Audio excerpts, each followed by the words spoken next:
Testing, testing.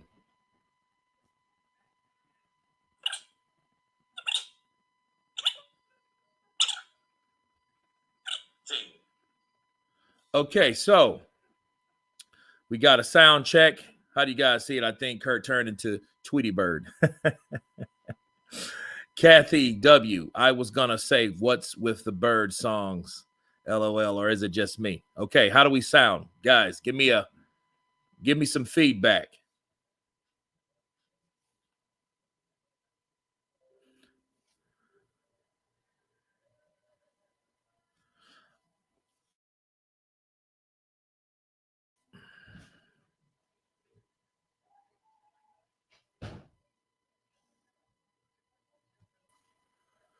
Sounds good. Okay, now we are back on track. We're starting the main event.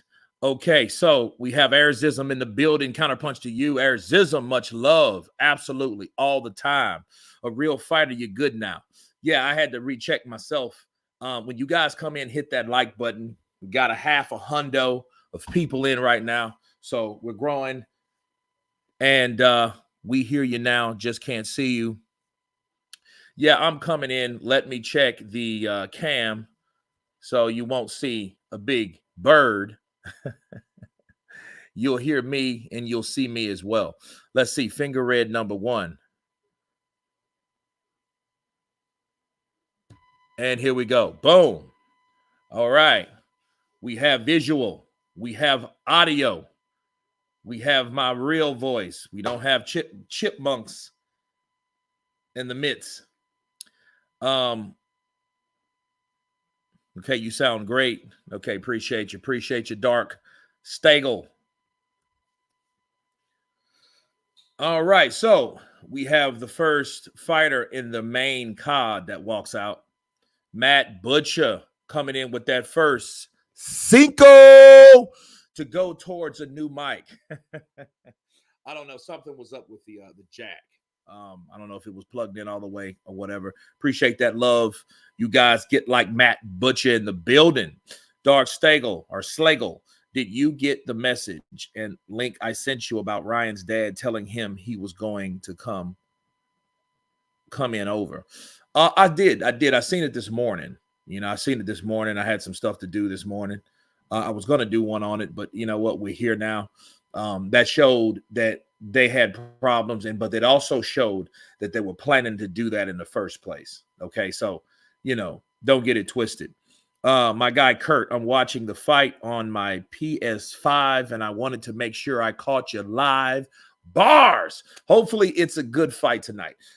Jordan Benson, I appreciate you, brother. Appreciate it. Hopefully, we have the best fight on the main card. It cost us only $70, but who's counting, right? What time is Garcia getting clapped? Whenever they fight, I guess. All right. We got Charles Conwell versus Gallimore. Okay. So we have Conwell versus Gallimore, the first fight of the card. I hope you've been well on. Good, Kurt. Who you got winning the fight tonight? Kathy W. You have to go with Devin. Ryan, I haven't seen Ryan this amped up for a fight. That's the problem. If this is the normal Ryan Garcia that we're accustomed to seeing, okay, it's the same old song and dance, but we haven't. So the question you ask yourself, what compels Ryan Garcia to act the way he's acting now? That's the question you got to ask yourself. You got to ask yourself that question, like, okay, what's with all the cursing, profanity? You know what I mean? What's with all that now?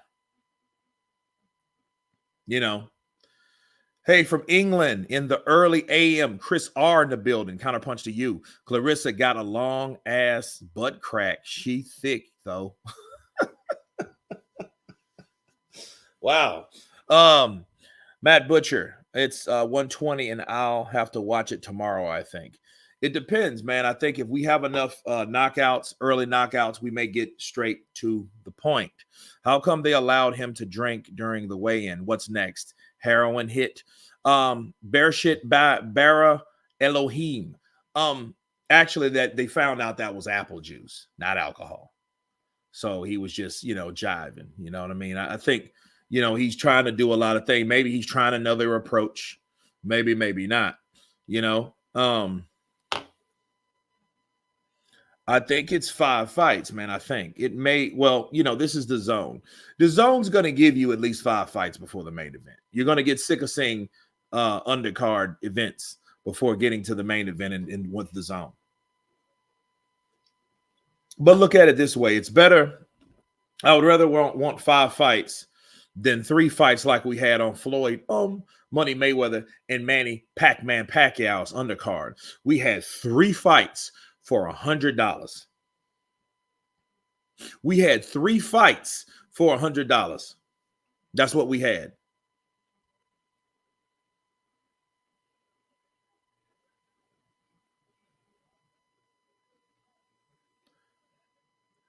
Looks like Gallimore has the reach. They both step in with jabs.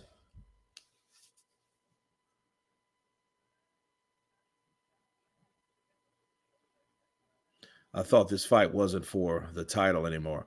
No, it's not for Ryan anymore. Ryan won't win the title, even if he beats.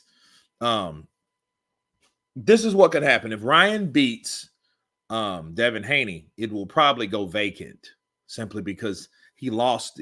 Ryan lost it anyway. He can't win it because he came in 3 pounds overweight. Devin can lose it though. It won't go back to Devin. If he loses, he just loses. You understand? So, yeah, it won't go back to him. Is it still a preliminary right now? Yeah. Well, no, the preliminaries are over. The preliminary fights, they ended about 25 minutes ago. It's $19.99 in the UK. Matt Butcher. That's what I'm talking about.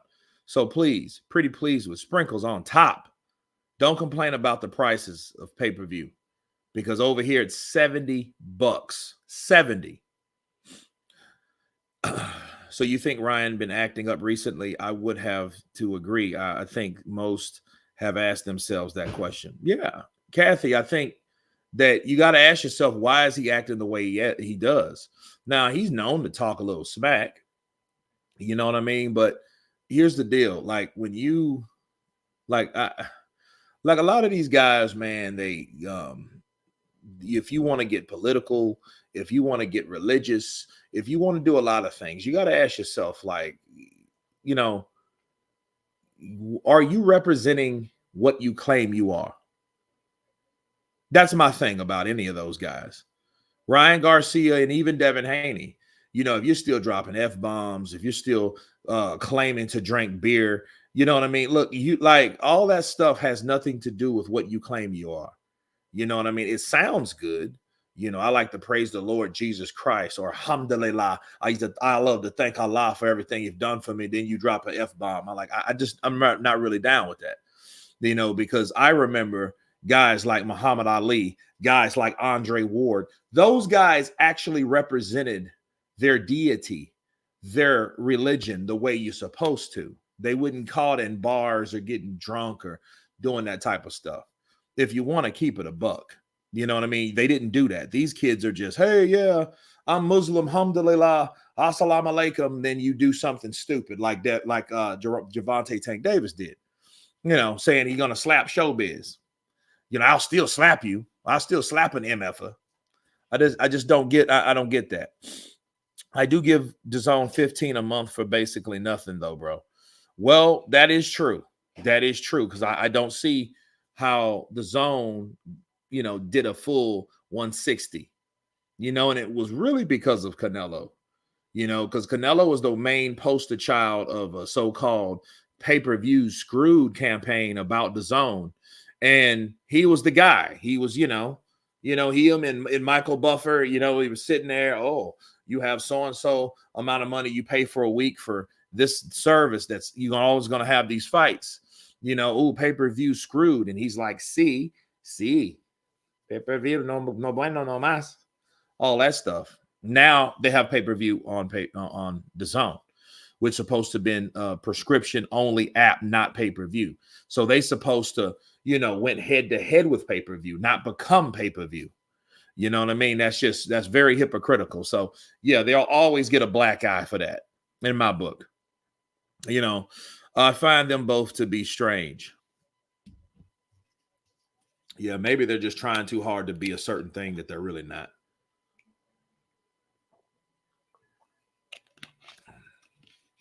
$70 for a pay-per-view is too much. Yep.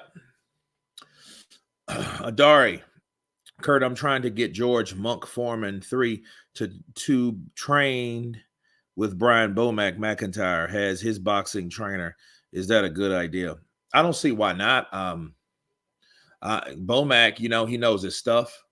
But then again, you got to ask yourself, what part of is it Bomac or what part is it his talent? You know what I mean? Because Terrence Crawford is probably just going to be good wherever he's at. You know what I'm saying? Skrilla 50 in the building. What's up, King Kurt? King Skrilla in the place to be. Counterpunch to you, my brother. Interesting. The average salary in the U.S. is $60,000 and it's $34,000 in the U.K. So you boys richer. I don't know. I think things are more expensive over here. I think things are more expensive. I think that, they call it inflation. I just call it greed. That's what I call it.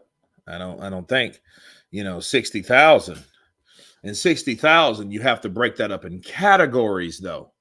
60,000 is for a normal person that probably either went to school or have some type of trade. You may make 60, but no, on average is about 40. Okay. And again, you have to break those down in categories by demographic. Okay. To be fair, why is the cost so high in the U.S. in 1999 in the UK? Why does it cost so high? Greed.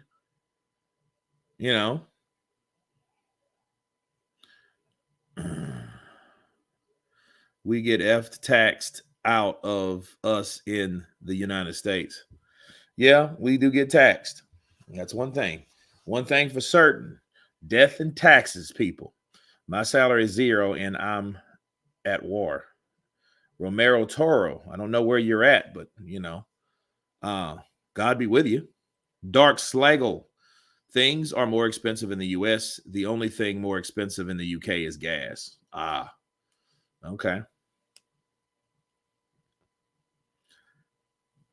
So I'm looking at Conwell versus Gallimore. This was basically a fill out round. I haven't seen these guys open up with anything. A couple of right hands have been thrown, but not much more than that. We work in the U.S. In the UK, people don't work as much. Blasted TV. Bro, I'm streaming it for free right now. I'm watching Gallimore fight.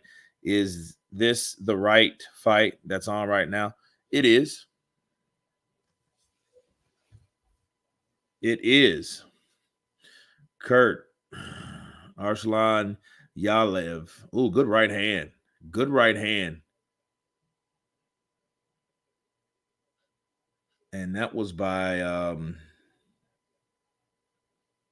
Gallimore. It's not gas, it's petrol. Okay. We're still under sharecropping to this day. Garcia needs to win. Good luck with that. Oh, he should have threw that right hand. Good left hook to the body by Conwell. Ooh, yeah, he's taking him out. Yeah. Conwell's good punches. Oh, he gets countered with a left hook. Then he comes back with another good uppercut on the inside by Conwell.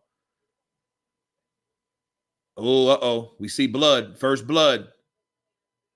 Gallimore's bleeding out of the right eye. And I know it was one of those left hooks that landed on the inside.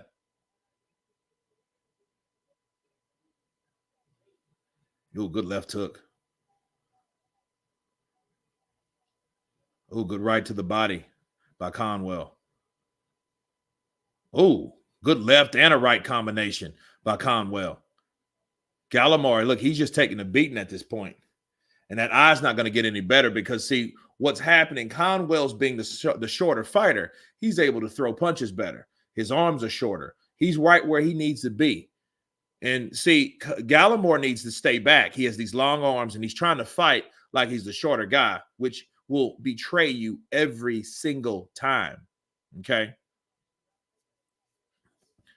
Champ, not cool. Support the fighters that fight for our entertainment. Absolutely. You have to support them. They put their lives on the line.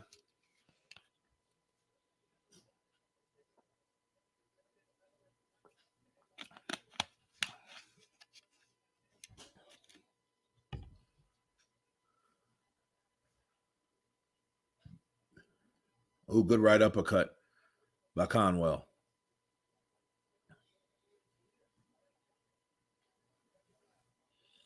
Man, Gallimore's face looks already jacked up. Ooh, good right uppercut. You better tuck his chin because he's getting busted up. And he's not even throwing shots. He's trying to stay on the inside where he's getting mauled by Conwell. Can't we set up a celebrity fight between Kurt the Hurt DeVille and True Jordy Payne game? Nah. We can set up an interview. I don't know about a fight. Don uses to put an effing pay-per-view. They should go back and look at those cards and take notes. Don King used to have some good pay-per-views. He did. He had like Trinidad as the co-main event. Then he had Julio Cesar Chavez as the main event. And he had about 6 fights. But all these fights were fights that you wanted to see. You know. But Conwell, if he keeps the stamina, he's going to stop Gallimore. He's going to stop Gallimore. Pat Day all day. Yeah, he's talking to Pat Day all day. Shout out to Pat Leday. Okay, Pat Leday was a fighter that was killed in the ring a couple years ago, a few years back. Yeah, Patrick Day. Counterpunch to him. God bless the kid, you know, and it was sad because he was so excited about boxing, you know. He also, Matt Dedishoff, you know, he was killed that same year. And a couple other guys. They weren't the only ones, but he was just showing respect to Patrick Day. He just never paid the fighters. Don King made fights happen. He talked the talk. But yeah, did he walk the walk? Yeah, Don King would say, yeah, go ahead and sign your autograph. Go ahead and sign the contract. We'll write the other stuff in later. All in America, baby. Yeah, man, Don King was wild. Yo, Kurt just jumped on, and I'm going out on a limb and saying Ryan wins. Tony Lyons in the building. Counterpunch to you, brother. Hey, man, you got to respect the decisions and the predictions because, hey, if you come out right, you'll be right. You know, if you sit on this fence, you'll just always be on the fence. Okay, now Gallimore has a little space to work if he uses it, but he doesn't. He needs to keep Conwell back with his jab and make Conwell pay when he comes in with those wild hooks. See, now he's coming in, look, with nothing to worry about. So Gallimore jabs. Okay. He's throwing this left hook, and it looks like he's not getting really good leverage on it.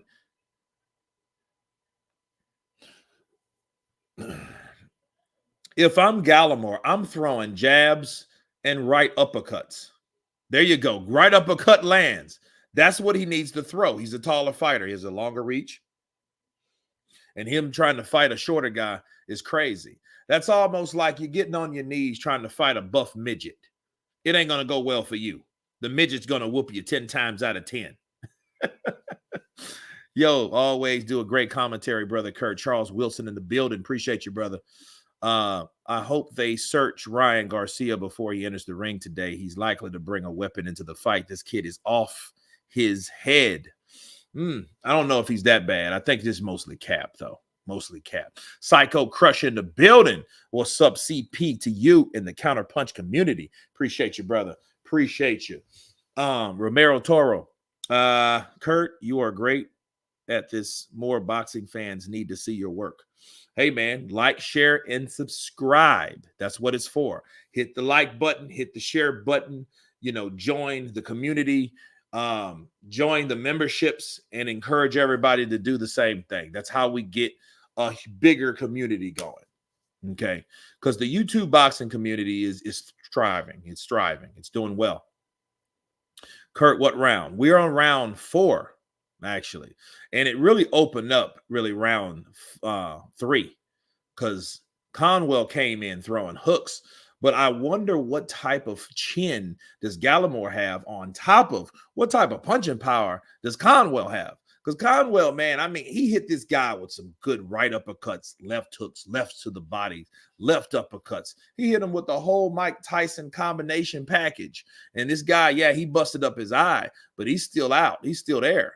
So is this kid just tough, or does Conwell lack punching ability? You know, he may not be a big puncher. You know, he's probably a volume guy. Okay.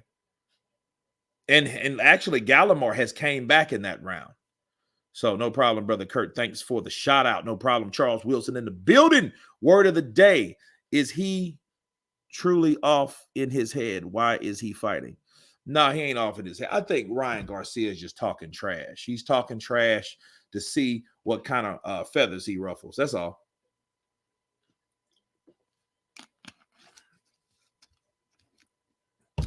Mr. Zikala. Zikalala. CP to you, Kurt. What time is Ryan versus Haney? In 5 fights. And 5 more fights. Yo, had to sleep in the UK and ready for a big fight or a train wreck. How many more fights till the main event? 5. And Paul Price, I'm with you, man. I had to take a power nap myself, so I just woke up. So, I mean, it helps a lot, man. It's wonders what a power nap can do for you. 20 minutes, 30 minutes, an hour is ideal. But, you know, yeah, you can definitely reserve or preserve some energy. What are bets going to be, Kurt? If you bet on Ryan to knock out, okay, because I think Showbiz, he bet on Ryan.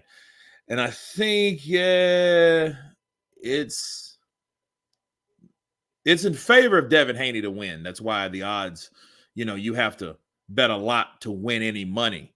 But if Ryan wins, yeah, you can make a grip tonight. Ryan Garcia in this buildup made himself look like a clown. Well, I mean, he was a character. I can say that much. You know, I just never seen him act that way. So if you never seen Ryan act that way, it's safe to say he acted out of character. That's all. You know, it's just safe to say that he just acted out of character. You know, I want to stay up, but have a golf match tomorrow, and it's mother effing long ass course to be walking with no sleep. No, I understand, man. You know, you guys, I see you guys. It's like, stay up for this, man. And all I can say is thank you and appreciate your support, because like it's 1 o'clock, almost 2 in the morning. If you know you go to bed around 12 or midnight, dude, this is murder for you. Marlon Thornell in the building. Counterpunch to you. Marlon in the building. I think it will be a one-sided beatdown in favor of Haney. Okay, here comes Conwell. He's coming on. Look, he had good right uppercut. Yeah, he's not. Oh, there he goes. Double left hook. Another right hand. Another right hand lands. Oh, another right hand. He needs to protect himself. Arthur McCanty, he don't play that jive in New York. He will stop it.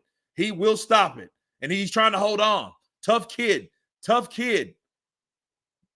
Now the question is, does Conwell have enough stamina to keep doing what he's doing? Because he's busting up Gallimore. Gallimore ain't threw a punch in about 10 seconds. And compared to an onslaught of punishment that he's been, good right, overhand right.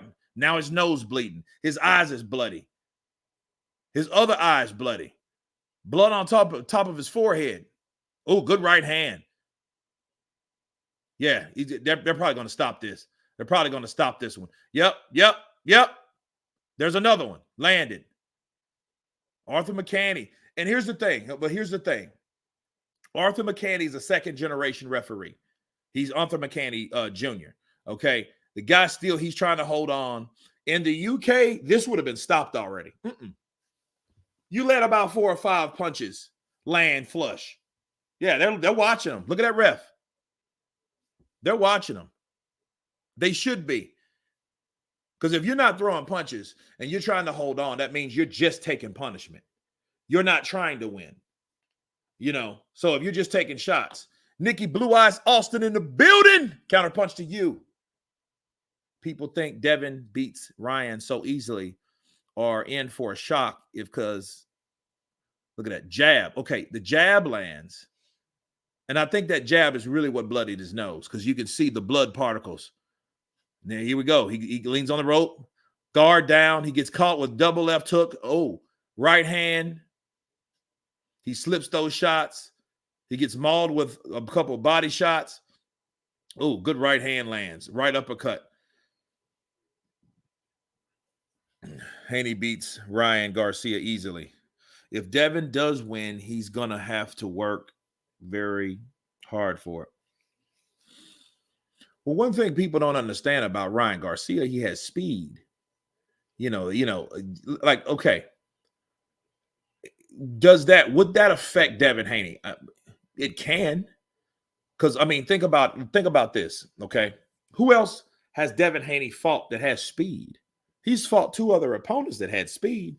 Lomachenko had speed. Linares had speed, okay? And, yeah, they gave Devin Haney tough fights, okay? But understand this. The speed thing is one factor and one factor only. Another thing is power. Oh, yeah, he stopped it. Yeah, he stopped it. It was over with because, I mean, he wasn't doing anything. And see, understand that I'm glad. Good stoppage. Good stoppage. Because this is what happens. If he gets beat like that round after round, these fights like that, a guy gets mauled and gets beat up round after round, those will be the fights that are in danger for somebody dying.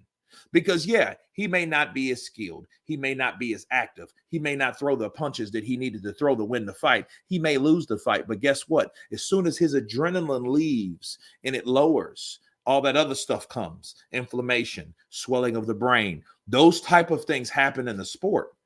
And then all of a sudden, man, my head, I don't feel too well. Now you go into the hospital. They got to put you in coma to reduce the swelling, and the swelling never goes away. And fighters die, unfortunately. That's what happens. And he just has a patch representing Patrick Day. Patrick Day died doing this. This is a dangerous sport. You can't get hit punch after punch after punch and not give anything back and expect that referee to sit there and watch that shit. I'm sorry. It was a good stoppage. Good stoppage.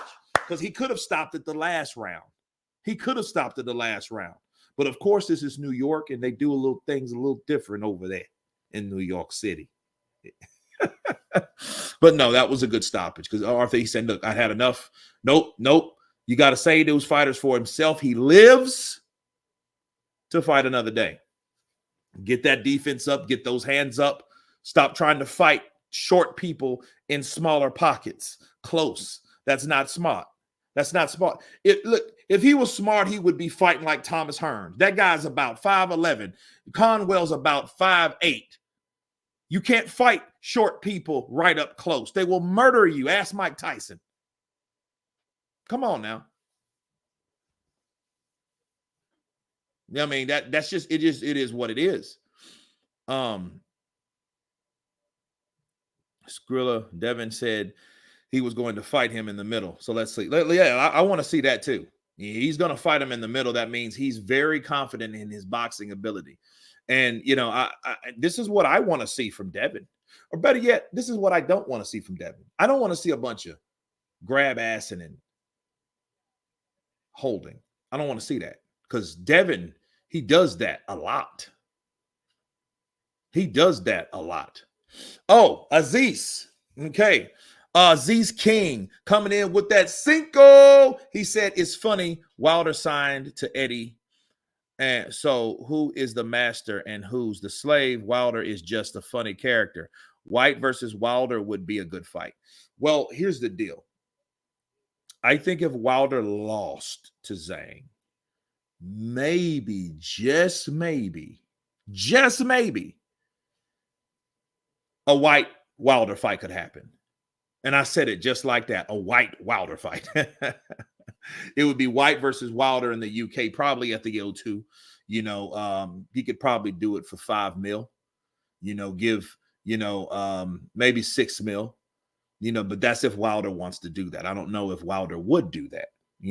We got another $5 love from Sean Real. Appreciate that, brother. Keep these super chats coming. It keeps the channel up and afloat. Okay. Danny says Haney 7-9 KO. Lee W. How you doing? I'm excited for this fight. Main event. I feel Ryan is hungrier since his first loss to Tank. Should be a great fight. I can't wait to see it. That's why we're here.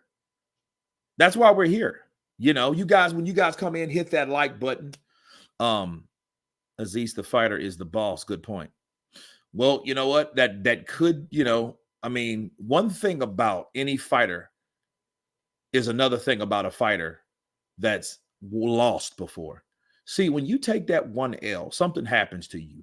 Either you keep losing, you lose the flame, you lose the fire, you lose all that at the same damn time, or you recircumvent, you regroup, you get you another damn trainer, you go back to the drawing board, and you start afresh. I think that's what Ryan's done. Maybe. He left Joe Goosen, and then boom, where did he go? He went to Derek James. Now he's with Derek James. So he wanted to reinvent himself, and let's hope he's doing that. We have another super chat by Mr. Katzen Papa.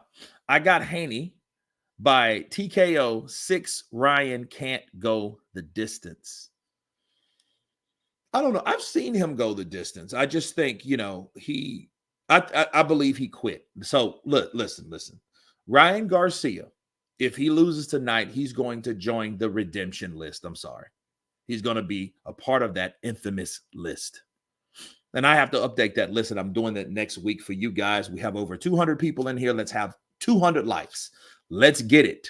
Okay. Of course, I'm on another platform, so I don't know how many likes are here or not. So you guys just support the channel, hit the like button, and donate 100 quid. Devin, Mike got hurt. If Devin wins, he might not get the victory.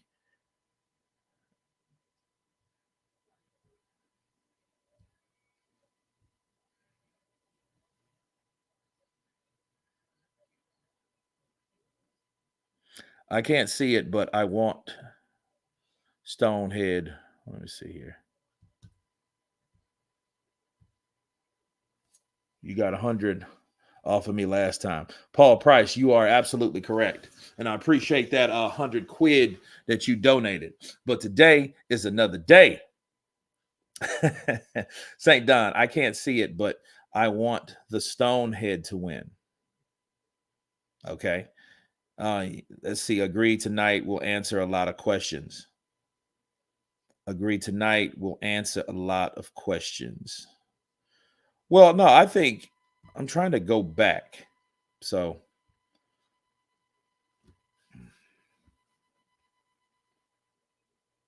Kurt, what's going on, bro? A brother from another Oslo, Norway. Counterpunch to you. Ahmed Osman.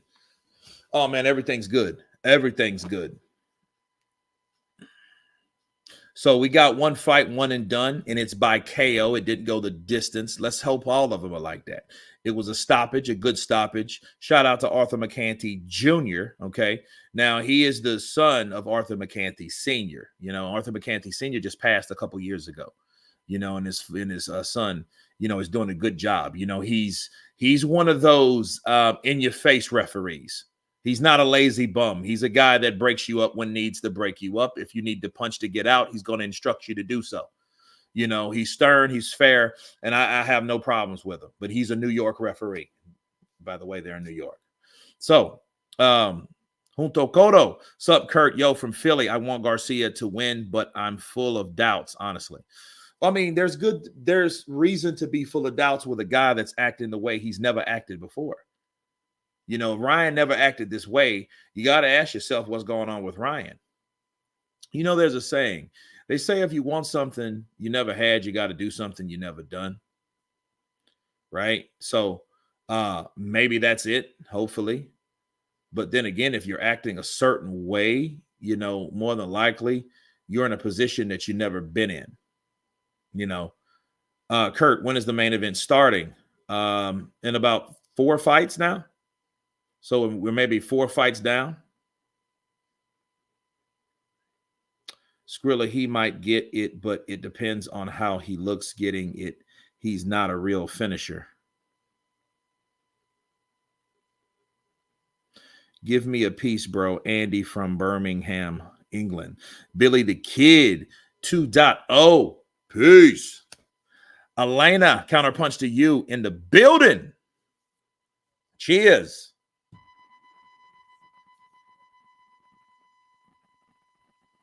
I mean, but the thing is, it like even the face-off was kind of strange because the face-off, he wasn't doing all that in the face-off. Those guys were just talking casually. So it just might be cap. Okay. Tellus Jackson, McCraw Leach, Ramirez Bartholomew. Oh, that's going to be a pretty good fight. Probably Ramirez is the favorite. Bartholomew. Yeah, that's the Cuban fighter that defected about. Him and his brother, they were pretty good. And then, I think they stepped up and then they kind of, fell back for a bit.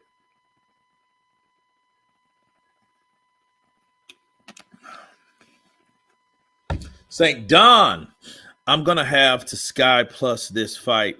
I'm as wasted as Garcia. Do you believe it may have a great attendance number, Garcia versus Haney? It may. I mean, people are going to watch it. If they're not going to go watch it, it's all about the pay-per-view too. You got to consider all numbers. A lot of people saying it wasn't going to do very good until it's doing good. We don't know. May 4th, Canelo versus Munguia. That's going to be a good fight. That's probably going to be my next live. Munguia versus Canelo. Munguia, this is his first time that he got the opportunity to fight somebody that he probably should have fought. He didn't get the Cotto fights and, the Eubank fights and, a lot of these fights. So he's fought a lot. He's got over 40 fights in his belt and he's never been defeated. Probably his best challenge was Sergey Derevyanchenko, which he fought on the prelims. And Derevyanchenko, he just, he went 10 rounds with a guy. He stopped. He dropped him in the 9th with a left hook to the body. So he's still fighting. He's damn near 40 years old. I don't know what these Ukrainians are made out of these days, but it is what it is. Oh, Scrappy Ramirez is fighting next. He kind of woke the crowd up yesterday because, wait a minute, let's see. Oh, yeah. So he's coming next. Ramirez versus Jimenez. So Ramirez, he came in, he was like, dude, I got to wake this crowd up, and I mean, it was kind of laggy. You know what I mean? Do you think Munguia versus Canelo is 50-50? No, I don't think it's 50-50. I would call Munguia 20-80, at best 70-30 in favor of Canelo. Nah. De La Hoya is making moves. Devin Haney fight now. Canelo. Well, I mean, I think Oscar De La Hoya is just happy to, be, around Canelo because I mean, De La Hoya kind of fell off when he lost Canelo, and he knew it, and then what happened? He became bitter. He became real bitter. Yeah, Ahmed Osman. Munguia's jaw is wide open. Amen to that, man. This man's chin, like his mouth, you swear he's asleep in some car ride or something. He's on a 5-hour car ride. That's how he fights, with his mouth wide open. Ukrainians are made of something unique. I saw them, how they deal with the WAR. Okay. We got 13-0, John Ramirez, 9 KOs. David Jimenez is 15-1 with 11 KOs. 32 years old for Jimenez, 27 years old for Ramirez, same height. 68-inch reach for Ramirez versus a 64-inch reach for Jimenez. I bet Lara would beat Canelo in a rematch right now for the second time. You know something? You would have asked me that like 3 years ago. I would have told you no. Canelo destroys Lara, but now we know Canelo's down. He's downshifting. Let's just say that Canelo's downshifting. So him fighting Lara right now, that would be a good fight. It would probably be a fight. It would be more entertaining because Lara don't have those legs no more. He's still talented, but he doesn't have those legs, and he has this surprising power. It catches you off guard because someone with arms that long don't supposed to be that accurate and sharp, but he is. You know, that would be a good fight. That fight, Canelo fighting Lara, yeah, it would be a good fight. I would love to see that fight because Lara's older. Lara's like 40. You know, I think Lara's 41. Lara versus Triple G. No, Triple G's done. Count Drago. Triple G wanted no parts of Erislandy Lara. Never. And I think that would have probably been a embarrassing fight for him because it wouldn't have been the type of fight you thought you would have. He would probably have to stop Lara, you know, and he'd definitely have to stop him from moving. But no, Abel didn't like that fight for Triple G, you know. Nah. But I mean, I would love to see it. I always wanted to see that fight because they're both 40 years old. Lara and Triple G are the same age. After this fight, I love watching Lara fight. Lara's been knocking people out, Skrilla. Bro, he's been knocking people out lately. Do you see his last fight? Who did he fight last? What was that kid he knocked out? Knocked him out cold, like 2 rounds, too. Let's see if Devin Haney has the was it the Mungia mouth problem too? I don't think so, and I hope not, and he shouldn't, because if so, Ryan Garcia should catch him right there. Lara is slick as you know what. He could have given money Mayweather problems. That's why Floyd didn't want to fight him. Floyd's not stupid. He knows, look, I'm going to fight slow, plotting Mexican fighters. I'm not going to fight any slick, black, Caribbean slicksters. He's not going to do that. That's dumb because it will kill the persona of someone that appears to be better than they really already are. You know, they're not. Floyd is good, but Floyd knows, how do I look better than I really am? I fight fighters that make me look better.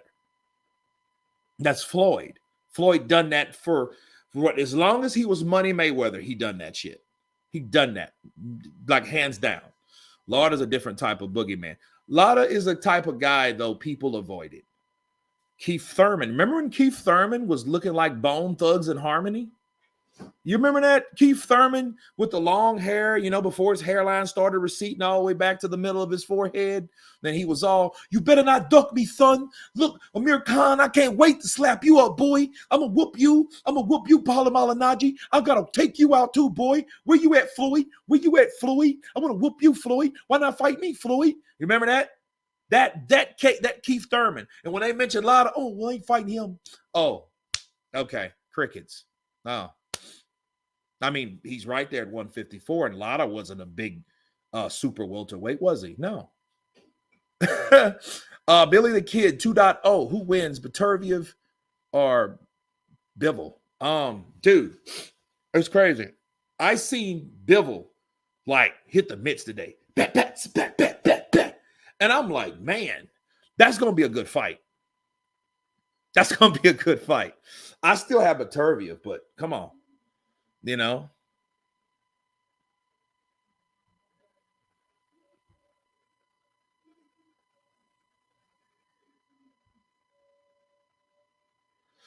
I'm stuck in Ukraine. I don't know much trading helps, but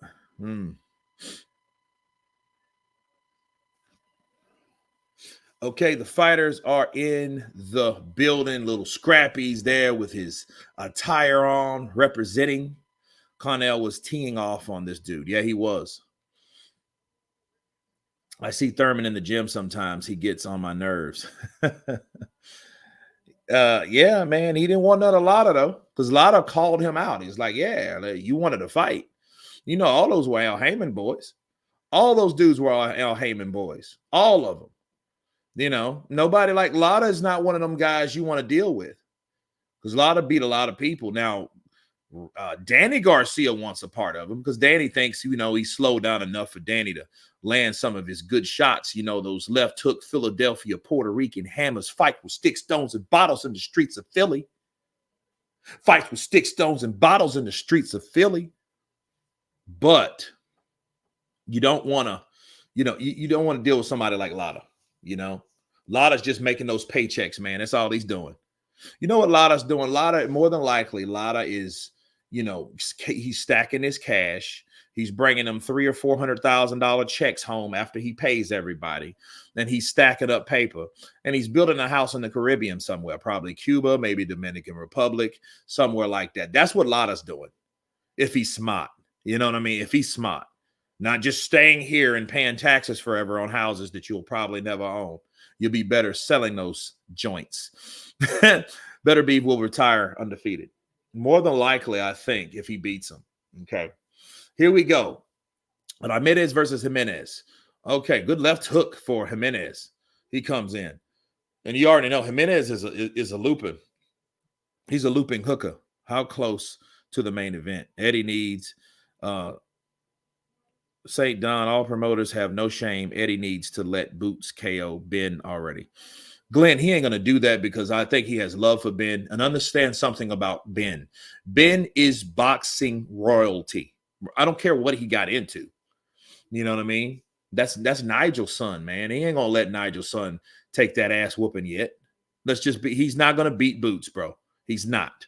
He'll probably give Boots a good go, but he ain't doing that. And most importantly, Eddie believes that he ain't going to beat Boots. And he just signed Boots. He don't want to take. Look, one thing you don't want to do, though, and it's smart. Build that fight up. He's got Boots. He's got Conor Ben. Build the fight up. If they're going to fight, build it up. Because we pretty much know all the outcome. If you just throw Conor Ben in there with Boots, that wouldn't be fair. Because what's going to happen, he's going to go in there and destroy him. And then they're going to be looking like, oh, man, like what does the UK representatives have to offset Ben? I mean, Boots. They don't really have anyone right now. You know what I'm saying? So, yeah, I want to see Ben fight like he did before the break. Okay, I want to as well, St. Don. You know, the question is, can he? That's the question. Johnny Montana, counterpunch to you, brother. If they're gonna out Jared Anderson on ESPN Saturday night, they must provide an entertaining game challenger. It was frustrating watching fun UFC 300 prelims, then being bored to sleep. Boxing is number one. Danny gets up on the cards and then caught and stopped by Lara probably before 6. Well, here's the thing. Danny Garcia's never been down as a fighter. He's never been dropped. You know, he got beat up and outboxed by Errol Spence. Errol Spence is just a better boxer than he is. That's all. You know, which Errol Spence gets full credit for doing exactly that. Danny gets up on the cards. Okay, I got that one. Psycho Crusher, I agree, but Crawford would have beat the out of Garcia. Yeah, any Garcia. That goes for Ryan too, but I know you're talking about Danny. Yeah, Terrence probably would have stopped Danny. And more than likely, if he wouldn't have dropped Danny, he would have stopped Danny. So you don't have to drop a person to stop a person, right? You know, look at what Daniel Dubois did to Jarrell Big Baby Miller. Yeah. He beat the cheeseburger out of Jarrell Miller. He beat the cheeseburger out of him. But he didn't stop him. Right? Please, when is the fight happening? In about 4 more fights. I think 3 or 4 more fights. Kurt, did you see the Limos Hitchens robbery? I did not. I did not see it, man.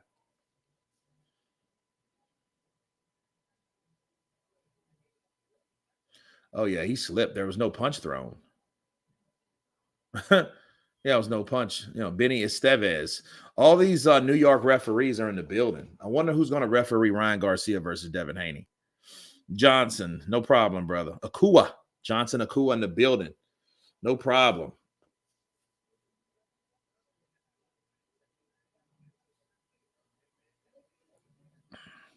See, Jimenez, he's not comfortable fighting on the inside because he's not the faster fighter. So he's grabbing and he's holding that left arm, and then he's trying to counter. So he's trying to hold one and punch with the other. Good left uppercut on the inside. See, he's trying to bully his way in, but it's not by skill. It's just by being brash and, rugged, Then he's leaning his head forward. Yeah, see, he's trying to do that Ricky Haddon shit. He's trying to come in and, pat, and then grab and get all rugged. And Benny Estevez is warning him like, dude, cut that out. No good jab by him, though. See, here's the thing. One thing I've learned about, if you know how to fight dirty, good right hand from Jimenez. If you know how to fight dirty and you can get away with it, I mean, that's your strategy. Is it the best strategy? Is it the honorable strategy? No, but if it gets you the win, who gives a damn, right? A lot of people don't care, P. Diddy hiding out in Jeff's Island. Oh, God. Yeah, that's some weird stuff. But no. Like, look at Orlando Salido versus Vasil Lomachenko. Orlando Salido knew how to fight dirty because he was with a ref that was either stupid or corrupted, just to the T. I want to see Kurt promoting a big fight. It's in your blood. It is. Tommy Numba the third. Appreciate you, brother.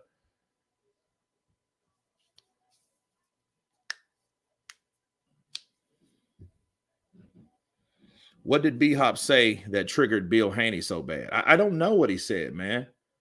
But those guys had a little altercation already, him and Bill. Because, Bernard Hopkins shoved Bill. Bill was talking something.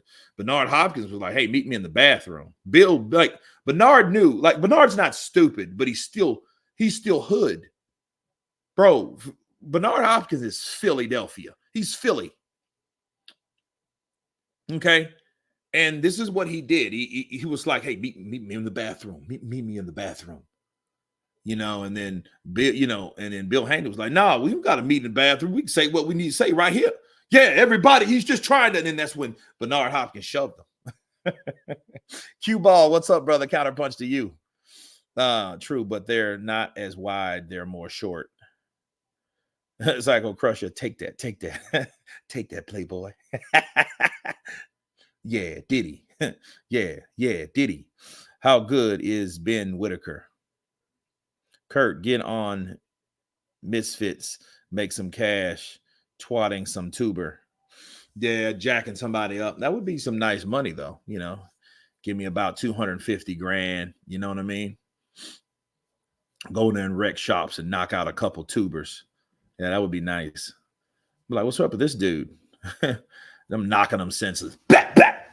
You know what I mean? I'm taking them out, bro. They call me Kurt the Hurt. Hopkins, what's trying Diddy, Bill? Kurt, what's up? Michael Fuller in the building. What's up, brother? Counterpunch to you. I met Hopkins in Toronto. I thought he would be bigger. No, man. Really, here's the thing about Bernard. Bernard Hopkins is thin and lean and tall.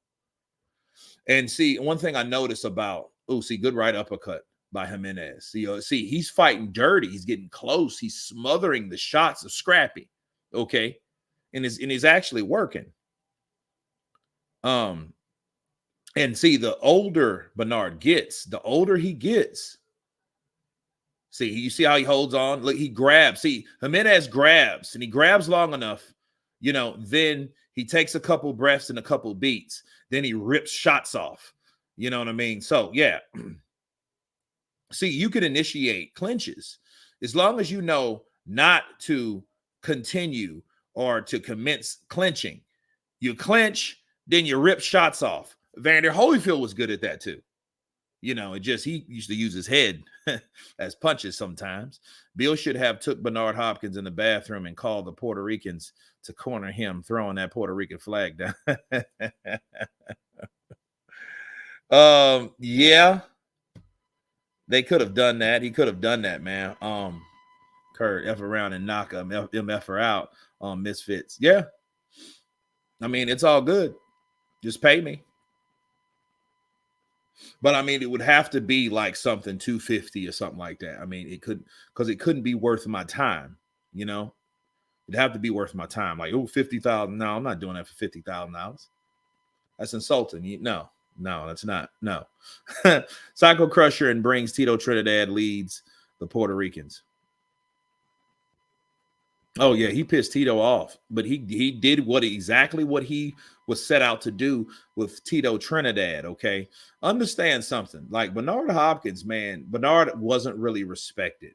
He wasn't respected. He was the middleweight champion, but he was not a Don King fighter. He was against the resistance of Don King. He called Don King a crook, but he needed Don King's fighters in order for him to catapult his career. So he had to fight him, but he couldn't lose, okay? He couldn't lose any of these fights. He lost his first professional fight, and he lost the second fight to who?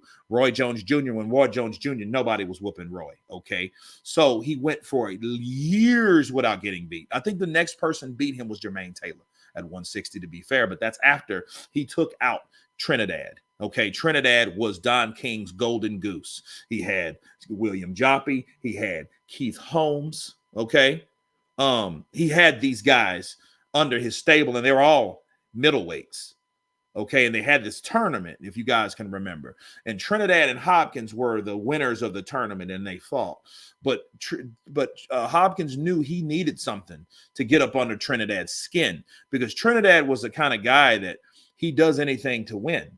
Bars, okay? He knew that. So he went to Puerto Rico and threw that damn flag down. And they didn't kill him. They should have. Kurt versus True Jordy. My money on Kurt as Brian is a big girl's blouse. Don't know about that one. Holyfield was as bad. Holyfield was a badass. Still can't believe he sparked out James Toney. Gotten sparked out by James Toney, though a proper middleweight. Well, listen, understand this. We got Ryan Garcia in the building. Ryan is saying murder on my mind. He has a shirt on, and I think he has his jacket pulled down so people can see the shirt. He looks like he's been crying a little bit or just woke up or something. Maybe, maybe not. But he has definitely arrived, people, with all blue with murder on my mind. Now he has a little snarl. Devin Haney is already in the building. Okay. Holyfield, okay. Only in America, baby. Yeah, but he pissed off Trinidad. He had Trinidad went in to knock him out for the Puerto Rican people. And that's exactly when Bernard Hopkins was just like, dude, he boxed Trinidad, bro. He caught him with a stiff jab. Spot! You know what I mean? And he kept going back and forth. Trinidad couldn't catch the rhythm. And then he knew Trinidad only had one shot, the left hook. The right hand set up the left hook. It's just like De La Hoya, basically. The only difference was De La Hoya had these speeding flurries, and he had better footwork than Trinidad. That's why the fight lasted, well, as long as it did, but he still knocked out De La Hoya, too. He stopped De La Hoya. He knocked out De La Hoya. They stopped that fight in the 12th round because Trinidad was, he was beating Trinidad up. You know what I mean? He was beating Trinidad up. He was being first. He was setting him up with the jab, and he would not let Trinidad set. Okay? He would not let him set. I was sure Hopkins would beat Trinidad. Bigger and better boxer. Yeah, he was just a bigger dude. He was bigger than Trinidad. He was taller than Trinidad. You know what I mean? And it was crazy because we've seen Trinidad, knock out guys like Maurice Blocker. Maurice Block was mean, and Trinidad laid him right out. So, Trinidad had a tremendous career, though. And then after that, he took on Roy Jones, of all people, and he lost to that. Then, of course, he lost to Winky Wright in between those losses. So, yeah, definitely. Hey, Kurt and everyone, am I dead yet? Counterpunch to you in the building.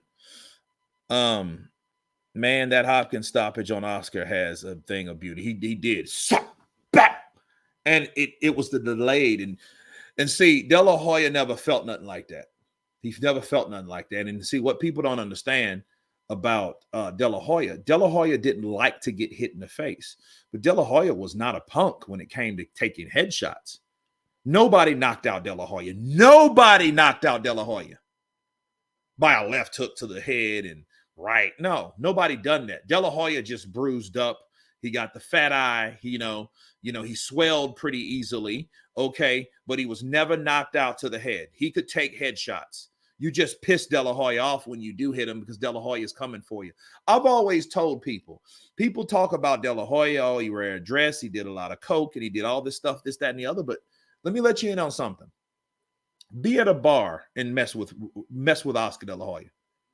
Go over there messing with Oscar. I don't care if you're 250 pounds and you're a heavyweight. Go over there and say, hey, what's going on? Been wearing any dresses lately? And he's at the bar and it's you and him and maybe another Patreon down on the other side, and see what he does to you. See what he does to you. Okay? See what happens. You're going to mess around and find out. Anthony Schultz, Big Kurt, much love, brother. God bless. I got your shirts ready, man. Just let me know where to send them to, my brother. Hashirama, let's see, Jones and Hopkins. He took on Roy Jones after his prime. Trinidad versus Roy Jones was a mega fight at the time until Hopkins ruined that. Trinidad always was hitting the canvas, and then then the left hook would bail him out. Hey, you know what? You're absolutely right. You're absolutely positively correct on that. Coco, NY-UK. Listen. And, this is the funny thing about this fight. Jimenez is really beating up Scrappy, bro. He's beating up Scrappy, and he's beating him up in an ugly way, but effective way. He's leaning on the ropes. He's using his head. See, Scrappy wants speed. He needs speed. He wants precision. He's not getting it from somebody fighting him that rugged. That ain't happening. And Jimenez is really fighting him. And see, this is a fight I think Ramirez didn't even anticipate was going to be this hard, but he should have. You got a guy that has more experience. He's fought more than you. He's only lost once to I don't even know who. Bars. So that's what it is. Yeah, respect to Oscar, fought almost everyone, even when he took away to big of cuts. Well, yeah. He said, man, I'd F De La Hoya up. Okay. All I can say is I heard that. Man, I don't listen, you got someone that has years of experience. He's 50 years old. He ain't 65. A 50-year-old, and he's kind of okay, let's look at it. Let's say Oscar De La Hoya works out once a week. Let's say he gets in his gym and kind of pounds it out, hits the gym, hit the weights, work on the bag once a week. So that pretty much gets him at a certain, this is a nasty fight. I got the heater. Okay. Yeah, there you go. There you go. That sounds better. Man, that sounds a lot better. Yep. You don't know. Okay, yeah, because dude, Oscar De La Hoya, man, no. I mean, I wouldn't mess with De La Hoya. I wouldn't want to fight. I wouldn't provoke him. You know what I mean? I would that. That's just dumb. That's dumb because you don't understand. You got a guy now that he's probably about 180 pounds, probably 180. De La Hoya's probably about 180, 190. So he's close to definitely cruiserweight. On top of. You think that you think those punches, you think he can't throw 4 or 5 at you and put you out of commission? You think that he can't? Better yet, you think that he won't. The only thing that'll probably stop De La Hoya from jacking you up is him knowing that his hands are lethal weapons and he can get sued. I mean, okay, egotistically speaking, if me and De La Hoya got in an argument, it had to be something at an argument with a bar, and he had to say something stupid. You know what I mean? He'd have to say something stupid to me to piss me off. I would probably fight him, but it depends on what he would have to press my buttons to say something just disrespect, which I don't think Oscar would. And then here's my thing. And here's the thing about street fights. It ain't about how good you are. It's about who can hit who first. See, I would have to hit Oscar and hurt him, because if you don't, if you don't, you're going to probably see this. Hey, this is Kurt DeVille with Counterpunch Boxing News, and I have some new news concerning my face. Dude, Henry G, yo, brother, what's up? Counterpunch to you in the building. What's up, brother? Counterpunch. Professional boxers do not have to register their hands as lethal weapons because no governing body or laws requires. It's always been a myth. Okay, that's why a lot of them get shot, though, to be fair. You know, a boxer's hands become lethal weapons after 30 days in New York. Street fights happen so fast, Oscar would throw 10 punches before you land one. That probably so. Probably so. Probably so. I mean, I'm not debating none of that, because, I mean, you have to respect what a person does, what he's learned to do. He knows how to hit you and where to hit you. You know what I mean? This ain't a sport. This is real life. And if you really, in real life, fight a boxer, that may be what you get, what he gives you. And I'm talking about Oscar De La Hoya, 50-year-old Oscar De La Hoya. You don't want to fight that man.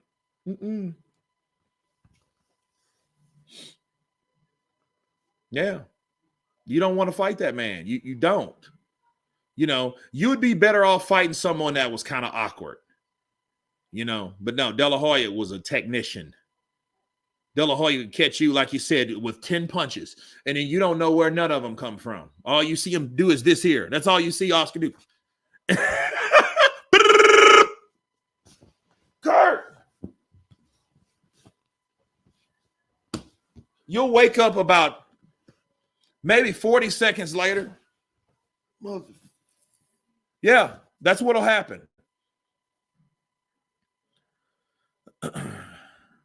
Jake Paul may find out. Oh, he wouldn't do that he wouldn't fight Oscar De La Hoya. I bet you Jake Paul wouldn't fight Oscar De La Hoya with that shit he's doing. Fight Oscar De La Hoya like that. Fight De La Hoya. Yeah, fight someone that's kind of young. But De La Hoya ain't but old. He's 50 years old. Fight him. See, he's not stupid like that, because he knows De La Hoya still works out. I don't care how much coke he does. I don't care how much drink he drinks. I don't care how much weed he smokes. I don't care what he does as extracurricular. That dude is still able to knock you out and beat you up. That's the point. You know what I mean? That's just his, you know, outside other stuff he has going on. Yeah, De La Hoya. I mean, you think De La Hoya, dude, De La Hoya will definitely, like, listen. No, bro. I wouldn't mess with De La Hoya. You know what I mean? Bernard Hopkins will probably beat you up too, and he's older than all of them. Bernard Hopkins is 60 years old. He's 10 years older than all those guys. He was whooping them dudes for a long time. And you see, Bernard's probably more dangerous, because Bernard, he's Philly. Bernard will probably hit you with something. He'll probably hit you with a brick, bottle, sticks, stones, bottles in the streets of Philly. Come on, man. And while I'm talking, Ramirez is fighting Jimenez. Like, these dudes are going toe-to-toe, and Jimenez is giving him the blues. Jimenez is working the body. He's fighting him Mexican style. And look, Ramirez, he doesn't know how to handle him. He lands a shot here, but he gets mauled with 4 shots to the body. Dude, Jimenez is taking it to Ramirez. Okay?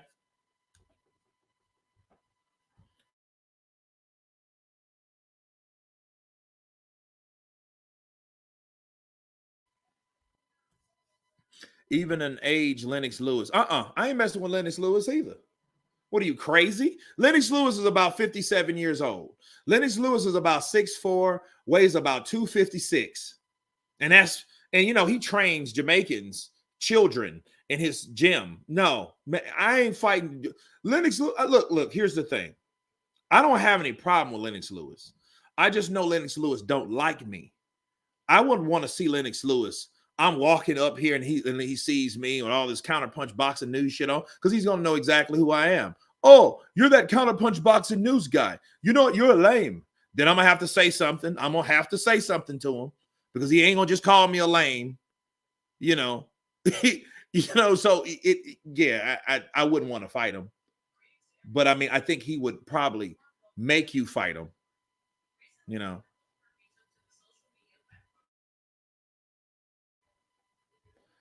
Lennox Lewis looks like a tall KRS-One. Yeah, he does. Kind of. He does look like KRS-One, just without the hair. You know, Brandon Rice in the building, counterpunch to you. Why does Lennox Lewis not like you, Kurt? Well, I did some videos about Lennox Lewis because Lennox Lewis took sides when he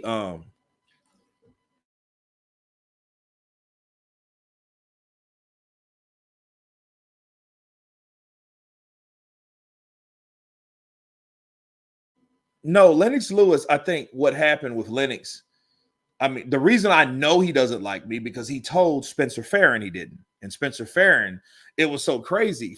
Like, okay, this didn't even supposed to be on live, but we were wrapping up a live stream about 3 years ago, maybe 4. And Spencer Farron was like, oh, Lennox Lewis, he doesn't like you, And then people heard it because I didn't hit the live button off yet. So everybody was like, hey, yo, Kurt, why don't Lennox Lewis like you? And I was like, really? No, I mean, you should have your money on Lennox Lewis. I ain't fighting Lennox Lewis. I wouldn't fight Lennox Lewis in an exhibition. He ain't gonna knock me out. Yeah, I knocked out the young punk that all he does is talk. Yeah, I gave him a stunt. I hit him with my punch. And he couldn't get past my jab. So he wanted to test, so I put him to rest. Yeah, he's a lame. But what it was, I did some videos about Lennox Lewis and what he said about AJ, because he looked like he was favoring Deontay Wilder in the negotiations. And I was like, okay, that's kind of jacked up that he took that stance, okay, because Lennox Lewis said that Wilder deserved a split. And all I said was, okay, well, Lennox Lewis, you were the B side in the negotiations with Lennox Lewis. So you didn't take a split. So why would you expect him to take one? You know what I mean? And Lennox Lewis did a lot more than Deontay Wilder ever done to this day. So he took 10 million and Evander Holyfield took 20 million. Okay. So I'm like, well, wait a minute. So you're telling me that you're good with just taking a lump sum, but you want Deontay Wilder or you want AJ to share with him, which Holyfield didn't share with you. You got what you got and you took it, And then he was like, well, I would have taken it, but he still needed a split and this, that, and the other, Let's see. Yeah, Bumba clocked you, Kurt. Yeah, and he was pissed off. He didn't like that. So I reached out to Lennox Lewis and I told him, I said, well, look, man, I don't have any problem with you. You made me respect you as a heavyweight, blah, blah, blah, blah, blah. If you want to come on the channel, we can talk about why do you think I'm such a flake or a lame? And you could see he's seen it. He just didn't reply. But we went back and forth on Twitter for a while. It's still there if you wanted to look it up or whatever. But yeah, that's actually cool, Kurt. Lennox Lewis knows who you are. Yeah, but I don't think it's like, I think here's the thing. Most people that give props to certain fighters, the fighters don't really react to it. It's like, okay, that's what they supposed to say. He or she supposed to say. But it's always the fighters that say something that ruffles their feathers, that gets under the skin, that gets their damn attention. I think that should be the opposite, But Lennox Lewis, I mean, he's he's the last remaining undisputed champion, But understand he was in the 3-belt era, not the 4. So this will be the first time we will have a champion in a 4-belt era, Lewis avoided the rematch with Vitaly Klitschko and retired. Well, to be fair, he did say that was his last fight anyway. So in defense of Lennox Lewis said that it was going to be his last fight. You know what I mean? And here's the thing. I wanted to see the Vitaly Klitschko rematch. I wanted to see that because that fight was done. It was a very close fight, very interesting fight, back and forth action, no knockdowns, huge nasty cut. They stopped the fight because it went past the 4th round. Okay, we know that. However, if Lennox Lewis would have went back to fight him again, it would have made him look like, hey, I have something to prove. And I think Lennox didn't do it because of that reason, which I think he did have something to prove. But for the sake of him saying, hey, this is my last fight, I'm getting out of the sport of boxing. You know what I mean?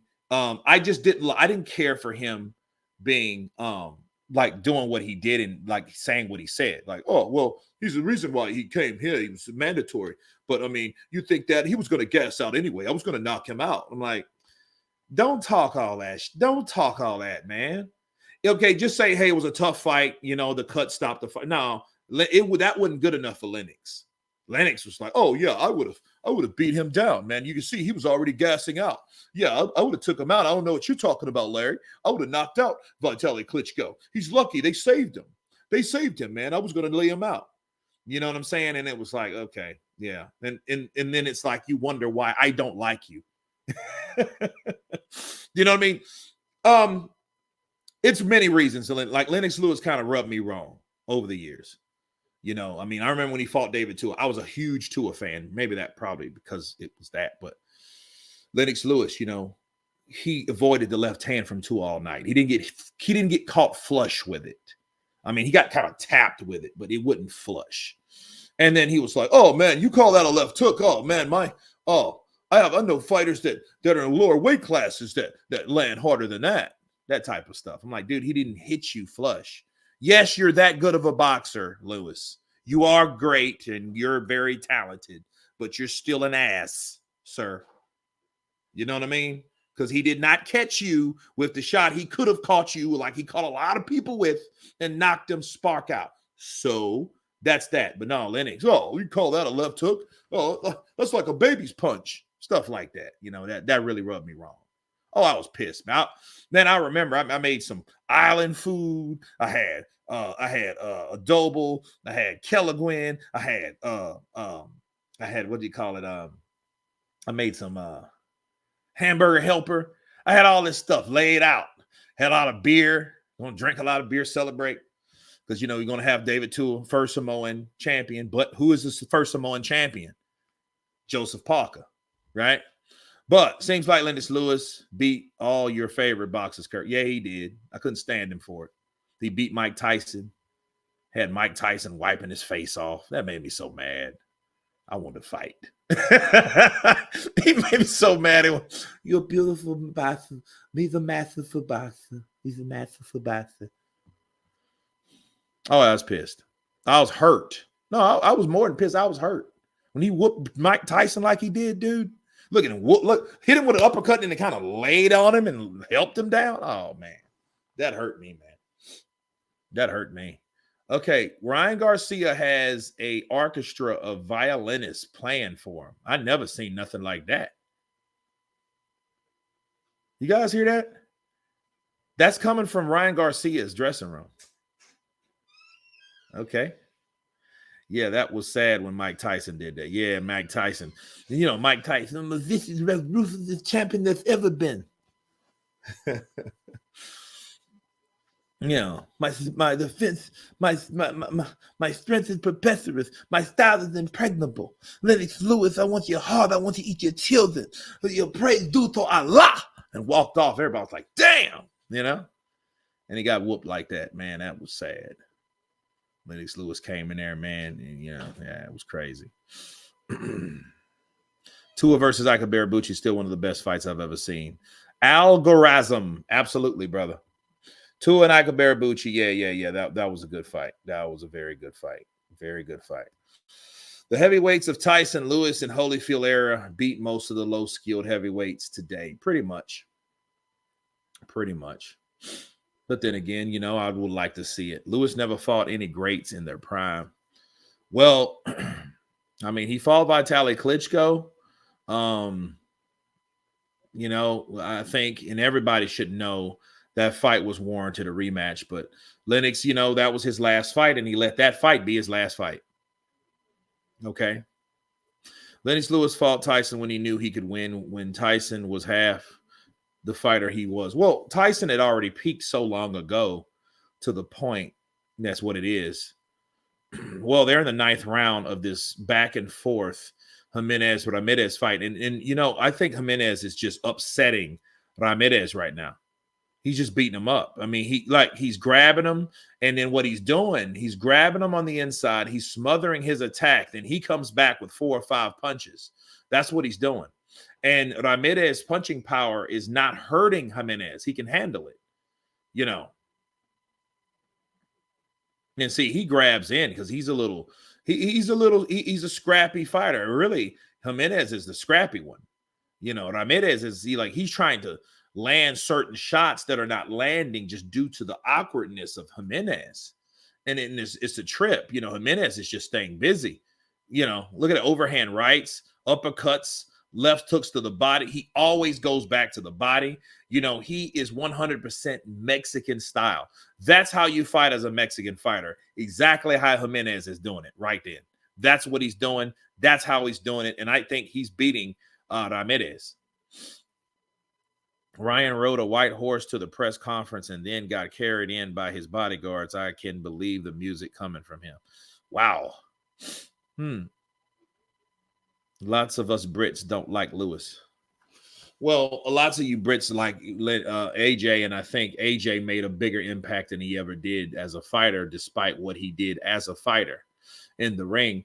And Lennox Lewis didn't really get all that. But here's the thing, like, you have to have a certain persona. You have to have a certain likability.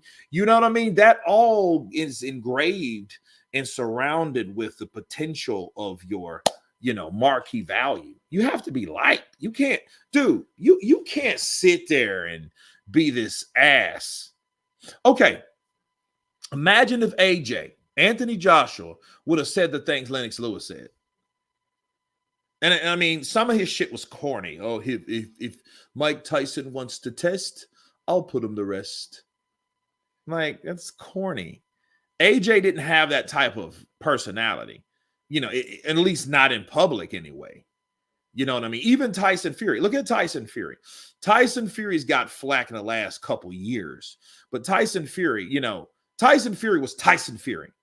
You know, either liked him or you loved him. But one thing you could say about Tyson the Gypsy King Fury was at least exciting.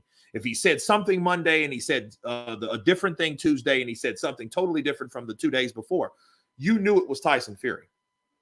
You know what I'm saying? Like, Lewis didn't have that. He just didn't. He didn't have that. I'm sorry, he didn't. You know.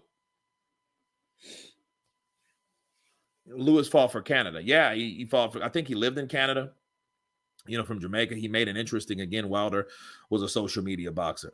Well, even Wilder. I mean, Wilder was a guy, good left uppercut. I mean, left hook for Ramirez. A good person would come in this platform and help it grow. Lewis could have done that. He didn't. Well, Lewis could have been more supportive. And I think he allowed his Lennox Lewis felt he wasn't respected. And coming from someone like Anthony Joshua that turned down his offers to work with him, you know, I think that pissed him off a lot. You know, I think that offended Lewis, to be fair. I think that offended Lewis.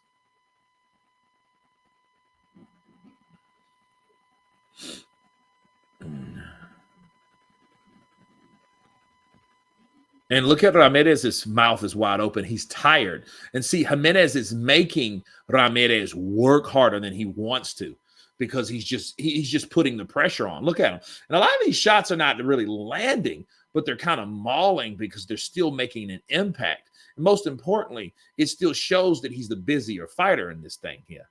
Okay. Lewis was born in London and moved at 12. You're who you are by 12. Okay. I'm old, 42, but sexy. Who you got, Zhang or Wilder, and why? Blaine Walker. I don't know. I have to look at those guys. I have to see how Wilder looks. You know, I'm gonna do some research on that. But But what? Look, listen. James Madden. Listen, this is the thing. Wilder should knock out Zhang. If he can't knock out Zhang, he doesn't belong he doesn't belong anywhere near the top at all anymore. Don't talk about him. Go home, chill out under your statue, eat some fucking peanuts and peanut butter sandwiches and turkey sandwiches and potato chips and grapes and plums and pears and whatever you use for a picnic, because that's pretty much all you got. If he can't beat Zhang, it's over. That's it. Yes, he catches them old guys easy. Zhang is too big and strong. Wilder hasn't got the skills to keep him away. Well, here's the thing. Zhang is a guy. If you stand in front of him like Joe Joyce, he will knock your brains out. He will beat you up and knock you out. But if you move and you're elusive, just like Joseph Parker was, it was harder for him to do so. However, he was still able to catch Parker. So the question would be, what happens when Zhang lands that big bang? Bars. What happens?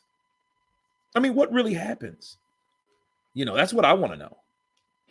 Yeah, Parker has the thicker legs, but Wilder's, you know, he's pretty tough. But how tough is he? That's the question you ask yourself. How tough is he? Okay. That's what I want to know. How tough is he? Do you think Wilder will bulk up for that fight? I don't know. I don't know if he will or not. Global warming. So I don't know if he will. That's a good question. I don't know if I don't think that would be smart because see, Zhang, I think here's the thing. Zhang doesn't have the gas tank like Fury, but he still has some fast hands for a big guy. I don't think he's as quick as Fury, but he still has some fast hands and some good combinations coming from a southpaw. You know, but yeah, if Wilder, I think Wilder has to move and be elusive. He can't get his he can't do the things that he's been doing. Zhang's gonna beat him unless he catches him first. Now, if Wilder catches Zhang and takes Zhang out, oh yeah, that could be what it is. That stage fight before Parker was too obviously. What stage fight? You're wrong, Kurt, telling Wilder to chill under his statue. No, I'm not. Because, I mean, that's all he has a statue. You know how many people wish they had a statue? You know, and then really Wilder could have retired. He could have retired. Like when they mounted that statue and they presented it and did the ribbon cutting and all that stuff, Wilder could have said, you know what, this is it for me. I know these things and I'm respected how I'm supposed to be respected. To this day, I ain't coming back. If Wilder is still working with Malik Scott, he is getting knocked out. And you know something about Malik Scott? You know, he's dating Jessica Abdu.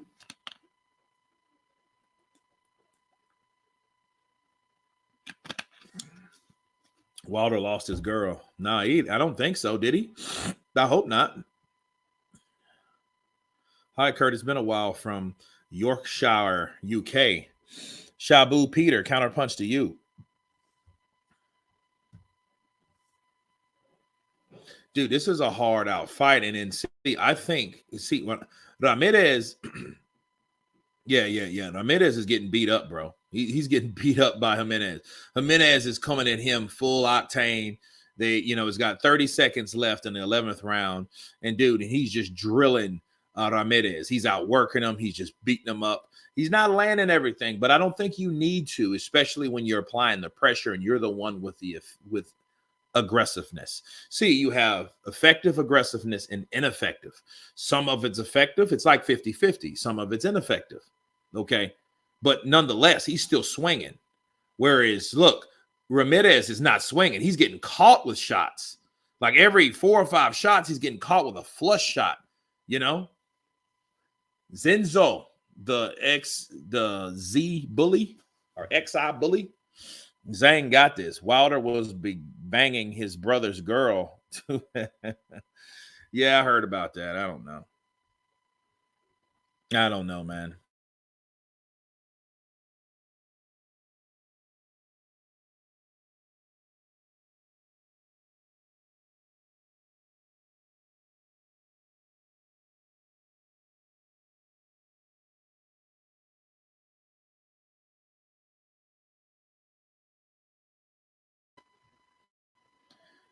Ha ha ha. Hell, yeah, Jimenez. Yeah, Jimenez is whooping him. Hey, you know what? Look, Devin Haney's already getting wrapped up, so that's a good sign. Yo, that's a good sign. Malik living life like a playboy or some shit. Yeah, man, he's with not. Is it Jennifer Abdu or is it Jessica Abdu? No, they're together, bro. They're an item.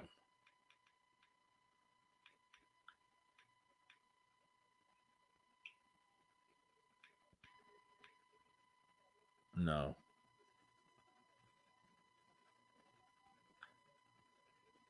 no, that's Jessica. So I think it's Jennifer Abdu,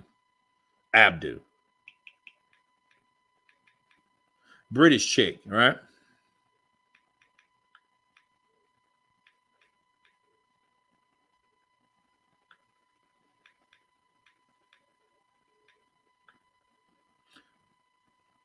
Yeah, that's a good question. Yeah, it's no, it's Kate Abdu. Yeah, he's with Kate Abdu, but that's a good question. I wonder what happened to his other girl showing her nipples and everything. Do all that kind of kinky stuff. You know what I mean? Showing her nipples, and he's wearing like fishnets. Kind of like on some Dennis Rodman like shit almost. You know what I mean? But when does Haney fight start? I'm not sure. But no, he's with Kate Abdu now. Wilder got up to 4 rounds to KO Zhang or Kalas. He's finished. Wilder loses if he doesn't KO Zhang in 4 rounds. Well, no. I think it favors Wilder if Wilder gets him past 6. No, so I think the opposite. If Zhang can't knock him out, if Zhang can't knock him out by um 6 rounds, it's gonna be tough for Zhang because Zhang gets slower and slower, and then he goes from hey, I can knock you out to hey, I need to survive. So he don't have the same mindset.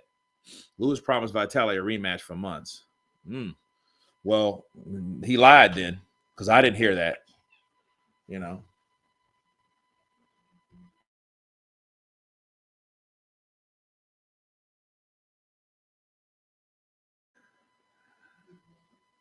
Kate's tan is bad though.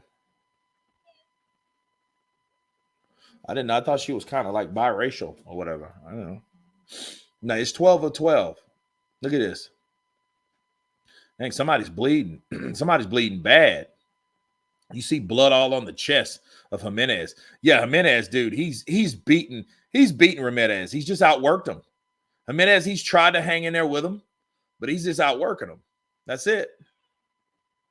Anyone thinks Garcia is going to beat Devin is stupid. The guy has lost his mind. Total disrespect for the sport. Yesterday on the scales, no class. Also, you're the best boxing knowledge, my man. Appreciate you, brother. Counterpunch to you.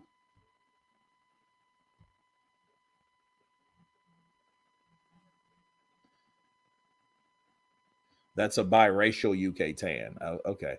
Yeah, dude, he's bleeding everywhere. He really found his man strength. Mm.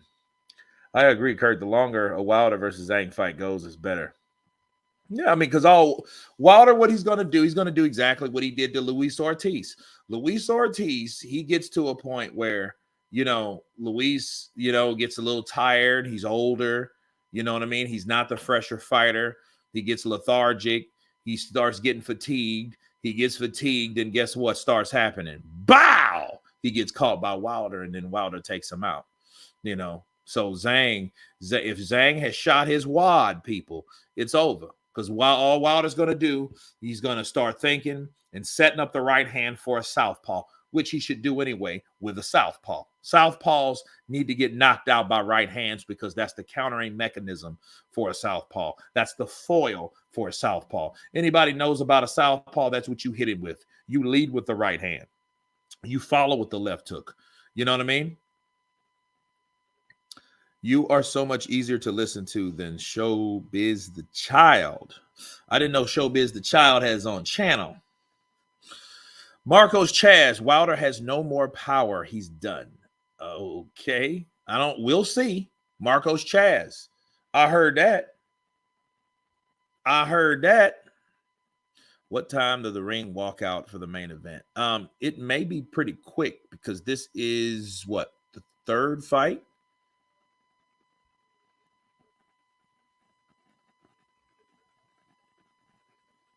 Yeah, I want to see who wins this fight though, because Ramirez, I know he was the favorite. He was the favorite. He had no losses. I think he's like 13-0, something like that. 13-0. Turkey Al Sheikh, number one promoter from the Kingdom of Boxing. Cass Chez, counterpunch to you. Yeah, Ramirez. He has his number one today.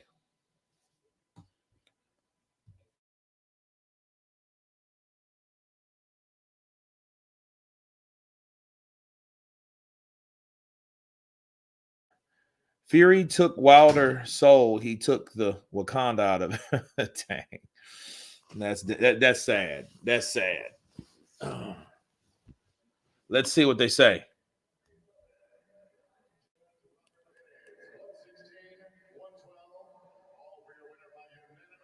Here we go.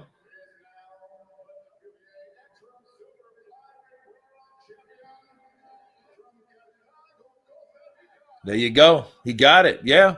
I mean, he outworked him. I mean, you look at that, bro. He outworked Scrappy every round.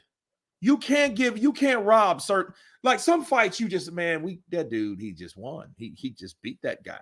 He was the better fighter. He clinched when he needed to clinch. He fought when he needed to fight, when he needed to throw, when he needed to do he did everything based on his game plan, and he did that. See, one thing here's the thing. And this is hope for Ryan Garcia, for everybody that's for Ryan Garcia. Ryan Garcia has lost once. Understand something. Some people lose one time, and that one time of the feeling that you get, the feeling of defeat is crippling. It's depressing. It's heartbreaking. But then that's all you really need to come back and say, you know what? I know what that feels like, and I will never do that again. As a matter of fact, when I did have my O, I let it go. And I got that one time that I got whooped. It only takes one time for me to reinvent myself. That ain't going to happen again. That ain't going to happen again. So guess what? I'm going to get back on this bike. I'm going to do everything right. Bars. I'm going to do the things that I need to do. Okay? And that's what happens a lot of times. Jimenez knew whoever beat him the first time lit a fire up under his ass. You know why? Because he knew I ain't getting beat like that no more. I'm not getting beat like that no more. Matter of fact, let me look him up anyway.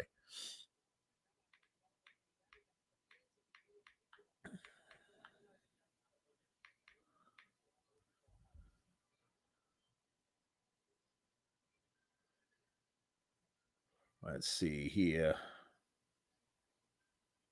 Kurt, who won Daniel Dubois versus Zhilei Zhang? Zhang will beat. Now, here's the thing. Dubois, if Dubois can last, okay, if he can last, if he can get Zhang past 6 or 7, he can outbox Zhang and keep Zhang just like Parker was. But see, here's the thing. Dubois he's not a good or a better boxer. He's not as good of a boxer as Joseph Parker. He's not. Okay. He's just not.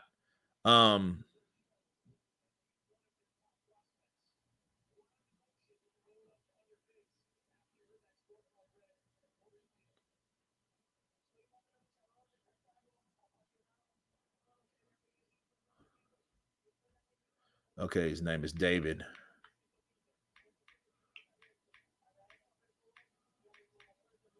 Pura vida, pura vida, pura vida. Pura vida, David. Alejandro Jimenez. Let's see. Okay. Parker versus Usyk. I don't know, man. It's a good one. Hey, Kurt, who's your favorite fighter today? Terrence Crawford. I mean, the way he stops people. Look, he lost a decision. He lost a decision to Artem Dalakian. Okay.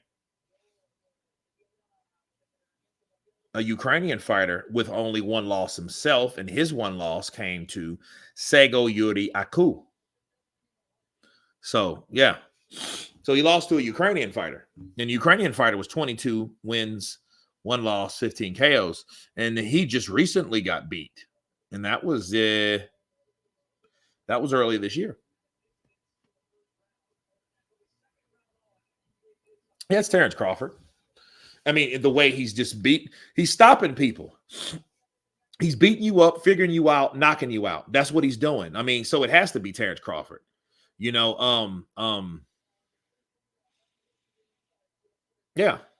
I mean, it's just Terrence Crawford. I mean, Bivol's good too.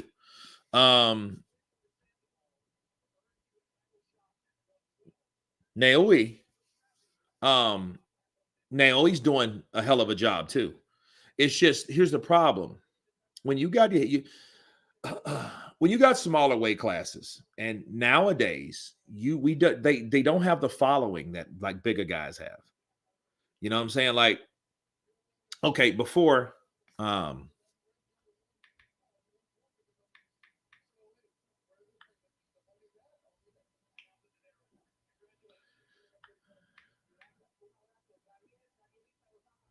so we have Inui. Okay. Even Inui is doing fantastic stuff.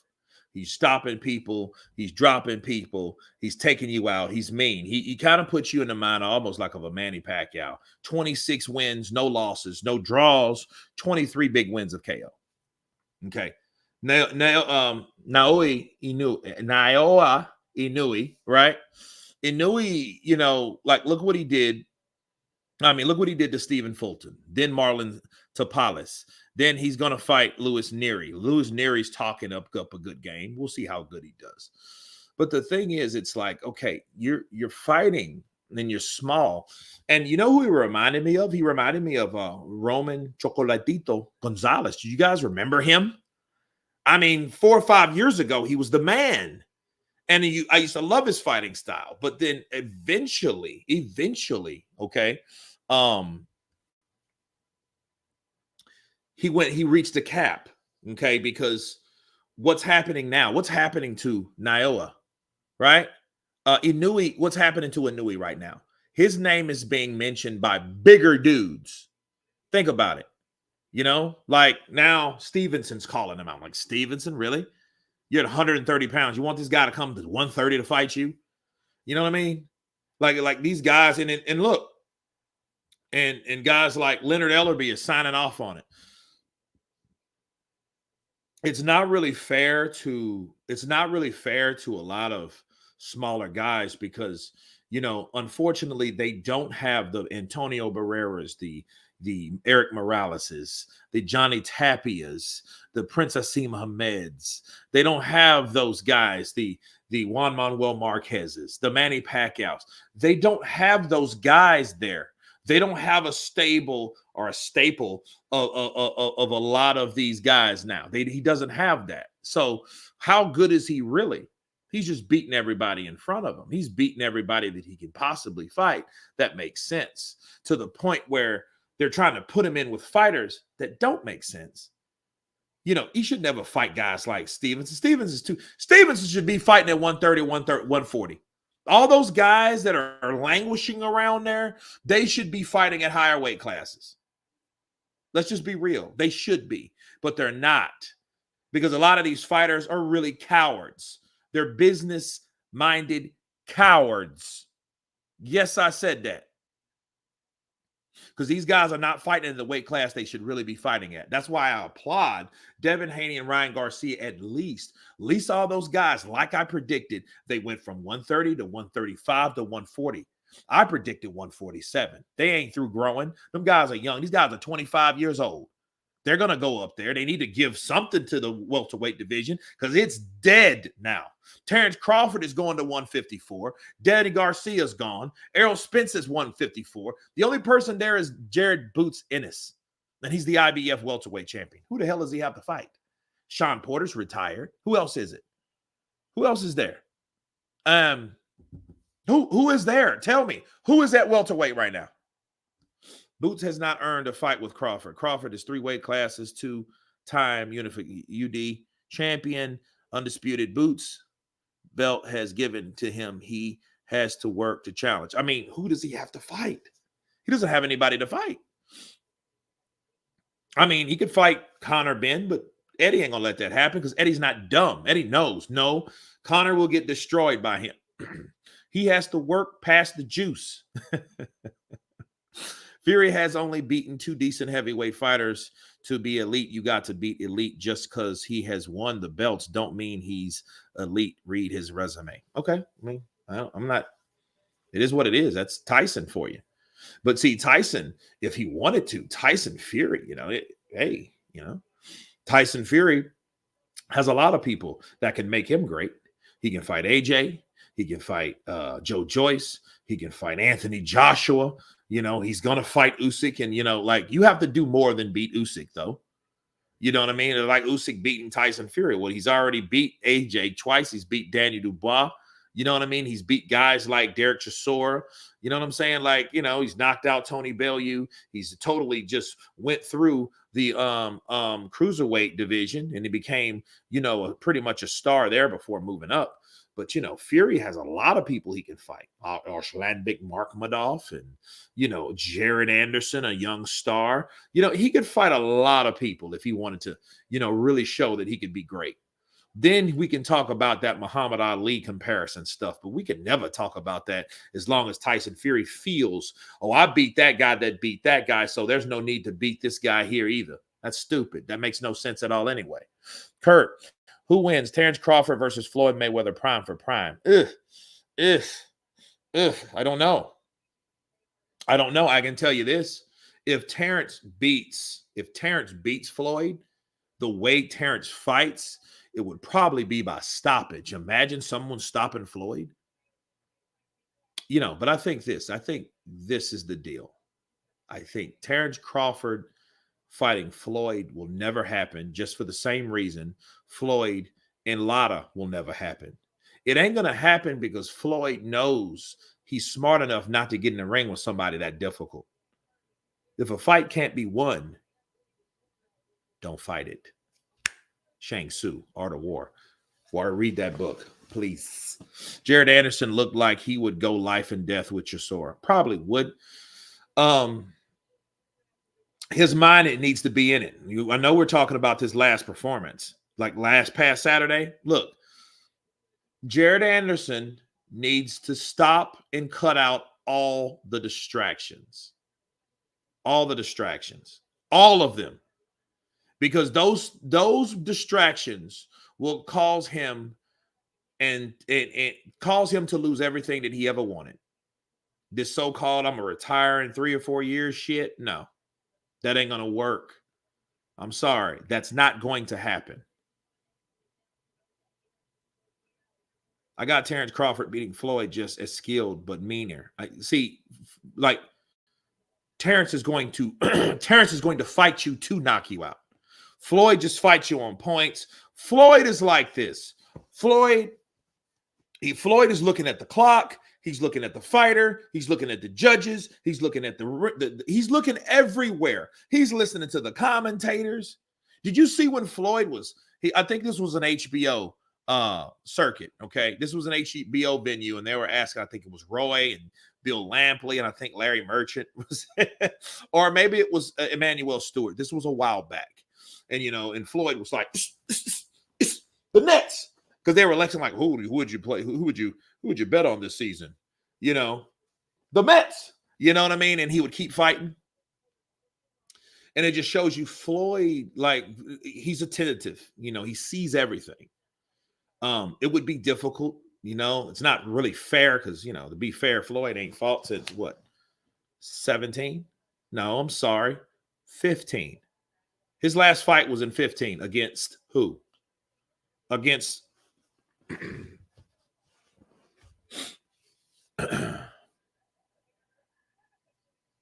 the Haitian fighter. The Haitian fighter that the Ghost Guerrero beat up. I can't remember his name right now. It's fleeting me. Okay. Crawford winked at Floyd before going in for Spence's combos. Yeah, I mean, he knew, and they know, like, but listen, you know who to beat. Oh my God, that's Clarissa Shields. You know, for a while, she had so much makeup on, I didn't know who she was. I swear to you. I did not know. I'm like, who is this tall black girl that's sitting there, these broad ass shoulders? And then I seen Woat, and I looked at her teeth. She fixed her teeth. You know, her teeth used to be like back like this. She fixed it. So I'm like, okay. Okay. Andre Berto, thank you, Big Ace. Counterpunch to you. Floyd still fights exhibitions to this day. He does. You know, he wants to stay relevant. He wants to keep that money going in. And, you know, let's face it. I think some people, Floyd included, Manny Pacquiao, guys like that, Roy Jones Jr., Mike Tyson, these guys are addicted to their careers. Some people can't stop it. It's a disease. They can't let it go. They got that Rocky Balboa shit going. I got to fight. Savannah looking like she got back. Okay, tell her the tape. We have Bektamir Melakuzev versus Pierre DeBaume. Okay. All right, Pierre DeBaume. Yeah, I remember him from yesterday. He's 22-0, one draw, 12 KOs. Bektamir is 13-1 with 10 KOs. So, you know, hey, these looks like some pretty good matchups. We'll see. Kurt, who wins? Sugar Ray Leonard versus Terrence Crawford. I got Crawford over Leonard. Because Crawford's meaner. Sugar Ray Leonard, what I learned about Sugar Ray is more of a scoring type fighter. Now, he was vicious and mean earlier. But let me tell you, you say I find Shields attractive. I heard that. I mean, she's not ugly or nothing. I'm just not a makeup guy like that, you know. I'm more of a natural, you know, like I'm going to see how you look without makeup. Like, here's some water, dash it on you. See how you really look under all that pounds of shit. But anyway, Michael Fuller, she after Thurman's ass, haha. Michael Fuller. Yeah, well, I mean, I think she should sit down with that because she will get knocked out by a grown-ass man. Let's just be real. You know, let's just be real about that. Let's just be real, okay? So I could turn it in. You know, let's just be. So I think, if anything, she just needs to stay in her lane. You know, I've got a badass crush on Clarissa Darling Shields. Hey, Khan, counterpunch to you. Yeah, you think Montgomery will come back after failing those tests? I mean, we'll see. Time will see, man. I'm not sure. It looks bad. It looks bad for the sport. It looks bad for her, especially. You know what I'm saying? Because, you know, you're a cheat at this point. Most importantly, that's what people are going to look at you. Doesn't matter how big it was, how small it was, it's still there, right? So nobody really cares. You're a drug cheat. You are a cheat there, buddy. That's what you are.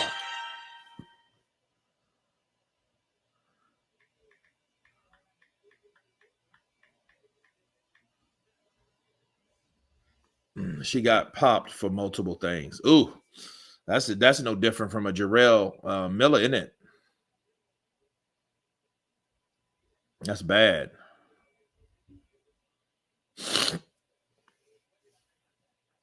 Failing tests these days means nothing. They all come back. Well, I mean, you get trashed out for a while, but I mean, it still lingers, especially like, let's say you come off, and this is what normally happens. The fighters that test positive for stuff, they get suspended. When they get suspended, then they come back, then they don't look worth a shit. They don't look worth a damn, right? Okay. Then they may win, but then they don't look the same. But then here's the deal. Do they really supposed to look the same after being off that long? So we're not really, you know, considering that, hey, maybe, just maybe, they look that bad because they've been inactive. Maybe, just maybe. You know, so that may be it. I wonder who AJ fights next. Surely he won't wait till next year and stay inactive until February. No, he's fighting in September. He would like to fight in June, but he's definitely fighting in September. He's not fighting, dude. Listen. September. So he's not, dude. That's not happening. That's not happening. Trust me. Wembley is already booked. Yeah, I mean, Wembley's booked, but is he booked on that card? No. I think he's going to be on that card. I think so. You know, they're not going to do, look, dude, they're not doing Wembley, and it couldn't be for Fury, because Fury's fighting in May next month.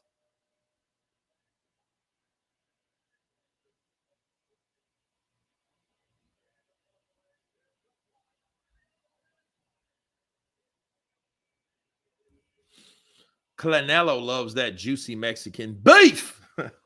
You like that beef, eh? Dude. Betamir Melakuziev. Okay. He looks like a strong bloke. Elisa Baumgartner was allegedly cleared and will be fighting Delphine Persoon. Okay. Please double the likes. Yeah, let's hit that like button. Let's go. Let's get it. Let's get it. Go. Let's go. Let's go, people. Let's go. Bloody hell.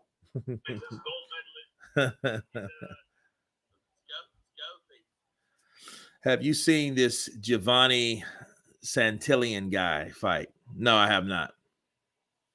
I have not.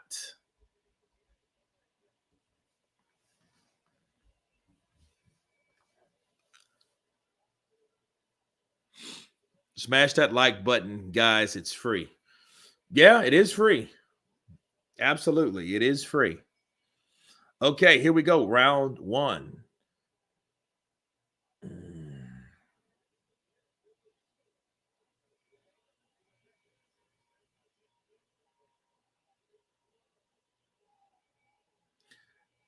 Damn.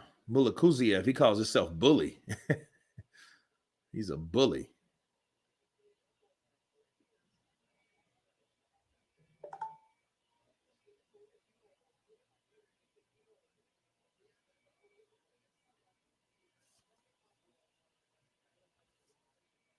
Who will Zhang fight after he KOs Wilder? I don't know, man. It's a good question. He'll get the rematch with Parker back. That's who he'll fight. The Parker rematch.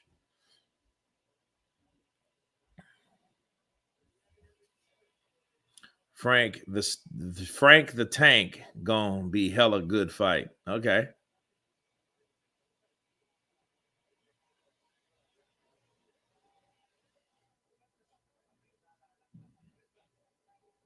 Haney by KO round 7.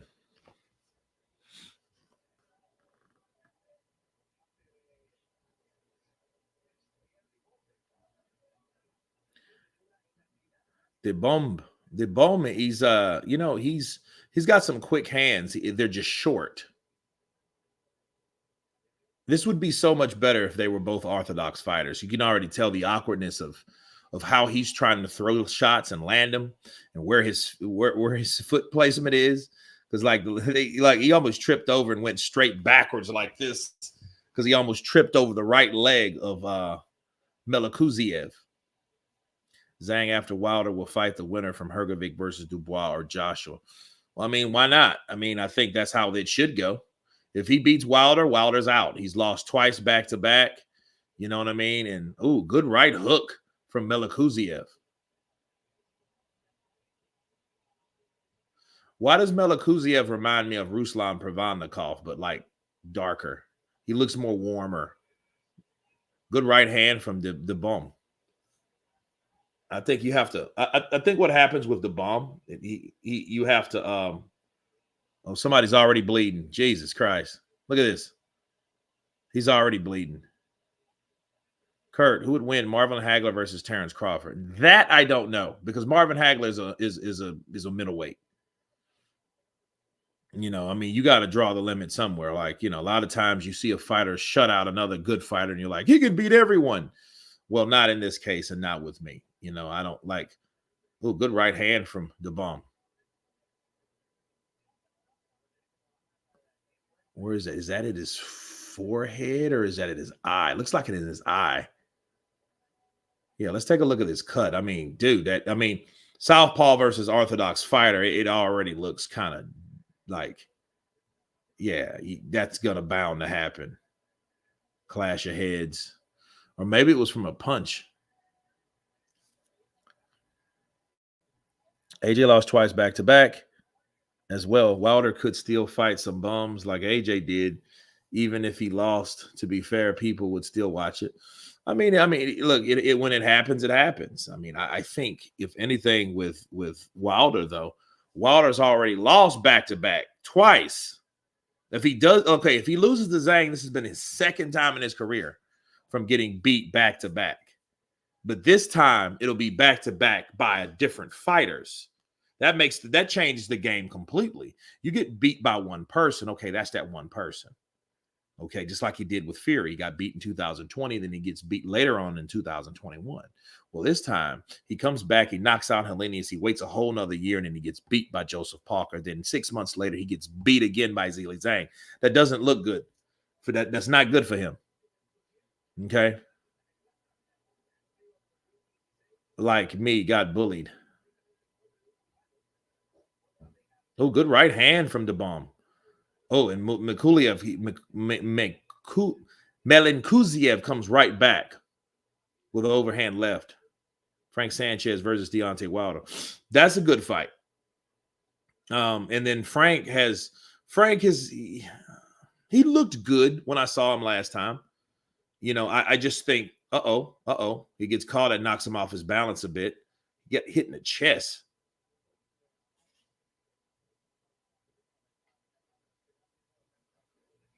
These dudes are sharp fighters. Like their combinations are short, crisp, you know. Paul Williams versus Chad Dawson. Yeah, those are guys y'all haven't heard from in a long time. Be good to see Ruiz back into the ring. I think he's still going through a bad divorce. That's why he isn't fighting yet, as he doesn't want his wife.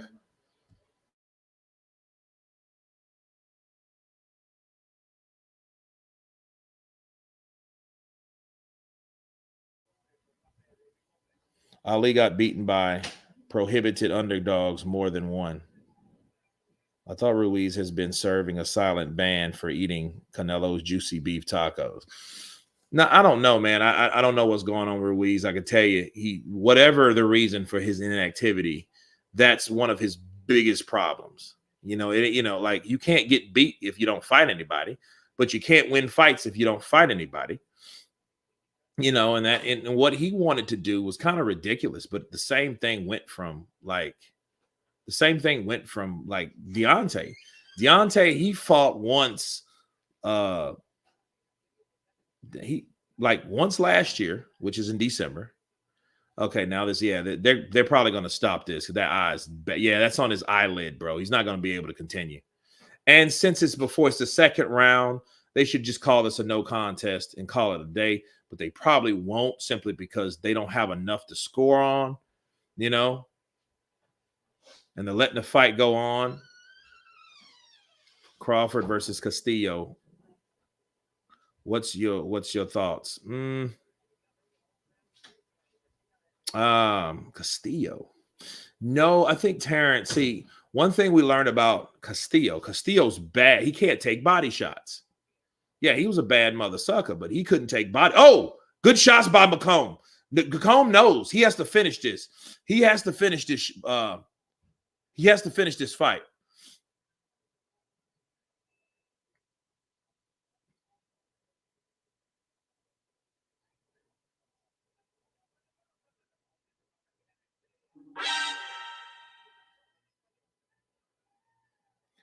Yeah, that eye's bad, bro. I don't know if that came from a punch or what. Joshua Dubois prediction. Dude, Joshua destroys Dubois. That's it. He destroys Dubois. Because for one, Dubois, no. I don't even have to think about that fight. Dubois versus Joshua. The only thing that you can build off of a Dubois-Joshua fight, two British fighters, both got beat by Usyk. Dubois knocked out Joshua a long time ago. You could say that. You could do that. You could go with that. Frank Warren. Well, Dubois actually sparred with Joshua and then has actually got the better of him. Me and some of my friends met Andy Ruiz at a strip club after he beat AJ. I bet. Yeah. Was he eating off of chicks? Do you think 100% Greedy Belly will show up lean, that with Sugar Hill in his corner and Crunk style with him being ready to dance? I'm not sure about Crunk style. I think Tyson Fury will try to use whatever works. If the Crunk style don't work, he's going to have to switch up real quick. And I think that's why he got his dad in there. See, I think he's kind of like listening to the whole idea. See, there's another clash of heads. Watch your heads, bro. But I mean, they're both, headstrong. Yeah, and I think if that doesn't happen, John Fury's going to come in there. He's going to come in there and try to tell Tyson, this is how you do it. Because I think Tyson will use whatever works to beat Usyk if he can. That's why if he does get beat by Usyk and it is by a decision, you have no excuses because he's had 2 separate training camps. He's lost a gang of weight. He has his father. He has his award-winning trainer. He has everything that he pretty much needs. Okay. So no, if he gets beat by him, he gets beat by him. That's it.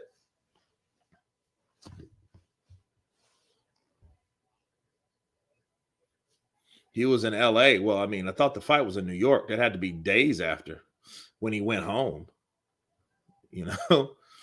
Psycho Crusher, I went to the AJ Ruiz fight. Fury may have lost whatever power he has by losing the weight. I don't know.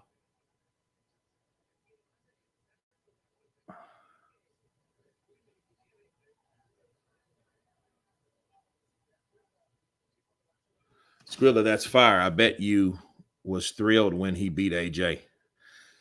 One thing's for sure, if he loses in the ring against Usyk, he will not be gifted the decision. I don't know. I mean, it's in Saudi Arabia, so the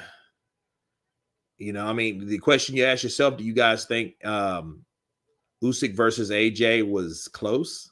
Do you think it was a close fight? Because it was a split decision.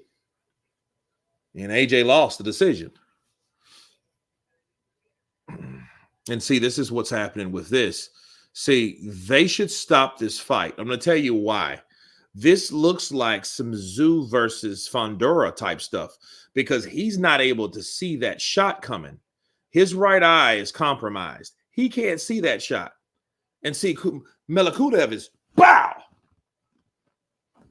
He's stepping in because he knows. He can, and then see his arms are not long enough. He has to get close enough to go to throw.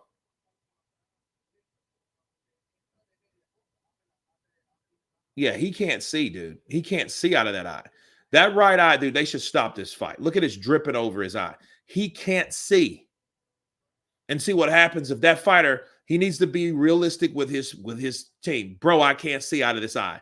And this man is catching me. This man is catching me. He did more than ran out of gas. He got caught with a left hook that he didn't see, of course, but whatever.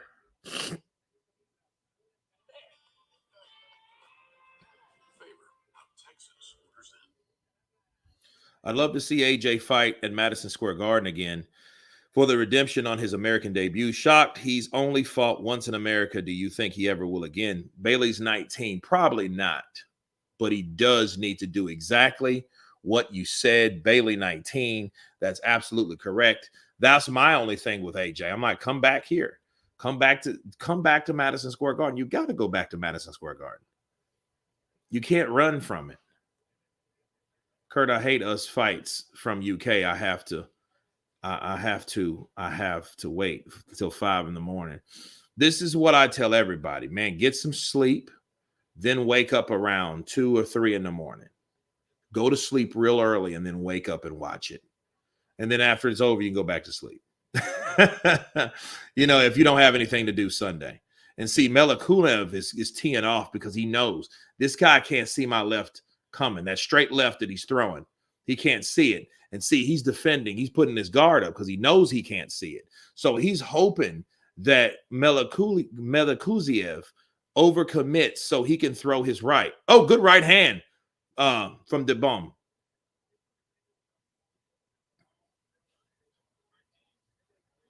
So look, he's waiting. He's waiting. Now he has that guard up because he can't see. Now they clash heads again. Yeah, this is a bad style matchup. You know, this is really bad. You know. Oh, dude. And look, his hand gets caught in the ropes. That sucks. King Mike Hall in the building. Counterpunch to you, brother.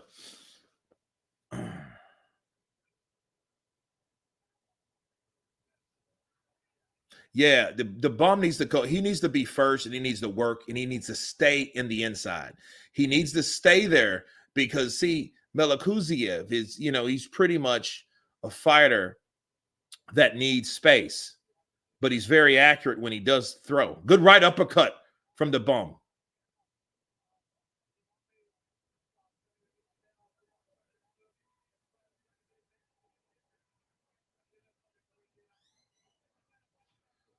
Yeah, this is dude, and it looks like the bomb has some power. It's just if he catches Melikuziev, that would be gnarly. Simply because you know he look everything's against him.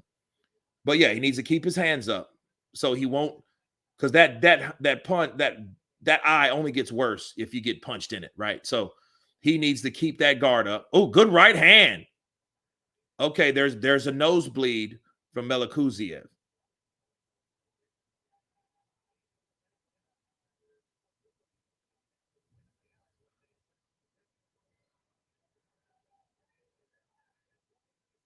Ooh, good left uppercut from Melikuziev on the inside. He was coming in with it. See, Melikuziev has to come and step in. So when he steps in, he's attacking. So the bomb, though, he's better on the inside. He's better with combinations. Whereas Melikuziev, he's looking to throw these shots. Yeah, his nose isn't. Wait a minute. Is he cut on the side of his eye? He's the bum. Counterpunch to you. What is the time where you're at, Kurt? It is 9:29 here, man. 9:29 here. He needs to get a time clock in the background. Kurt, who wins? Effie Ajagba versus Martin Bakole. I would go with Martin Bakole, even though I'm wondering where the hell is Martin Bakole.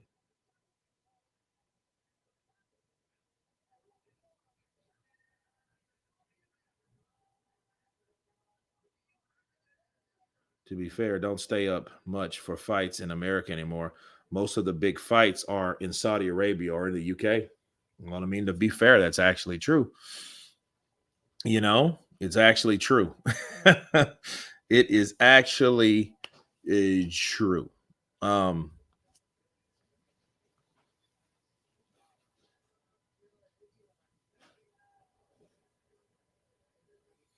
Yeah, he does need a jab just to offset Melikuziev because Melikuziev, he's just stepping in. He's stepping in with the straight left. Okay. And to be fair, what happens when the bomb tries that? When the bomb tries that, his reach doesn't satisfy. When he steps in, he's barely at that target, so he misses him. Okay, I knew that. See now, oh my God, look at the look. Now they got twin matching cuts. The left eye of Melikuziev is split open in the same place.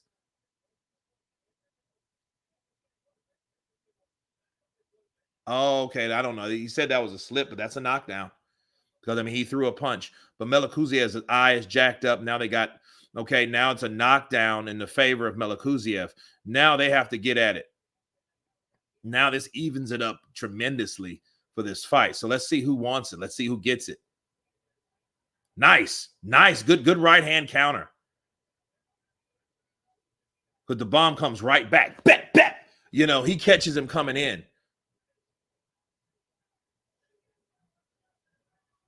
It just feels like this fight, something's gonna happen. Okay, now they're stopping it because now look at that cut from Melikuziev. It's worse than the bombs.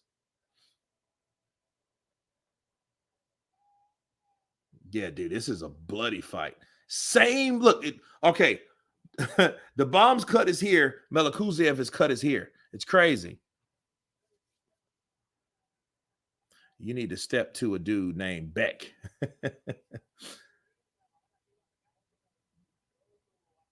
Oh, now look, Melakuziev. He's trying to hold on because he knows the bomb's coming.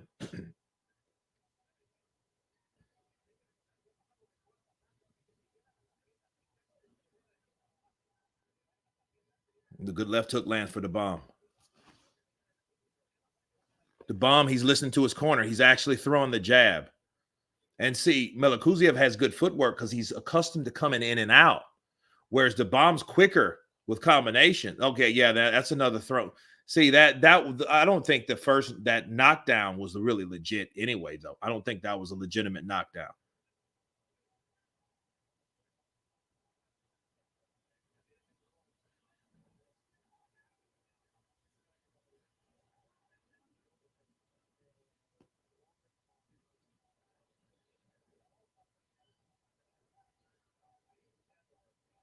Yeah, they're tripping over each other's feet and all that, man. So this is a very interesting fight.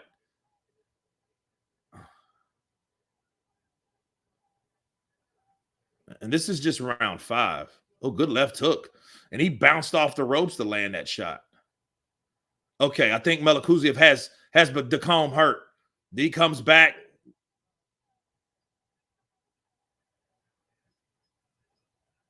Oh, whoa, that could have been bad. That could have been very bad. What's the time of the round for you, big homie? It's all it just the round 5 just ended.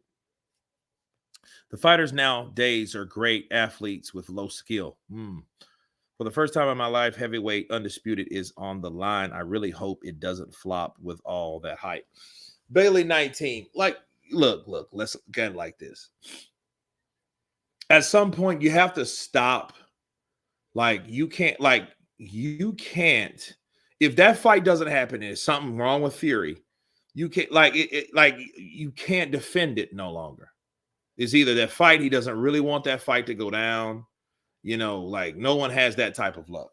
I'm sorry. No one has that type of luck.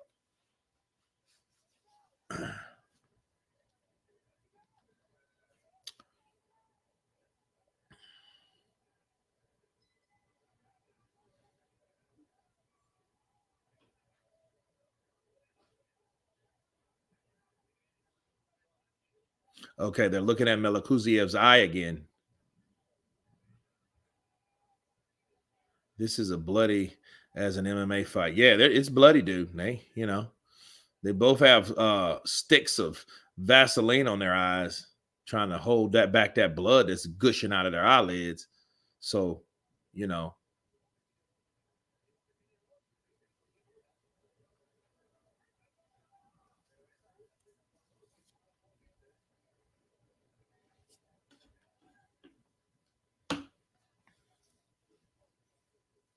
and see the bomb. He needs to stop waiting. He's waiting for Melakuziev. He should really be throwing the left because Melakuziev is only coming in with the left. He's leading with the left. He throws a right hook.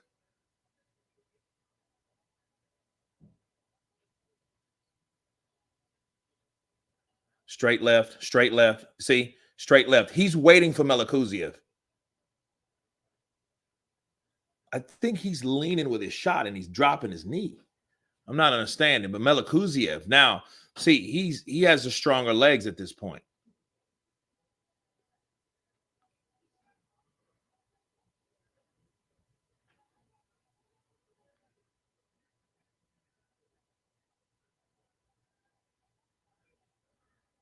See, Melakuziev, he's landing some shots.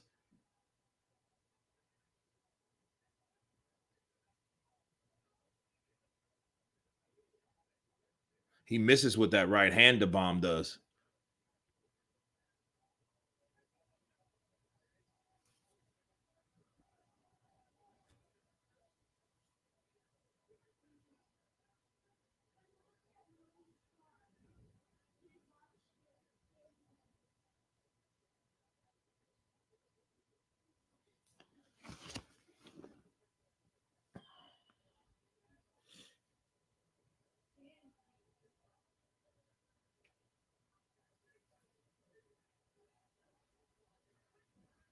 Like the action is went all the way down, all the way.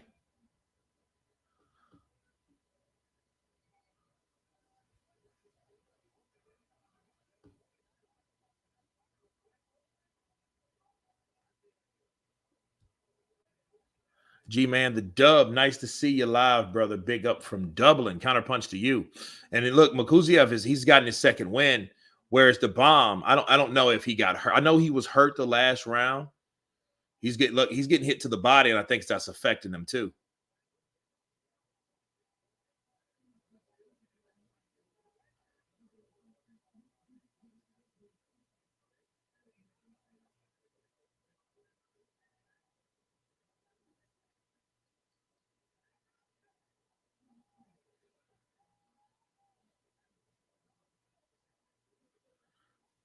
Yeah, I think the bomb is ready to go. He's not even fighting now. He's not even fighting, dude.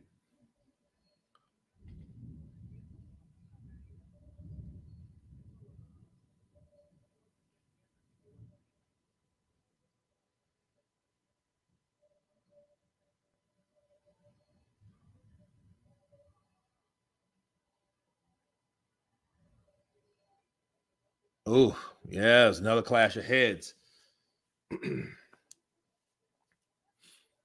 The God King Canelo needs to be stripped of his belt so other fighters can have a chance. Well, I mean, dude, that's Canelo, the cash cow. Nobody's really making him do much, So, yes, that should happen, but that's not. Kurt, UK loves you, loves boxing, and sounds like you do this because you love it, not for money. The rest do it for money, and they will not talk about boxing if they are not recording. You're if you're different. Well, the thing about me, man, you got to love what you do. I don't know I can't speak for other people. And I think really a lot of people that call themselves doing it for money end up making less money because they're doing it only for money. That's the crazy thing about it. I mean, you take care of the people that support you, and vice versa. It's a partnership. It's a community. So it is what it is. But back to this fight, the bomb is slowed down tremendously. I don't know what's going on. I think me seeing the like the bomb, oh, good right hand from the bomb. I don't know where that came from. I mean, that's what he should do. There another right hand, land it again. Let's go for it. Right hand, right hook is thrown by Belakuziev.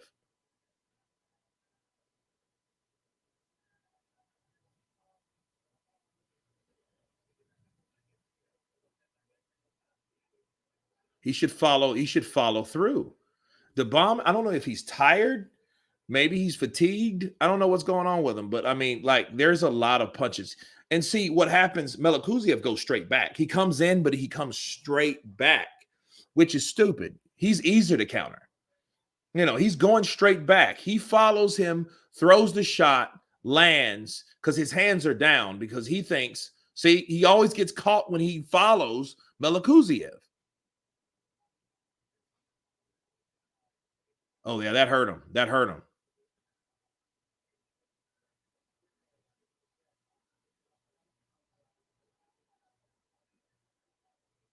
And he's just throwing straight lefts.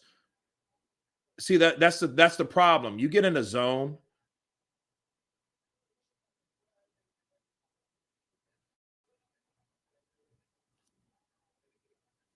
He's just taking left hand leads from this guy. Jab. He forgot all about his jab. Jab with him. If someone's throwing straight lefts, bow, throw a jab. Get him off course. Get him off course. Right and the left lands for the bomb.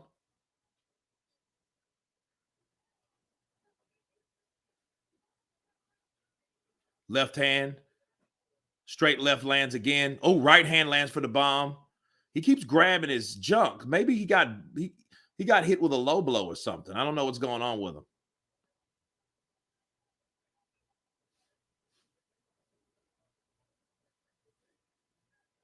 Yeah, I think that's fatigue, dude. He's tired. The bomb's tired. And then he's waiting. Kurt always wanted to see Dillian White versus Jarrell Miller.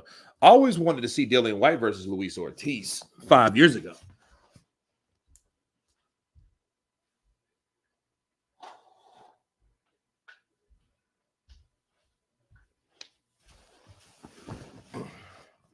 I can't lie. I'm Team Garcia tonight, but I'm a bit scared.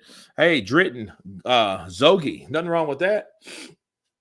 We should all take time to appreciate every fighter, even the ones we don't like. Imagine having a fight losing, feeling like shit, then just go on the internet and I see your name disrespected. Must be hard. Yeah, it's bad, man. It's bad.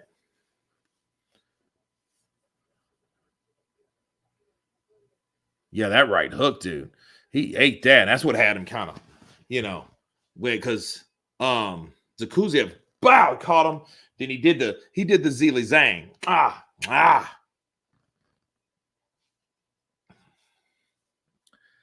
Okay, it's round 8. So, I mean, they're still looking at both of these fighters, but it definitely looks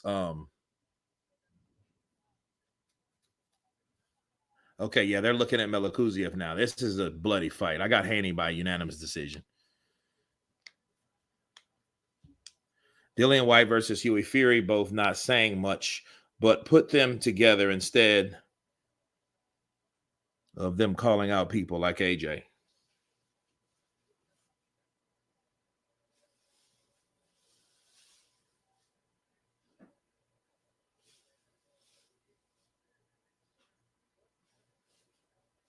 What's going on? Did they stop it?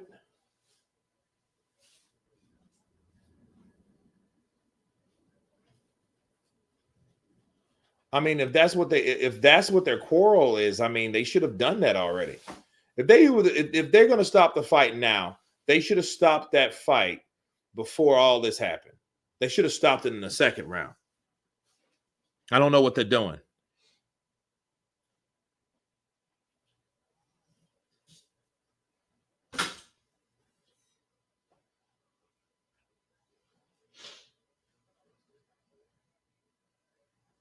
Oh, this fight's over. They stopped it.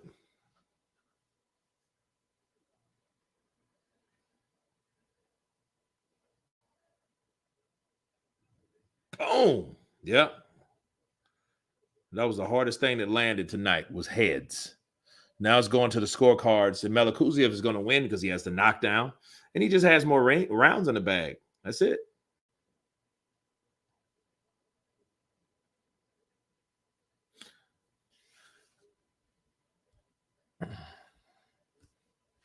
Chris Esperon. Smash that like button, guys. It's free. Show your support for the channel. Counterpunch to you.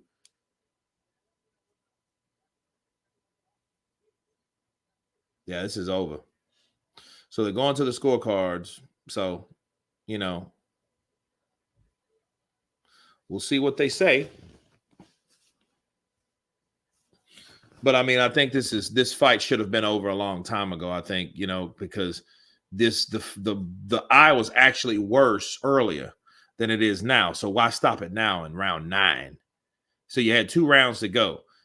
It's happening in round 2. So if it happened in round 2, they should have stopped the fight.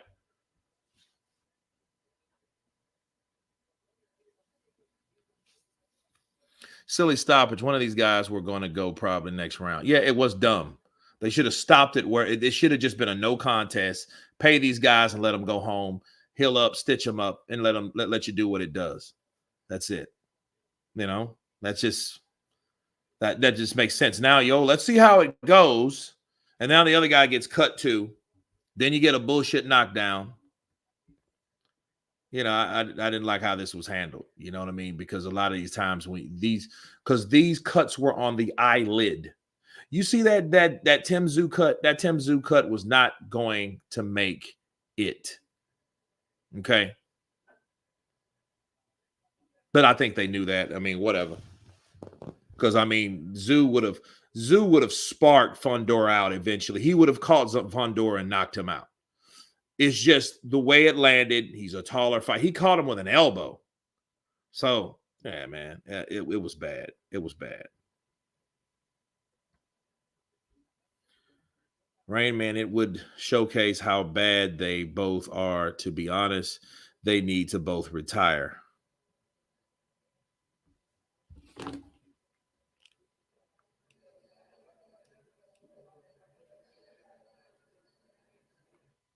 So let's see. Kurt Daniel Dubois versus Francis Ngannou. I don't know. That's a little different because Dubois is a little slower than Joshua. And I don't think Dubois is as polished as Joshua. And so him fighting someone like Francis, matter of fact, where is Francis? Nobody's heard of Francis Ngannou in the last 2 or 3 weeks. Nobody's even heard of him.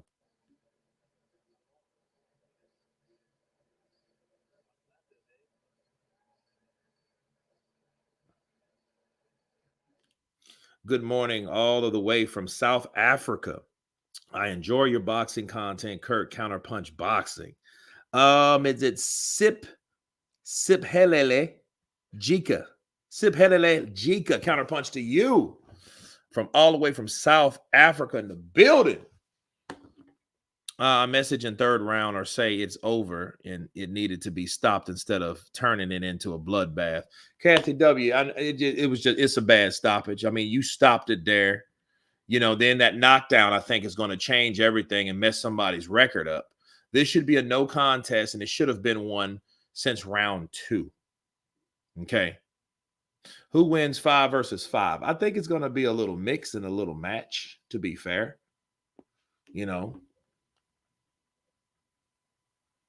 Where is Melakuziev from? Is it Uzbekistan? I know that's not Kazakhstan. I think it's Uzbekistan. Kurt Francis Ngannou would knock Derek Chisora out. Probably he would. I think that would happen. Let's see.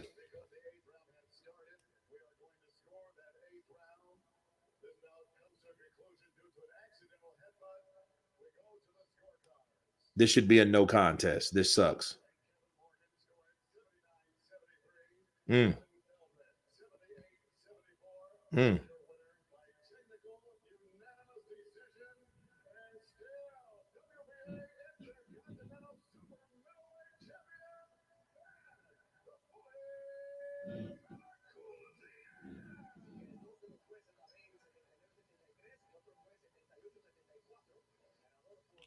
So there you go, which the fight should have been stopped. That's what happens when you do the wrong damn thing. That's what happens when you don't have people that are technically responsible when things like this go down.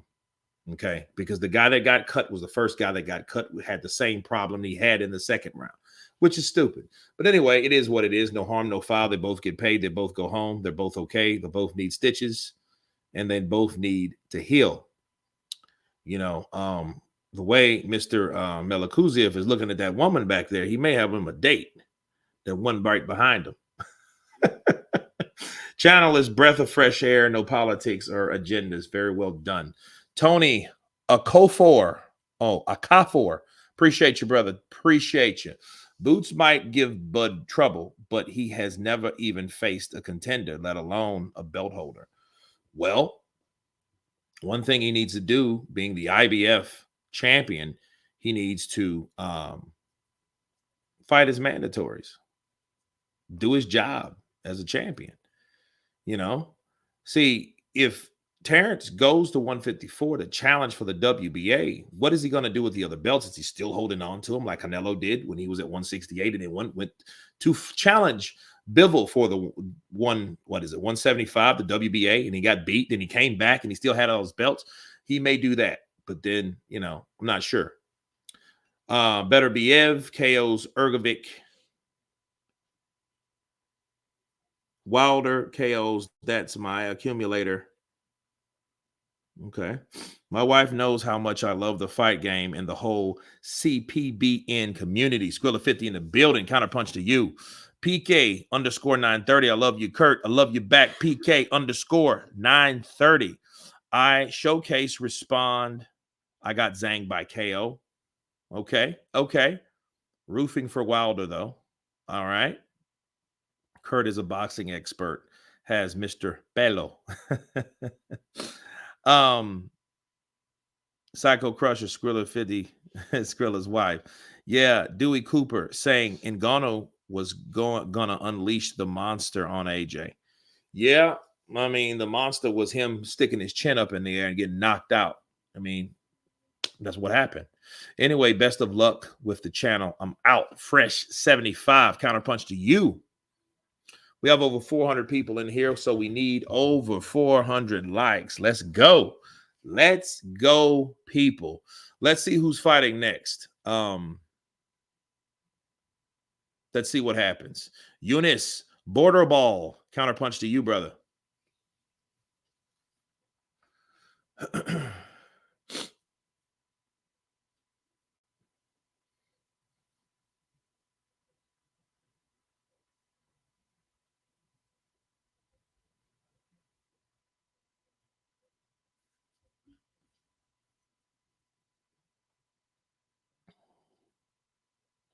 But yeah, I didn't like that last decision.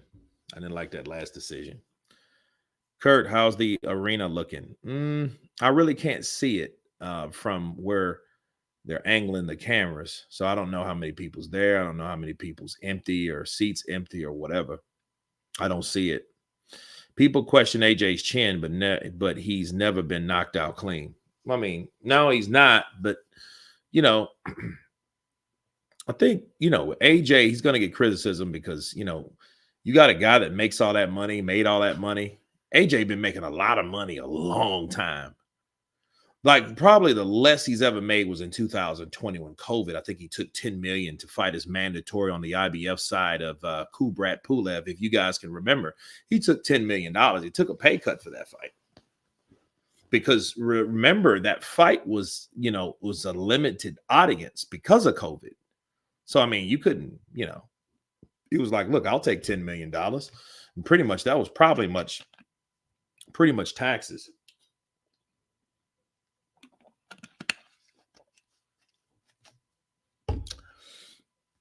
Kurt, who wins? Lawrence Claybay versus Daniel Dubois. I go with Lawrence Claybay.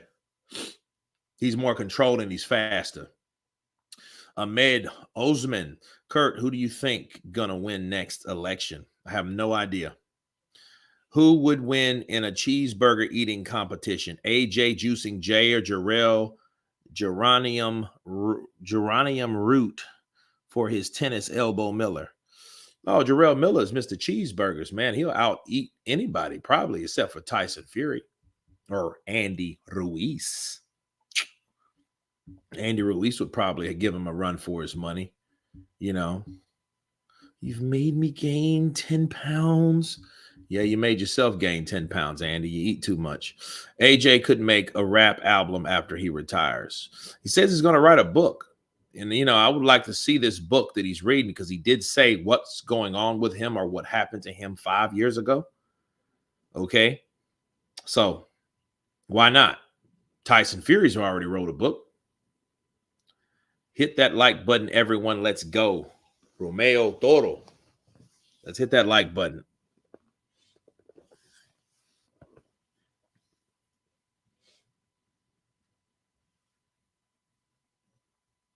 I'd buy AJ's book.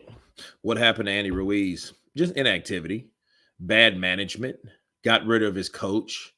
You know, like Andy did everything wrong. I mean, he did. Andy did everything wrong. You know, he did everything wrong. Raw Rap Records, the Mike God Chemistry. Kurt, I got your channel intro ready for you.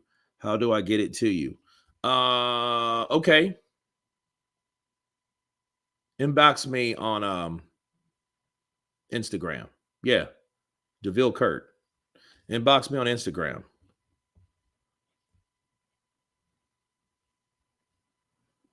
Am I dead yet? And Michael Fuller. Seen a poll saying AJ was third richest sportsman in Britain.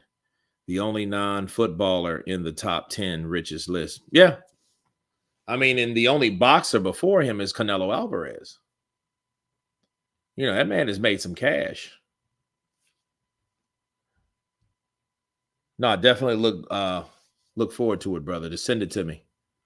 Kurt, who wins? Anthony Joshua versus Riddick Bowe. Ooh, that's a tough one. Because Riddick Bowe was kind of raw, man. People forget Riddick Bowe was kind of a bully. Riddick Bowe was from New York. He was another New York guy. Tuning in from down under, Mr. Siuli. Counterpunch to you. I remember that AJ went through an unsteady bad patch. Everyone was saying he weren't himself. I'd love to read to see what was going on. Yeah, we'd have to see what's going on with him, Maybe he broke up with whoever he was with and didn't tell nobody. Maybe, you know what I mean? I don't think he kind of shares information like that. Well, we got Barboza. He's coming through. So I remember this Barboza. I think this is the last fight before the fight. LeBron just missed a layup. He's definitely not the GOAT in basketball. Paulton White. Yo, Kurt, watching from Jamaica. Everything is Irie, man. Paulton White. Counterpunch to you, brother. Robert Jacob. Garcia's KO power gonna give Haney problems when he lands. If he lands early enough, Garcia might even take this on points.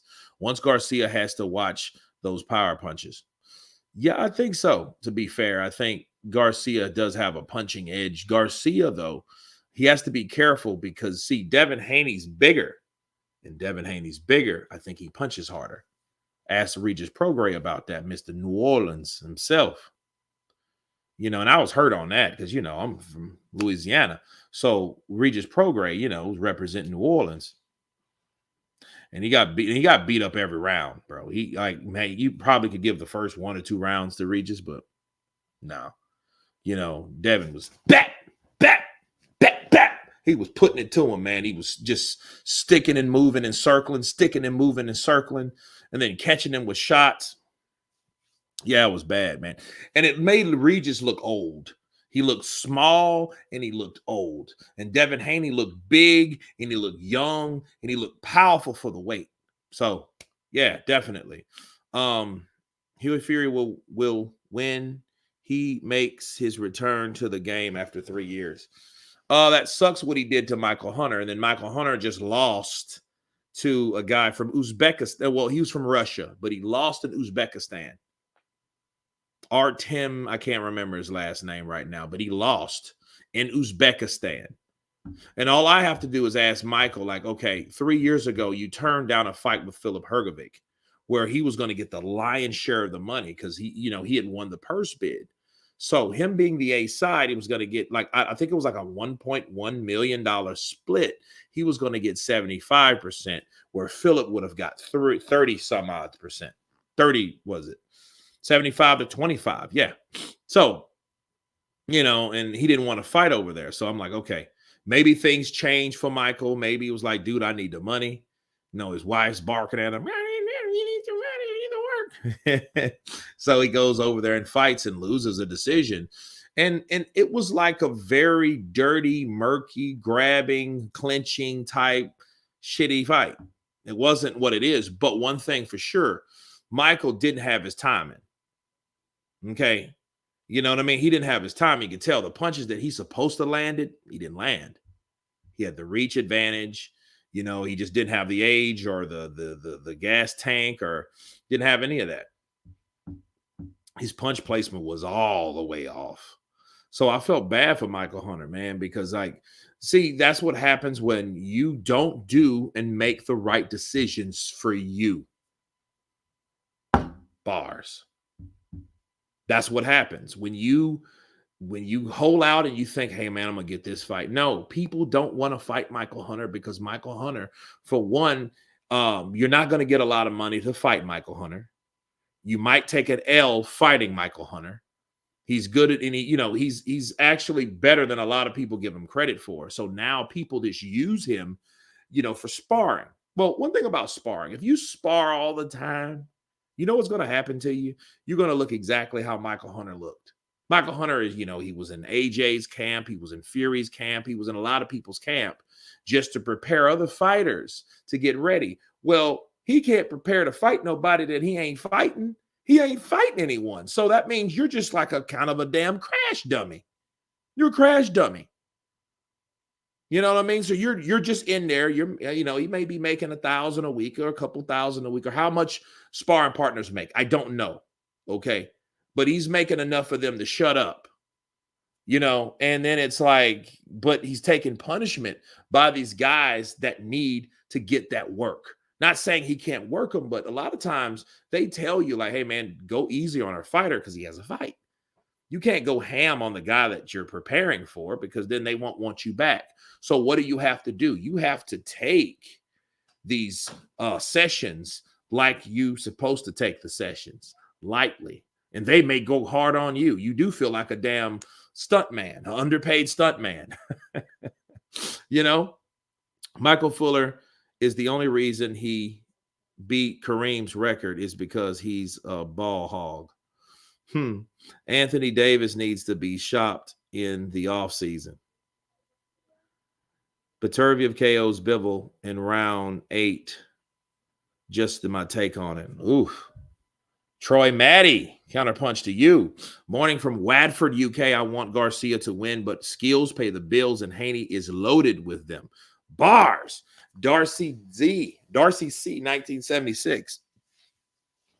In a hypocritical matchup, is Tyson Fury too tall for prime Mike Tyson, or Mike has the tools to counteract the overwhelming height and weight disadvantage? How would Mike beat Fury? I mean, he would beat Fury like he beats everybody else. Get on the inside, work the body, avoid big shots from a taller guy, and throw lunging hooks and right hands. Work the body, slow him down round after round if you can't connect fully upstairs. Yeah.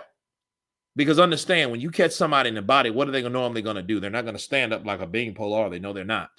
Okay, they're going to lean over. Okay, and Mike was crucial, and he was brutal for making people, folding people over and breaking them down to size. That's Mike Tyson, man. He breaks their back, he makes them spinal. Boxing Redemption. What's up, Counterpunch? Counterpunch to you, Boxing Redemption. And Barboza Jr. and McComb are in the ring. Okay, McComb has a decent outside style. He's rangy. Barboza Jr., he's staying composed. I think he's adjusting to that spiraling jab of McComb. McComb's from Ireland, so he's boxing in his blood. Why everyone cares so much about Haney's dad? He's corny, but a good supportive dad. I mean, he's pretty much the voice of his dad, and he's like, he's a slick capper, and and he's promoted his son, and he had faith in his son, and he's poured into his son all the things that he did good, all the things that he did bad. He invested it in his son. And see, thing about Bill Haney, I like Bill Haney. I've met Bill several times. You know what I mean? I talked to him there, here and there. But then it's like with Bill, it's just, like Bill is going to be Bill. Just like Angel Garcia is going to be Angel Garcia. Just like Teofimo Lopez Sr. is going to be Teofimo Lopez Sr. They're going to be themselves. They're older. They support their sons. That's what they do. Better BF is Brutus from Papa. Jared Anderson versus Chris Bird. I don't think Jared beats Chris Bird. They're both very...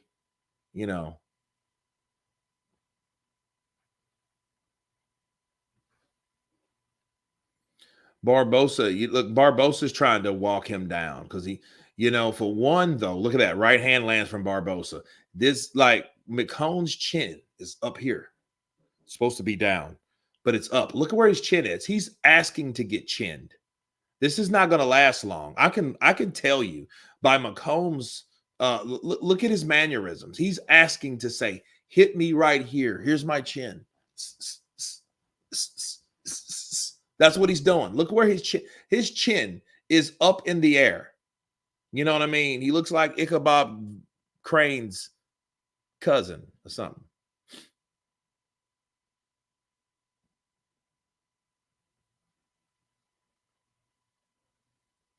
Yeah, Barbosa, he's just waiting for the shot. He's waiting to land one of those shots that takes his head off, because the Barbosa, because he knows, well, He's long, he's rangy, but his chin is out here. They already know. They already know. Only Angel Garcia is as bad as T.O. Sr. Those guys should hang out. They probably already do hang out. I'm surprised they haven't crossed paths. But then again, of course, T.O. is, T.O. and Angel, like they're one's from Philly, one's from New York or whatever, wherever they stay now. I still feel bad for T.O. though. I still I hate to see personal things happen to fighters and they're affected by what happens personally. But that's pretty much anybody. I mean, I hate what happened with Mike and Robin. Remember Mike Tyson and Robin Givens? Now look, see, he's going to get chinned and he's going to get hurt, and it might not be his right hand, and maybe the left hook that catches McComb and sends him to another stratosphere because he's not. Look, his posture's all off.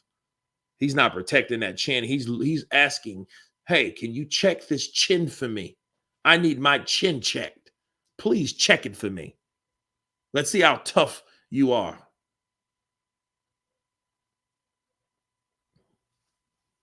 No, T.O.'s dad, F that. Michael Hunter said it's exhibition fight. It's not official fight. It's not on BoxRec. Okay, well, good.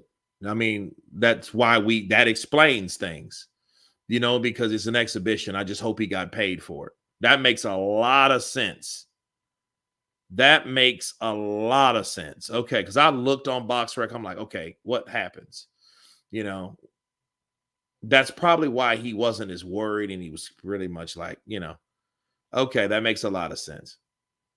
Robin Givens is the godmother of gold diggers. Yeah, man, she was hated for a long time. People hated Robin Givens. A lot of people did. Don King hated Robin Givens, and Don King was robbing Mike as much as she was. I can't stand that bitch. Because see, this is what was happening. Robin was coming at Don like, hey, my husband has made this amount of money, but he's only got this amount of money. So where's the money? And that was the problem. That's where the problem was. And so Don was like, oh, we got a problem because I can't rob Mike because he has a wife that's trying to rob him. And she's finding out that we're robbing him. So yeah, it was crazy. It was crazy. Prenup. There was no prenup. I love you, Robin. And Robin, I love you, Robin. Do you think that Fury could handle Riddick's smash punch? I'm not sure. No kids in a prenup. And I think that's what it was. And Robin said she was married, and all that. I don't know how true all that was.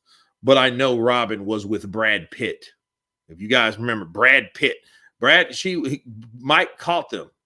Dude, McComb has just hit Barbosa with 5 punch combinations, and he's still around.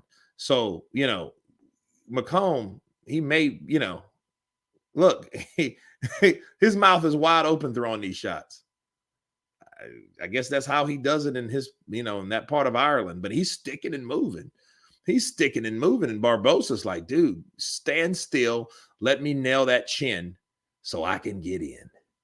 But that's not happening. Who do you think would be a good trainer to take Danny Garcia to the next level? I don't know, man. Maybe somebody like the Reynosos, maybe Eddie Reynoso. You know what I mean? Because Danny's a hooker and he's tough. So I think if they taught Danny, Mr. Philadelphia himself, how to come to California, how to put his, how to fight behind his guard, how to hook to the body and the head. You know what I mean? I think, yeah, that's going to happen. But you understand, Danny's 35 years old now. All these dudes are getting older, bro. Everything that happened in the last 10 years, the guys 10 years ago that's been fighting, Keith Thurman, Sean Porter, Danny Garcia, Godedes Ugas, Erislandy Lara, all these dudes are damn near 40 years old. They're either 35 or 40. Like Terrence Crawford, he's 36. He'll be 37 in October or late September. Freddie Roach, I don't know. I mean, Freddie, listen. Freddie needs boxing. I don't know if boxing needs Freddie. I'm sorry. I love Freddie Roach, but Freddie needs boxing. He needs it to give him purpose. Okay. I'm going to keep it a buck with you. And I've seen a lot of interviews with Freddie Roach. Freddie Roach has Parkinson's very bad. He needs to keep going because he's thought about suicide many times. A lot of people have. Robin Williams, if you guys didn't know, you found out he was pre-stages of that same disease. So that's why he said, you know what? I'm not dealing with that. I'm out. Freddie Roach has been dealing with it like Michael J. Fox, like Muhammad Ali, like a lot of people that dealt with Parkinson's until it took him out. Freddie Roach needs boxing. So saying all that to say this, people, well, how good is Freddie Roach? Well, Freddie Roach is just as good as he's going to be in his state, in his condition, in his current condition right now. Okay. Much love to him. God bless him. But then, he needs that. I think, the Manny Pacquiao days are over. Okay. Don't say he can't do his job, but it's like Freddie is there for boxing. Freddie's God is boxing. Okay. T-Bud needs to get a fight. No joke. He's going to F around and wait too long. Well, he could retire. Look at that right hand that Barbosa landed. You know what tells me, though? McComb does have a chin because he got caught in the first round. This is round 3. And he's working the body. This is a good fight. I'm thinking that this fight's going to be over. Look, they're going toe to toe. Go Ireland. Look, look at that lad. He's look. And guess what? Look at the eye of Barbosa. You think that shit just happened? That's a swell from a punch. That ain't a clash of heads. No, that's from that leather popping him in the face. Because McComb he's putting those punches together. Look at it. You see that swell on the left part of his eye? Look at that. And he's countering. They're not hard shots, but they're accurate. He's letting them go. That's how you do it. And he's not allowing Barbosa to outwork him. Even though Barbosa is aggressively stalking him, he's not effectively aggressively stalking him. That's a difference. See, he's coming in trying to throw shots, being the aggressor, but getting caught by the longer, taller McComb. McComb's coming in. Look at that. Look at that. He gets stuck and bow. He catches him with a little quick, sharp left in the inside. And see, Barbosa's like, dude, I want to get this guy out of here, but it's not that easy. Now, let's size up. I call him Ichabod Crane, maybe because of his haircut. But really, if you look at how this dude's built, he's tall, he's rangy. He ain't got little skinny little chicken legs. His legs are thicker than Barbosa's. So he has some foundation under him. It's all about your foundation and your balance when you're taking shots. If you're standing right in front of a person with your feet right in front of you, somebody can knock you right on down. But if you got that rear strong dominant leg planted behind you, so somebody catches you, you can bounce back from that. Okay. Skrilla True put Jada gave an interview with Will talking about how she cheated with her son's best. Yeah, that was sad. Capital 2 times. Kurt, shout out to you, big dog. It's been a minute, but I still tune in for the greatest commentary ever. Appreciate you, man. Appreciate the love. You guys hit that like button and donate 10 quid. Let's go. Irish fellow is like a praying mantis. He is. Exactly. Lee W. He's exactly like a praying mantis. He's waiting to strike and he's striking. He's waiting and he's striking. Kurt, Evander Holyfield was going to fight Mike Tyson in 1991. He was. But what happened in 1991? Someone lied on Mike and he went to jail for 3 years. And that same person that accused Mike of that accused 2 other people with money. Go figure. Okay. You can't make that up. But I was starting to do a documentary about it like a few years ago. I stopped doing it. I was like, let it go. And you definitely can't talk to Mike about that. You talk to Mike about that a case, he might punch you in the face. Bars. Oh, yeah. Here listening to Kurt's pro analysis. Absolutely. Adekola Adams counterpunch to you. Oh, that was low by Barbosa. Wait a minute.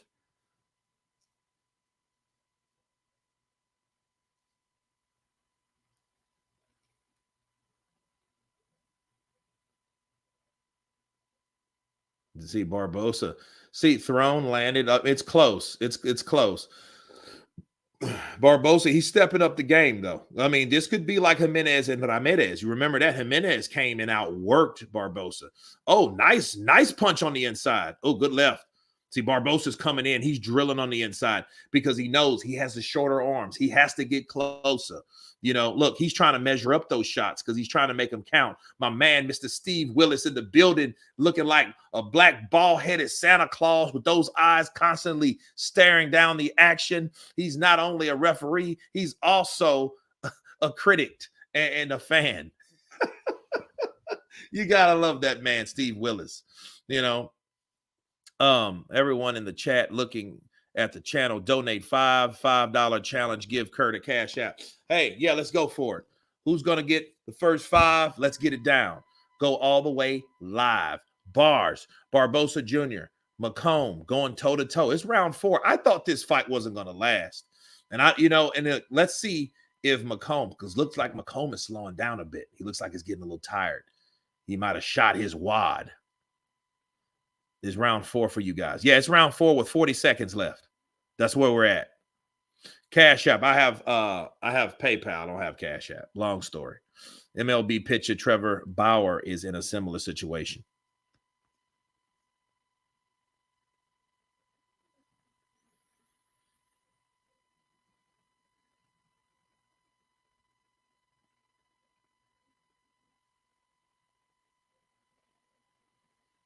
Oh, good defense by McComb, though. McComb's still slipping and moving. He's slipping and dipping. Now, he got caught with a right there, you know, but I don't think that hurt him. This is a tough kid, though. I got to give him credit. I have to give him credit. See, they thought, and a lot of times these guys think, hey, man, I'm going to get over there and make a good presence. I'm on the undercard of Haney, Garcia. You know, watch me do what I do.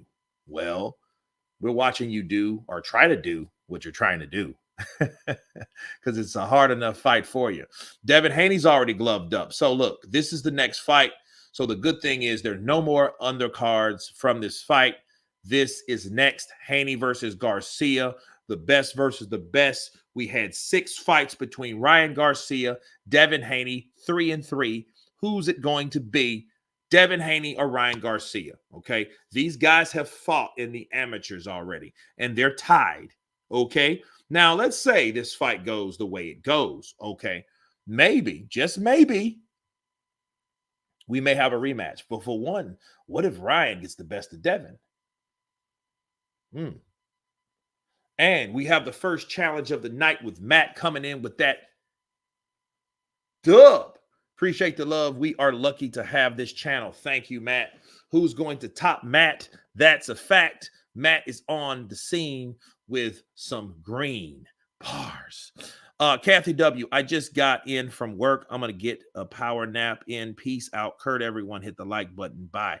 Kathy W., you may have 30 minutes, maybe 40 minutes until the fight starts. You know, and I took a power nap too. So we want to see you back. Welcome back. Come on back in because we're here until it's over. Okay. Ryan knocks out Devin with a body shot. Ooh, like he did Luke Campbell. The man has a lethal left hook. Left hook. Get like Mike Tyson left. He had a nice left hook. Johnny Fisher is sparring partner to Philip Ergovic in his camp. What do you think? Okay. Yeah, this is a good fight, though, man. It is. It really is a good fight. It really is a good fight. Definitely. And you know something? Who's swelling? See, McComb's not swelling. McComb, you know, I mean, you know, say what you will. You know, Barbosa is the only one that's had this. He has this like knot that's ever growing on the left side of his face under his cheek. And that's from that jab. I can tell you that already. That jab, that long jab of McComb. Look at McComb. He's in and out. He's jittery. He's throwing feints. And he's giving Barbosa fits. Barbosa's trying to knock him out. He's trying to go to the body. He's trying to show that he's dominant. You know, he's trying to respond and answer. Here's the thing about answering someone. You have to answer shots that are laid upon you. You get caught with a 2-piece with no sides, pop, pop, you better come back with 2. Even if they're not even landing, you better come back with 2. You have to mentally prepare yourself to respond to each aggressive attack that any fighter has. That's how you win fights. You can't get hit with 4 punches and do nothing and no answer. What happens at that point? People are okay. People are already mentally scoring that. Man, he just got hit with 4 punches. Well, what did the other fighter do? Nothing. Hold, clinch, run, move, weave, bob, whatever they needed to do. Okay, that's not answering anything. You got to answer these shots. Ryan ain't winning this fight. Cub Scouts. Kurt, who wins Evander Holyfield versus Mike Tyson in 91? I think Mike Tyson gets him in 91. It's just he was just like he had peaked, and I think he would beat them. I think he would beat a lot of those guys. Lennox Lewis would get knocked out by Mike Tyson in 1991 because it's Mike Tyson in 1991. See, Mike Tyson went to jail and he came out big. Mike Tyson wasn't a big swole dude. He was this kid that looked really old for his age. Listen, let me tell you something. You guys know Teddy Atlas. Teddy Atlas was the co-trainer of Mike Tyson. You had Customato, then you had Kevin Rooney, then you had Teddy Atlas. Okay, now understand this. Mike Tyson, let's say he was 13. They thought he was 17. They were like, how old is this kid? And they're like, oh, well, he's 13. No, listen, seriously. How old is this fucking kid? He's at least 17. Okay, he's 17. So Mike was 13 years old, 14 years old, knocking out old people, teenagers. And he was just an adolescent. But he was built like a, you know what I mean? That's the way he was built. He already had the power. He was already developed physically, not mentally, but physically. Like he would go somewhere and cry, and Teddy would have to like console him because he's a kid. He's not 17, 18 years old. He wasn't. He was 12, 13 years old. He had to lie of them because they didn't believe him. And Teddy's like, dude, okay, he's 17. Can you let him fight? And he goes in there and knocks out somebody in 7 seconds. That was Mike Tyson. Kid Dynamite. And this was really pre-Kid Dynamite. Because Mike Tyson was short, stocky, and he wasn't fat and bulky. He didn't get that way until he went to prison. When he went to prison, he was solid. He was just like a prisoner. Okay? Just spend some knowledge to you guys. Let you guys understand who Mike Tyson really was. You know, I mean, he was just like, the dude was quick. He was just that. And you couldn't hit him. Throw 1, 2, 3, 4, 5, 6. He would... you wouldn't doing anything to him. He was bobbing and weaving, and when he throws punches, he's throwing them in bunches. Now, he could knock you out with 1 shot, sure, but he's catching it with 4 or 5, okay? Kurt, is Ronnie Shields a good trainer? Absolutely he is. Ronnie Shields will cuss you out. Look like he did David Tua, but no, he's a good trainer. He's a good old school trainer. He trained Mike Tyson. He trained David Tua. He trained a lot of people. So, yeah, Kurt Muhammad is the greatest of all time.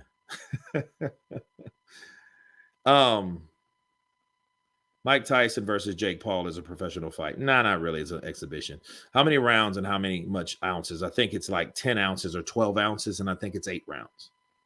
You know, so no. Mike flurries were not SRL flurries. They were bombs. Yeah, he threw bomb flurries because those shots hurt you. They weren't just thrown to make it look good. So, yeah, you're right about that. And while we're talking, we're in the 6th round of this fight that I thought was going to be over, you know. And see, now, listen, Barbosa is now thinking in there. He has to think. Look at that. He just caught a left, straight left on because, see, he's in there with a guy that's no slouch. He's not a bitch, people. Okay.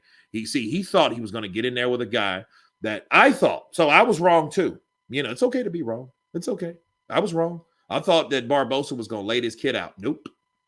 No, so. Never heard of McComb, but we have now. And we've heard of him together by way of Ireland. There's still no knockdowns in this fight. You know, this fight is up in the air. Now, here's the thing. I think Barbosa, if it goes to the decision, Barbosa will win a decision. because I mean, I don't think they'll just get, and unless he does something spectacular, like drops them and makes it real interesting for the scorecards and force the judges to score something in a way that they didn't want to. Okay. But anyway, but yeah, I don't like Jake Paul. Hopes Tyson KOs him. Well, this is what I hope for. I hope for an entertaining night of boxing, and I hope no one gets hurt, especially Mike Tyson.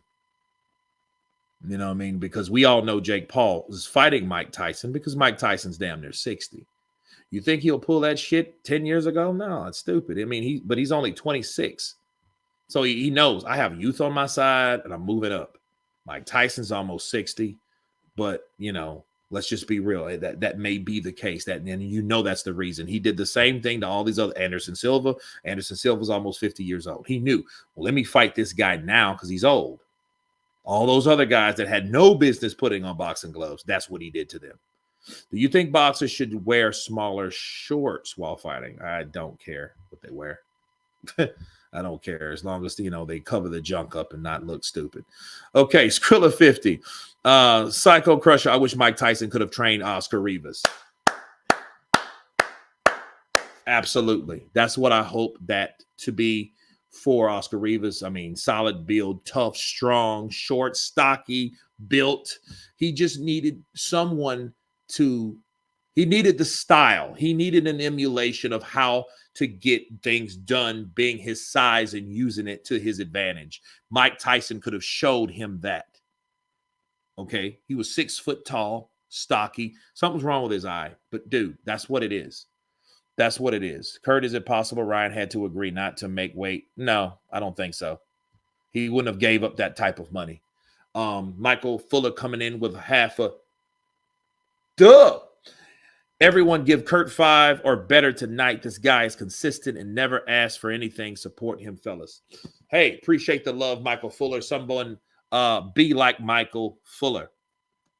Yeah, McComb's doing it, man. McComb is giving Barbosa Jr. the business. I don't know about the blues, but he's giving him the business. Okay. Look at that. Look at that jab, jab, jab. Look at that jab, jab, jab. No answer, though. That's what you need. That's exactly what you need. Oh, good right hand. There is an answer. Finally, after 4 or 5 jabs. See, now it's McComb's. Now he's a good left. Good left counter from McComb. Now we finally see McComb, I think, under his right eye. It looks like he has a little swelling. But I am very impressed with McComb tonight. Win, lose, or draw. I'm going to remember this man. This man here is giving Barbosa Jr. the business. Okay? I think you're right, Kurt, about the Fury and Usyk fight. Don't need to say no more. Hey, it is what it is. Kurt, is it too late to get Garcia out of this fight? As I'm scared about my boy. May Allah look after him tonight. Well, may Allah look after both of them, to be fair. Okay, not just, not just Garcia. Ooh, straight left. That was a nasty straight left by McComb. That snapped the head back of Barbosa and made him say yes without saying anything at all. Sup, Kurt? How you doing? Just joined the stream. Julian Falcon. We're doing a super chat challenge. So Fuller has come in with $10 and he's like, yo, you know what? Let's go. Let's see who can stop my flow. Bars. Skrilla 50. Since Rivas has the eye injury, he could train Caballero. Yeah.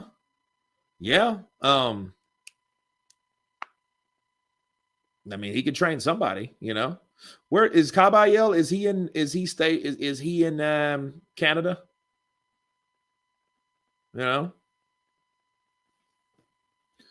So look at Barbosa, bro. Barbosa, he's abrasions under his right and his left. I think he's cut a little. No, he's not cut yet. But yeah, he's definitely in a fight. He is definitely in a fight. We have 500 people in the chat. Let's get 500 likes. Let's go.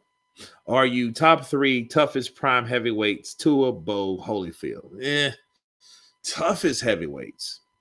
Tua has to be one of the toughest simply because Tua got beat. Look at that straight left. Bow! Oh, good shot. That's how you execute the left straight. the way Sean McComb did it. Oh, Kabaya's German. Okay. Tua. Holyfield's tough, man. Holyfield been in there with everybody. Riddick Bowe, Lennox Lewis, Mike Tyson.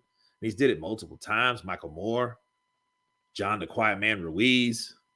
I mean, he's been in there with so many people. He's been in there with everybody that everybody else couldn't fight or didn't fight, if you think about it. So Evander Holyfield, by far, he's a warrior. And see, he's just shoe shining Barbosa. Barbosa now at this point, just trying to get in. Look at that. Look at that right. And look, see, Barbosa's trying to pin him down because he's sick of him moving. Look at that. Steve Willis shutting that down. None of that roughhousing. Love Steve Willis. They got the right ref in there. Steve Willis he's looking at that fight. And Steve Willis, if you pay attention to Steve Willis is one of those guys, he'll be looking. He'll catch you. He'll catch. Look at him. Look at Steve. Steve is watching that fight. Good 1-2 combination. You guys need to see the shape Tua is in for his age. Yeah, dude, a boxing redemption. I've been watching David Tua. David Tua is doing some crazy stuff. Yo, I seen David Tua rip away a coconut with his teeth. He was like, I'm like, what? Yeah, dude, he's brutal. He's brutal. And you know what's sad about this fight? Here's the sad thing about this fight. See, if he doesn't knock, good straight right, but it's not enough of them for Barbosa. He's struggling to me. Look at that. 1, 2, 3. Then he turns him. He has to get his face out of the air. Tuck your chin. See, Barbosa knows. He knows. I got to make something happen. 8, 9, 10. He only has 3 rounds to make it happen. Really 2.5. Nick, he gets a 1-2 in there.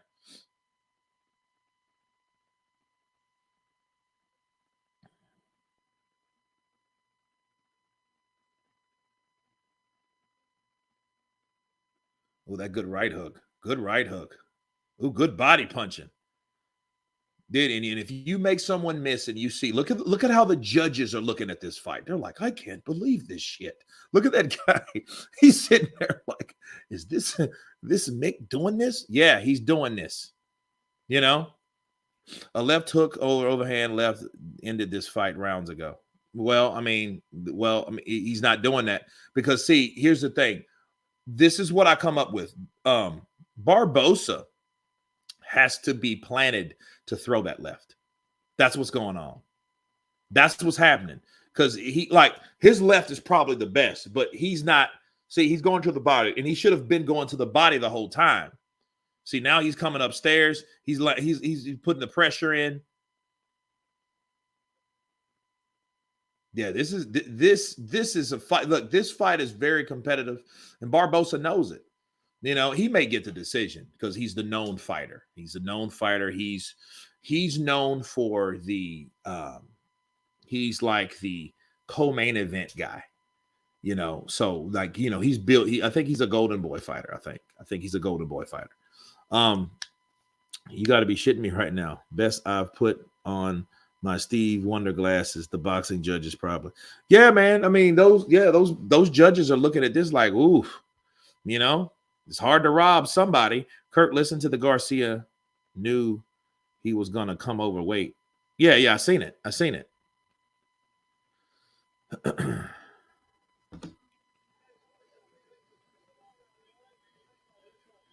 Yeah, they're trying to outbox it. They're trying to win a decision. Jarrell Miller versus Charles Martin. I don't know. I mean, Charles Martin, I think Dillian White should have fought Charles Martin, but he talked about Charles like he was just so much better. And I'm like, I don't like that attitude from boxers. I just don't like that. I didn't like when Deontay Wilder did that to him, calling him a peasant, you know? So, you know, all these fighters, you know, I think, you know, a lot of times you have this, good counter with that straight left. That straight left is really bothering Barbosa. Then he's boxed. That's how you box somebody. You see, McComb is boxing Barbosa. Barbosa is trying to find ways in, and he's trying to pressure him by fighting. And, you know, and he's doing a bad job at fighting. Look at him. He's trying to, here we go. He's trying to cut off the ring, and he's not being able to do that because he's for one, he's tired, you know. Oh, good 1-2 by Barbosa. And see, look at McComb. McComb knows I got to come right back and answer that attack. Bars. That's how you do it. A Cuban boxer called Felix Savon knocked out Tua in the amateurs in about 30 seconds. Tua only about 19, though. Oh, Felix Savon. I remember Felix Savon. You know, he's a legend, bro.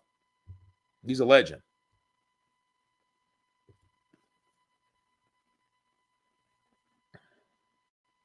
Jared Anderson versus Frank Sanchez. Well, I think Frank's in a position past Jared. Jared's, you know, he's too busy going to jail. You know, he's been to jail like 2 times in the last 4 or 5 months. That's not good. And you're a professional fighter, you know, people are going to start calling you Jailbird Jared. You know? Yeah, Barbosa, yeah, I mean, if I was his team, I would tell him to go all out. But knowing this is the sport that I love, that I hate so much, this probably won't be the case. Even though Barbosa, I think, has done better in the last couple rounds, he's still getting caught with shots and he's still getting outboxed. Bars. What has been to jail? What has he been to jail for? Marijuana, gun, driving drunk, stuff like that. Kurt Ray Mercer versus David Tua. Oof, that's a good fight. You know.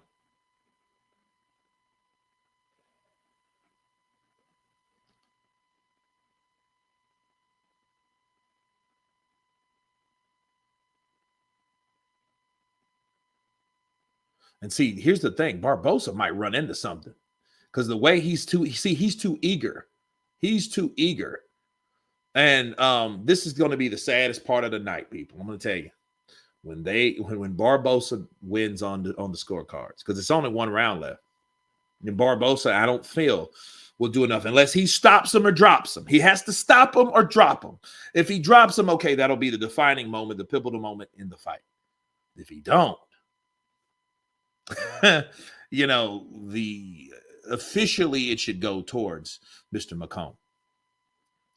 Yo, Kurt, watching Bam versus Estrada, you know that fight is going to be a banger. I mean, that shouldn't be after this, though, right? Oh, wait, that's another day. Good. Yeah, I will watch it. Who do you think will be a better trainer, Antonio Tarver or Lennox Lewis? I don't know. Because, you know, like Lennox Lewis, I think, is better for people that is his size and height. He was involved in a chase. Yeah, he did a high-speed chase, too. Tore up his car and all that stuff. You know, breaking the law. See, on the scorecards, you know, McComb is up 88-83. But that's on the unofficial scorecards. Watching from the UK, it's 4:41 a.m. MMA Fighter, appreciate the love and the dedication of staying up with us, man. I appreciate you.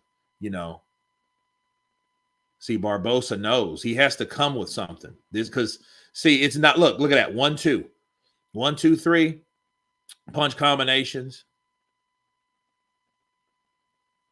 And see, McComb he's in the zone, man. He's in the zone because he knows, like, look, he knows, like, as long as I don't get caught with a shot that I don't see, I'm good. And that hasn't really happened in a while. See, Barbosa knows he's coming in thick. He's coming in behind the jab now, you know, and he knows he has to work. Barbosa knows he has to work.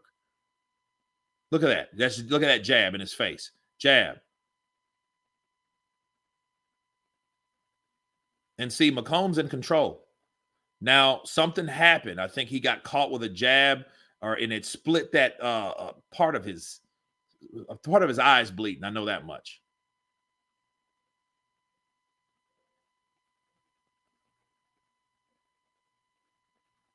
Good defense by McComb. And then see, that's another thing. See, McComb he's slipping and dipping. He's doing that. He's doing that Philly shell. He's doing that Philly shell.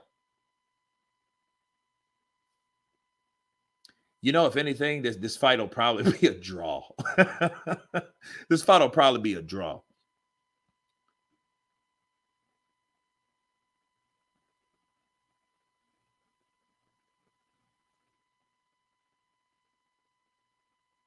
Oh, good left uppercut by Barbosa. Okay, 1 minute left. Who wants it? That's what it is. Who wants it? Barbosa, he has to do something. Who wants it? Now he changes this to southpaw and gets nailed with a right hook.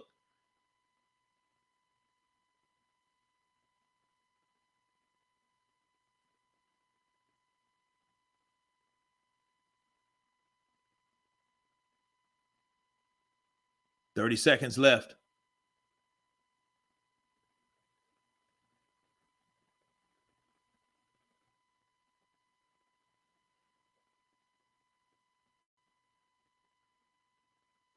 Now Barbosa.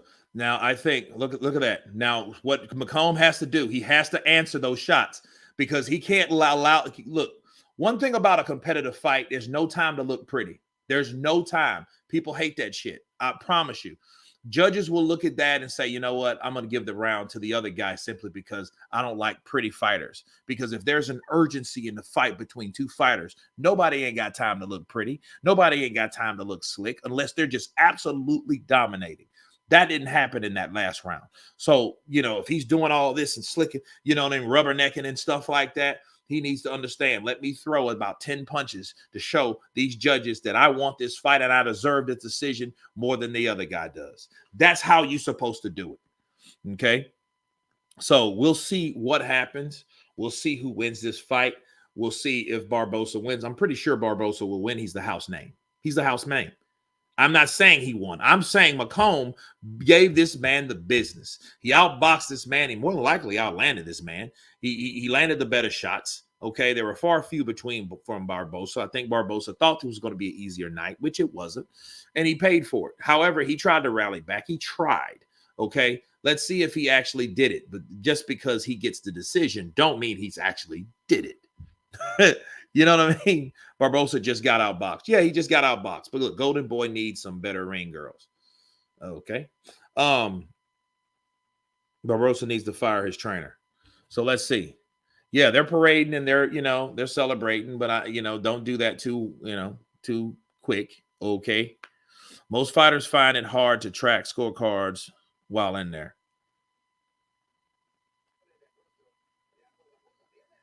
Look at that. That's the right hand. That's at the very first of the round. And then here comes back McComb. And then he works the body. Oh.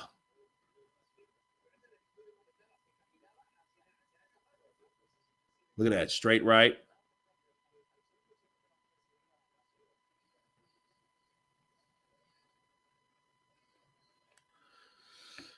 Okay, who do you guys have? Who has it? Who takes it? Top of the morning here from South Africa, Kurt. I hope you're good, brother. Many people are expecting a disqualification from Ryan Garcia. What are your expectations? Mavava Sylvester. I hope it's not that. I hope it's a dominant performance from whoever. I would like to see multiple knockdowns. I'd like to see one of the best fights of the year. I mean, based on what we've seen and all this unpredictability and all this foolishness and all this MF of this and MF of that and screw you and all this stuff, let's hope we have the backup. You talked all that. Hey, if you let your mouth write a check that your ass can't cash, it's bad.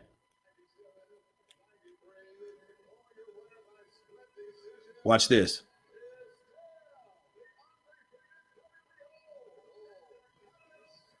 What did I tell you? Exactly. What did I tell you, people? Don't you think that I know box? Dude, I knew this. Look, listen to the booze. Listen. Look at that. Look at that. Listen. Robbery. Yes, I know. I told you guys that. I told you. I should have bet someone. I bet you, Barb. Didn't I tell you Barbosa? Didn't I say that? Barbosa was going to win. He's not. He's the home fighter. He's a golden boy fighter. He is going. Look, I told you McComb was going to get robbed. I told you guys that. I don't give a shit what he did. Robbery. Yes, robbery. Don't hate, donate. Don't hate, donate. Listen to the boos. People won't lie. Crowd ain't gonna lie. Let's listen. Of course I did. Yeah, claro que sí.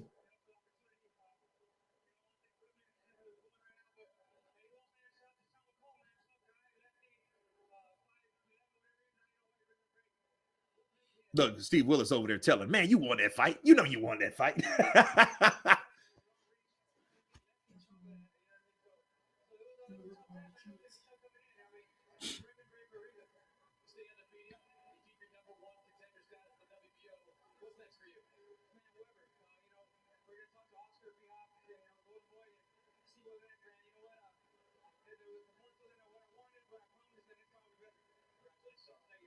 Why would you be better if you think you won and think, of course, you won? See, here's the thing about fights.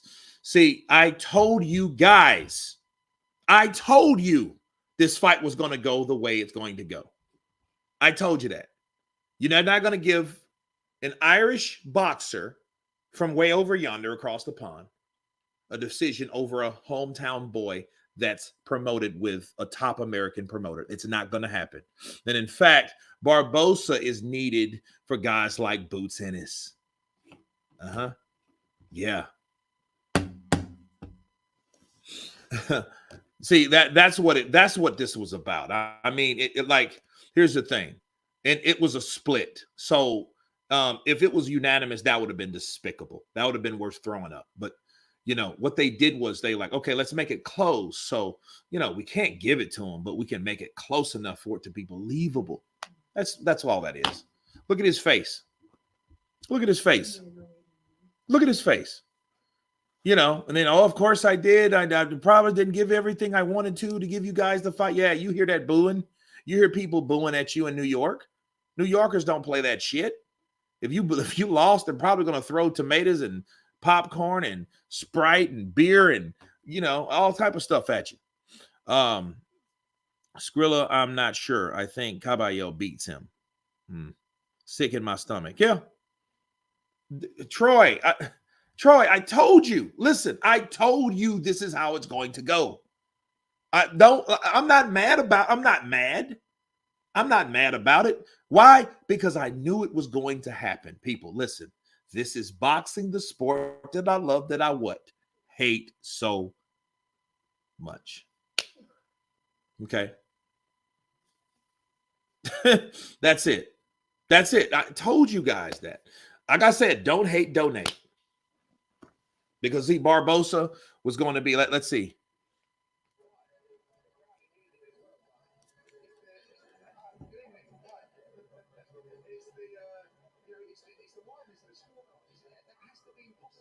Yep.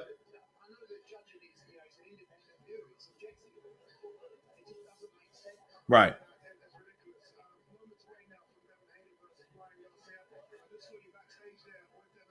Now, see, you guys just heard what Eddie said. Like it's ridiculous. I know it's an independent thing, and and this is what I wonder: who the hell makes and picks these judges? Michael Fuller. I know that. Listen, it happens. See everything McComb did, all that work. See all that hard work, dedication, making weight, staying in shape. You know what I mean? Hitting without getting hit. Here's the thing. Where's the damn scorecards? See, you know how robberies are. They give you this shit decision, and then what they do, they move it on. They don't go to the scorecards. You don't see the stats. You don't see, hey, how much did Barbosa land versus how much did McComb land? How much was it? Ryan coming into the ring wearing Oscar de la Hoya fishnets. You guys are wrong for that, man. Yeah, this keeps happening. Smooth will, absolutely. You know, and they're about to come out. They are about to come out. Absolutely. I'm about to take a bathroom break quickly, and we'll talk more about the robbery here in a second. Boom.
I am back, guys.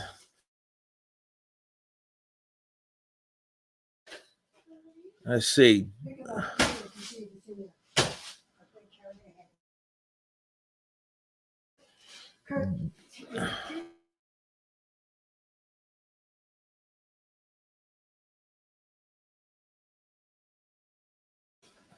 Okay, so we are back.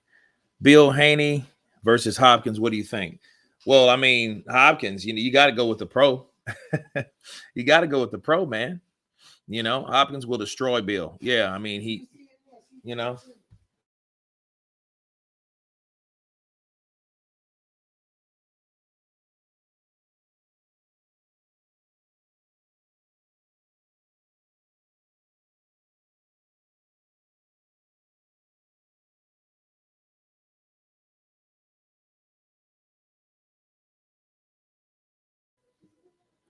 Kurt, what do you think the weight difference will be between Ryan and Devin? When is that? Not much. They're both young and they're both rehydrated, So let's look at it like that. What the F is wrong with some of these boxing judges? Where do they find them? And that was a clear win. Well, they're meant to be that way. That's all I can tell you. They're meant to be that way. I mean, they're paid to be that way. Okay. We got Deshaun coming in with a duh.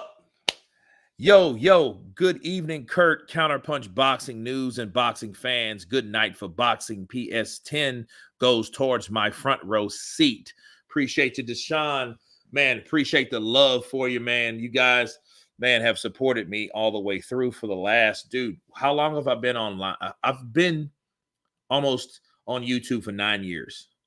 I've been going strong for like 5 years, almost 6 years, actually.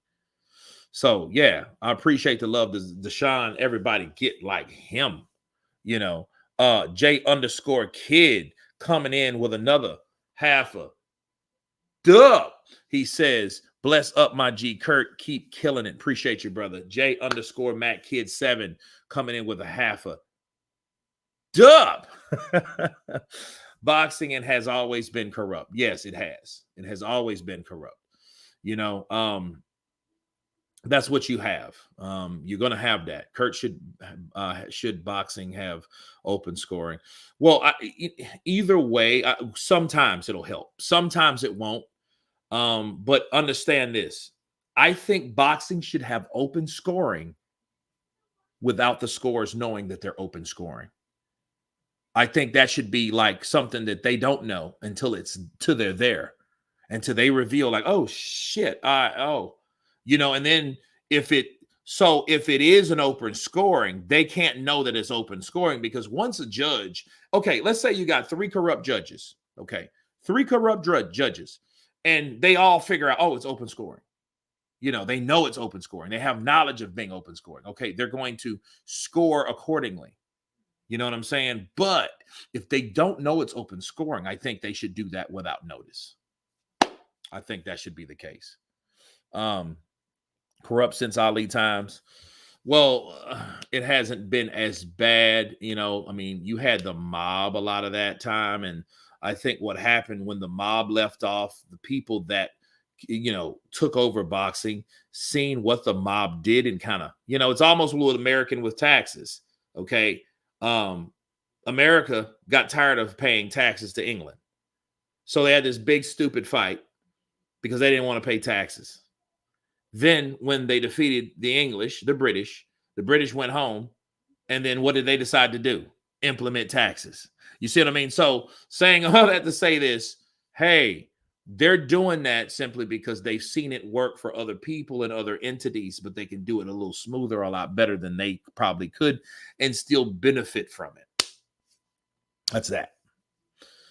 David Eve, good day from Australia. Kurt Beck's boxing channel out there. Keep up the great work, brother. Long time supporter. Appreciate you, brother. Much love. David Eve in the building from the down under. Marlon Thornell, Kurt, who you got? Broner versus Cobbs. Are they fighting? I don't know. I really don't know that because Broner is not the same Broner that he used to be. And Cobbs is kind of always been like reckless, but equally entertaining. You know what I mean? I mean, they're both kind of like hype guys. They're the hype guys in this boxing thing. You know, Broner, you know.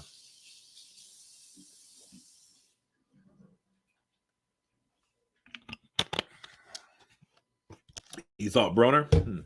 Thanks, Kurt. Appreciate you. Broke tonight, but you got good work. Appreciate you. Berkeley Moses, no problem, man. We all get that way sometime. Okay. So definitely, you know. So it is what it is.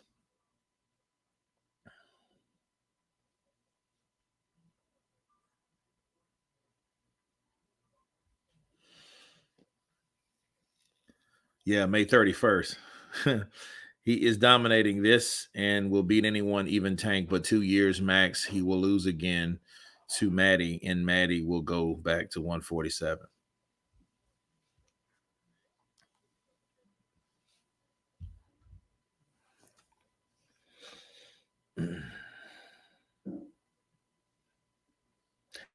$5 a.m. in the UK. Let's go. TB underscore 2 black. Counterpunch to you.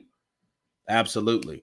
Okay, so they're in their locker rooms. Nobody's went out yet. We're waiting for it. Let's see. Okay, so we're waiting. I don't know what the hype is about. I don't know what they're waiting for, but this is where it's at. So this is where we're going to be.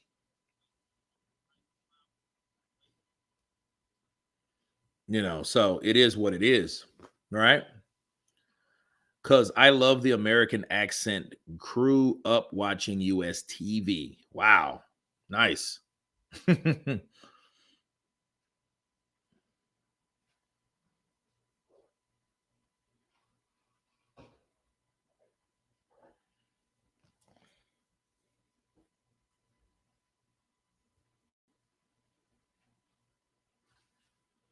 Dude's a disgrace.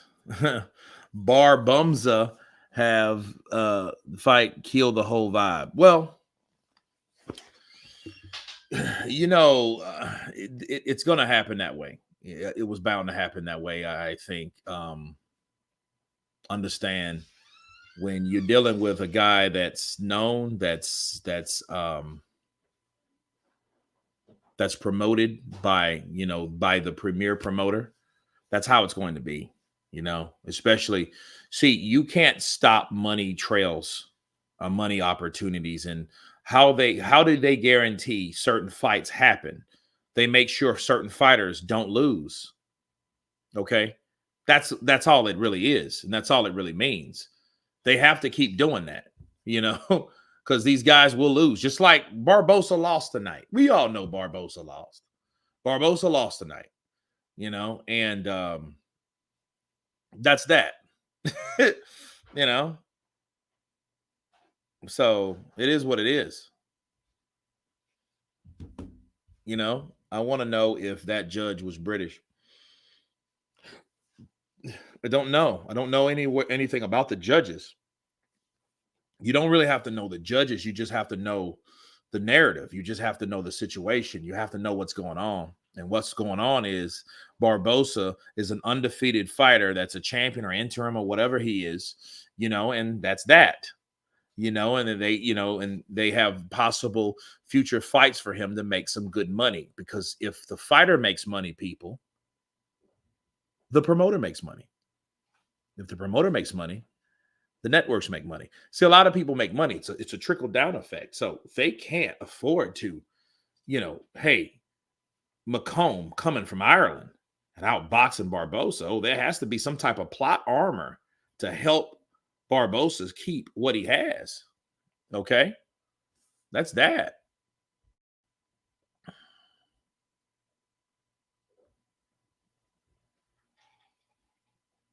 So it is what it is.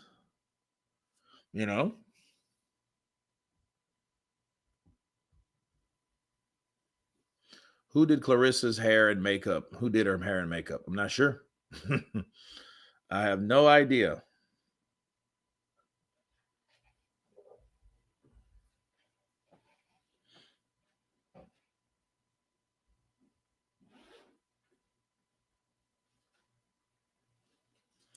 Derek James should be nervous. He attached himself to an Instagram model that's falling from grace. Well, I mean,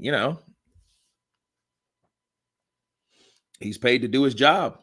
He signed on to train Ryan Garcia, but you understand that's when that's when he had Errol Spence. That's when he still has Frank Martin. But he had a lot of fighters. So, Ryan was just one of them. So now it's like, I think it may get a little bit more serious because he's running out of fighters. Errol Spence gone. Anthony Joshua decided to stay with Ben Davison after knocking out, Otto Weiland. And then now he's knocked out. I don't think he's coming back. I don't think he's coming back. So, so he's just lost two major players, right? Spence and Joshua. So now who does he have? Garcia and Martin. And who else? Does he still have Jermell Charlo? Or did Jermell fly the coop too? I don't know. I have no idea. I have no idea.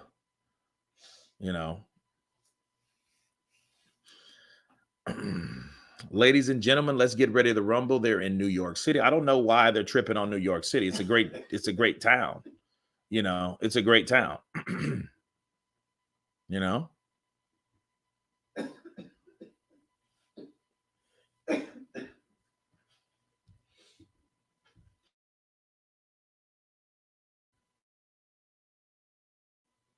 Yeah, I don't know. I mean, if he had Rolly just lost. He just got knocked out by a Pitbull Cruz. So I don't know.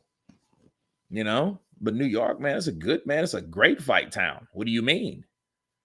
I love the energy in New York City. The last fight I saw in New York City, Jamal Edislandi and Austin Trout fought Jared Swift Hurd. That was a great fight. Bro, I loved it. It's at the Barclays, man. The Barclays brings energy. Look, when you go to the Barclays, you leave all your guns, your knives, your whatever. You leave that outside. You go in, you have you a beer. You might have a hot dog. You might have a beer too.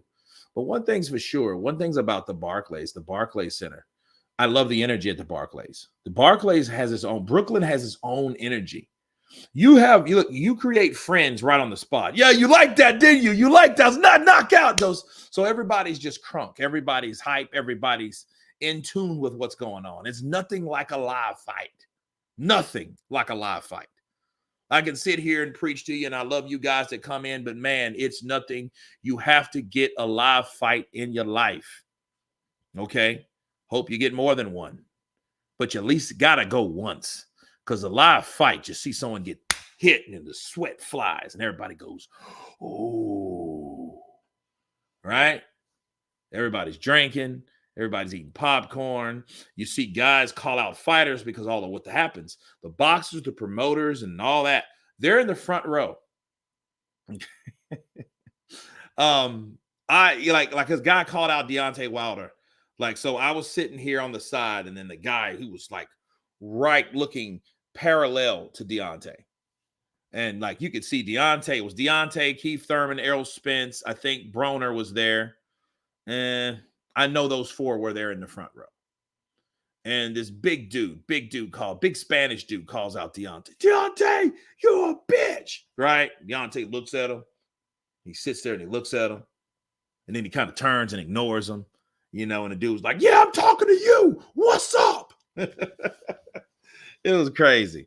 Ben Davison is still training Devin Haney. Okay, that's good. Because we got King Ryan Garcia. Ryan looks scared. Don't he look scared? He looks scared, looks worried about something.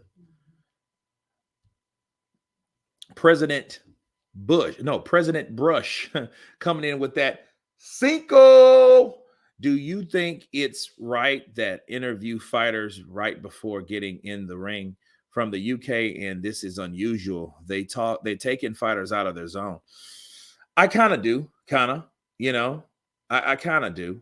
I kind of do. Yeah. Because like I don't even want to talk. Let me say something after I fight. You might jinx me. you know. Kurt, we need a little Bob Arum, please. Okay. Bob Arum. Well, I think that Ryan Garcia is acting like a total pansy scumbag. I don't know what's wrong with him.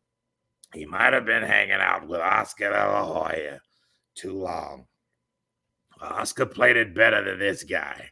I don't know what's wrong with him, but he better get the fight done or Devin Haney's gonna run right over him. Prediction. Hey, it's Devin Haney, 12 rounds.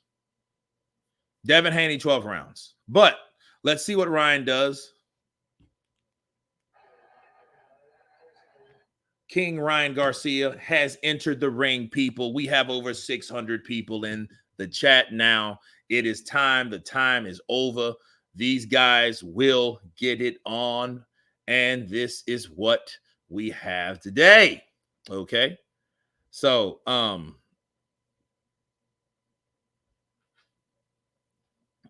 let's see. About time, absolutely. But you know what? This is not as bad a night as we thought it was. It actually kind of went smooth. It went smooth, man. I have to say it did go smooth. Your Aram accent always tickles me something silly. I think Ryan has a puncher's chance. I think Devin, I think he's a tough kid. He needs to come back to Papa Bob and get rid of Eddie Hearn. He's a putz. Do the Bob Arum's voice, but as a Jehovah's Witness. What? Robert Jacobs. Haney is more technical boxer. Garcia has more KO power. In a close fight, I don't think the technical boxer beats the power puncher. This is a close matchup. That's why I picked Garcia to win this one. Okay, Robert in the building. Andy Ruiz impression. I like New York. I miss fighting Joshua. We should fight again. Anthony, call me, please. Yeah. Andy's coming back to he's returning to the ring. In August. I'm in August, bro. You should tell us something that's more earlier than that. Please, Anthony, call me. Eddie, I need a fight. And then that's what happens when you and you know what? Wilder's actually right. He should have took the money. Because see, Wilder got a fight last year. Andy's the only one that was left out in the cold. You think about everybody that fought, right? Think about every heavyweight fought.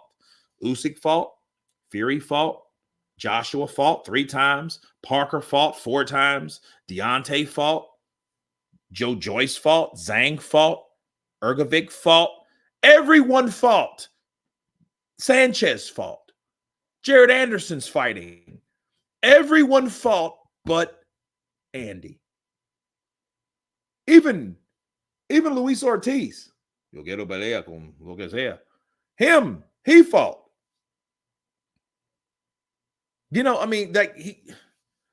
Andy's the only person that couldn't seem to get a fight, and he ain't looking at his daddy like, dude, what you doing? Ain't you supposed to be getting me a fight? You know what I mean? You're sitting there spending my money. I know you are. You know how that goes.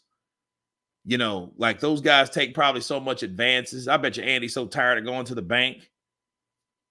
Tired of my bitch wife asking for money. There's no good guy in this match. I don't know who to pick. Okay.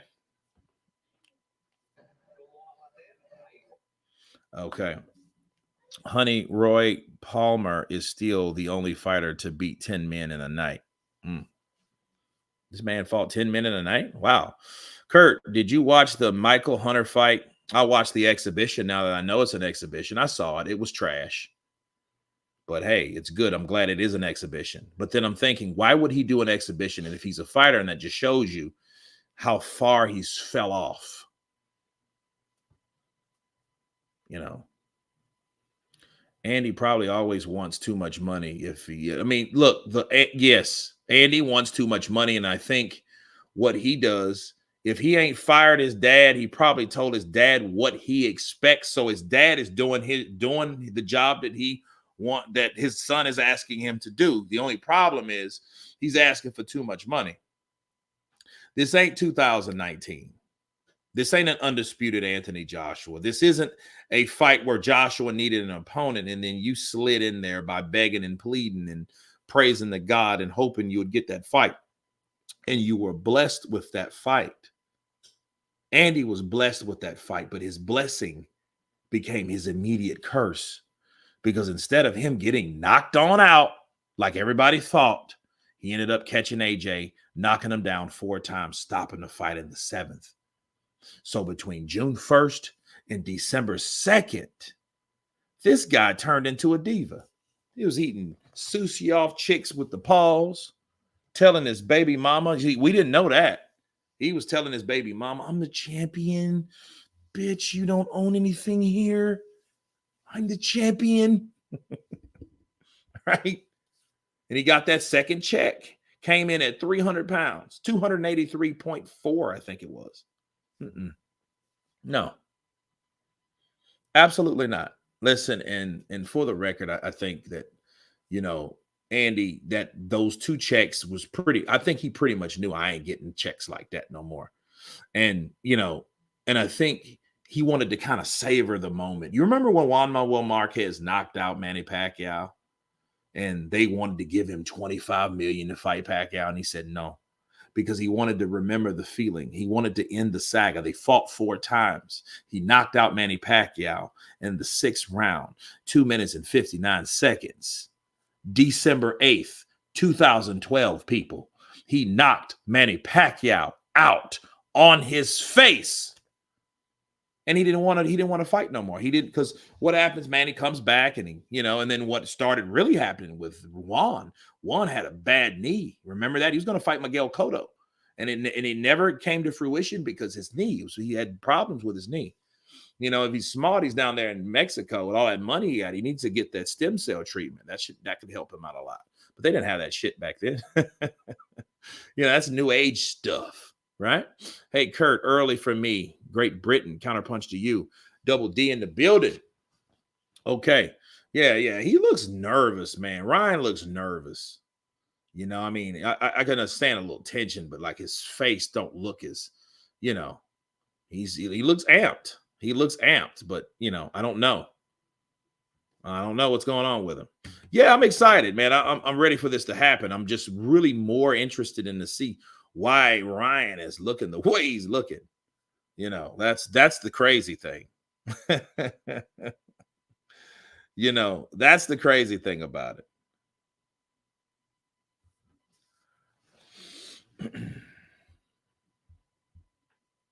Ryan quits. Watch. Okay. You think, okay, Devin Haney, 31 wins, 15 KOs, Las Vegas, Nevada, no losses, no draws, no whammies. That's where we're at. There we go.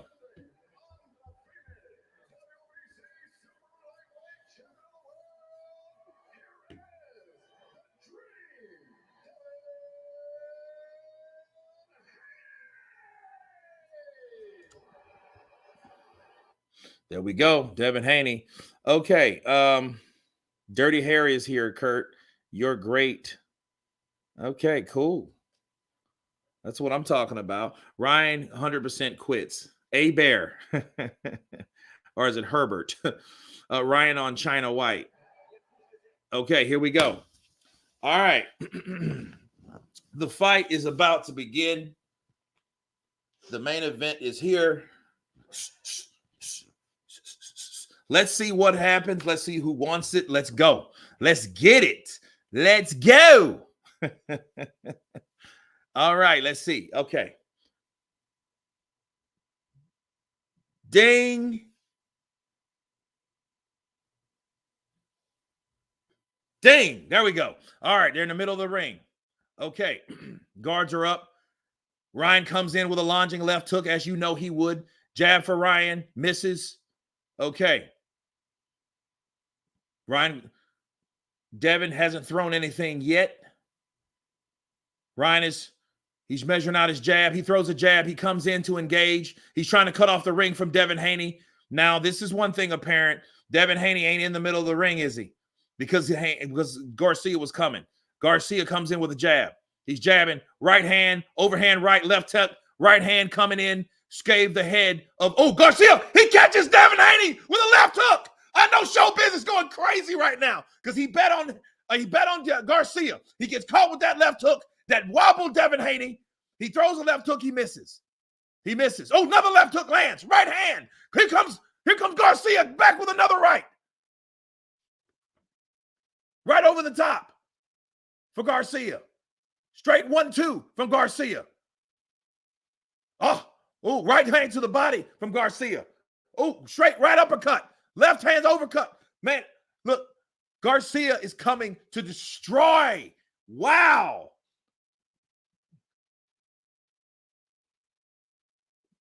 Oh, he's coming over the top. Look.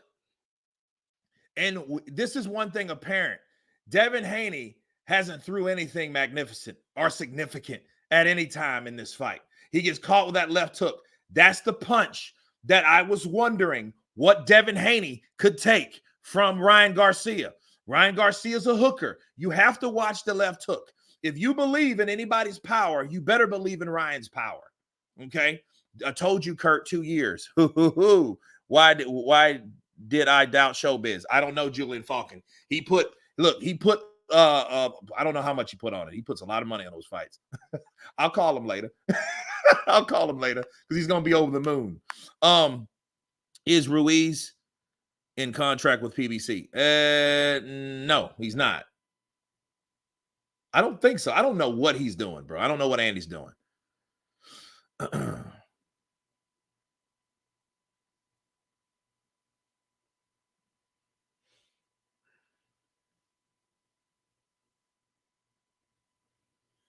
Jab from Haney. Feints from Haney.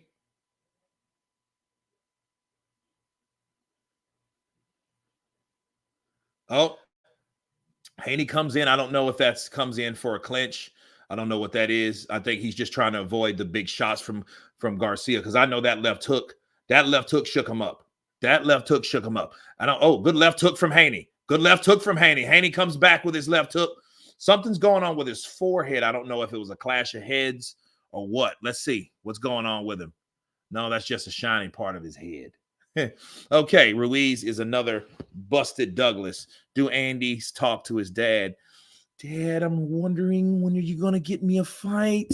You say August, but I want to fight. I'm broke. I paid you all my money. Please.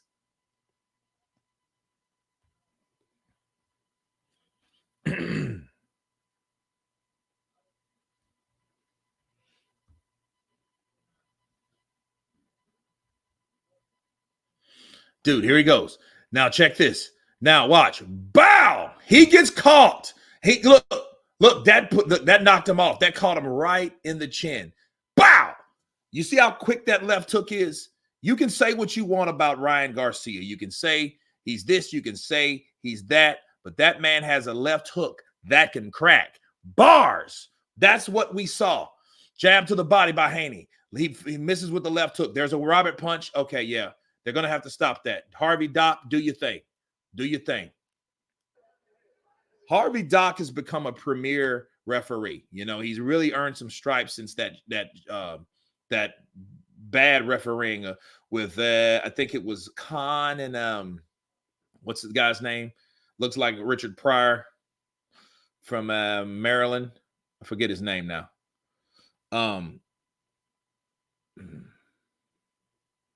Then see, here's the thing.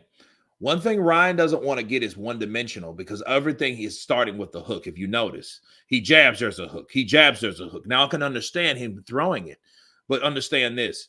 You know, be careful with Ryan because Ryan is predictable. That's how That's how Gervonta Tank Davis got him.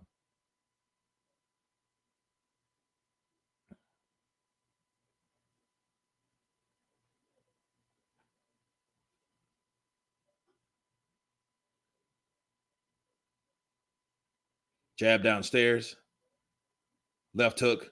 And see, Ryan wants to get punches on the inside.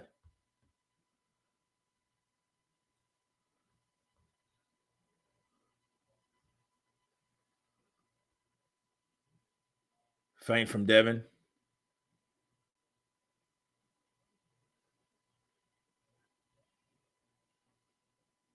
Oh, good right hand from Devin. Devin sneaks a good right hand in there. Ryan talks a little smack because he wants to get some get back. That's why he's doing it. He wants to lure Devin Haney into that left hook. That's what he has. And if I'm Ryan, I would be worried more about my right hand setting up the left hook, not just lunging it out there. And I think that's his downfall. I think that's his downfall.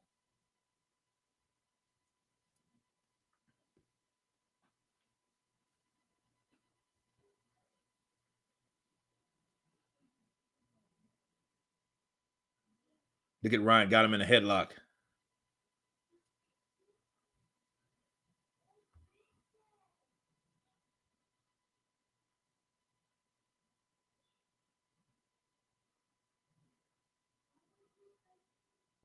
Oh, yeah, Harvey Dock, yeah, he has his work cut out for him because Ryan, see, he has to caution him. You can't, like, holding and hitting is not the thing to be doing, especially when you're like on the break. You can't do that. But Ryan, look, Ryan's measuring. He's measuring that shot because he's trying to look. Good jab from Devin Haney. Good jab from Devin. Because, like, if you like, honestly, Harvey Dock shouldn't let him measure anybody. He should measure that fighter. He shouldn't measure any of these fighters. Now, understand, he got rocked in the first, but he didn't go down. So there's no full 2 points deducted from this fight. Okay. So that's how this is how this is going right now.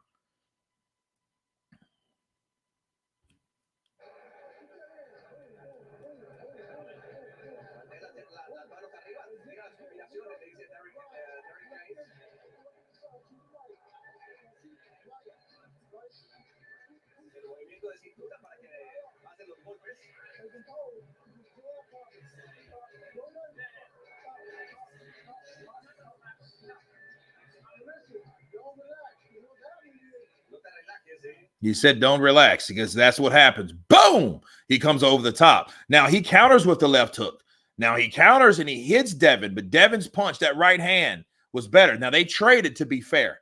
Okay. They traded left hook for right hand, but it wasn't. See, Ryan couldn't get his full leverage on it. He couldn't get his full leverage on it. And see, now Devin has felt that power. Now we see that clinching Devin, that holding Devin, that, you know what I mean? That apprehensive Devin. Now, Devin's still game. He's still game, but now he has to deal with power and speed. Okay. Over the top comes Devin with a right hand. Okay. It partially landed. Good jab to the body by Devin. So Devin's still working the feints, left hooks and right hands. See, good right hand from look, and see, here's the thing. What Ryan was talking about with Devin is, you're gonna fight me in the middle of the ring. Well, yeah, he's gonna fight you, but he's not gonna fight you like from blow to blow. He's gonna come in, be first, and grab. What did I tell you on the fight breakdown? That's Devin. When in doubt, Devin's gonna grab you. He's not gonna let you tee off on him. He's not gonna let you do that. But see, Devin has to do something to make Ryan respect it because he can't keep running from that left hook, but he has to have an answer for it. Okay. Now, see, this fight's going to be that way because, they're going to want to have the advantage on the inside. Uh-oh, what happened?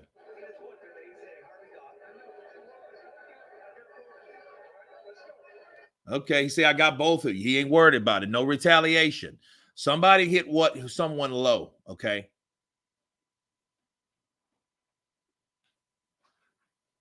Oh wow, this is just the third round. So this should really be fun. you know.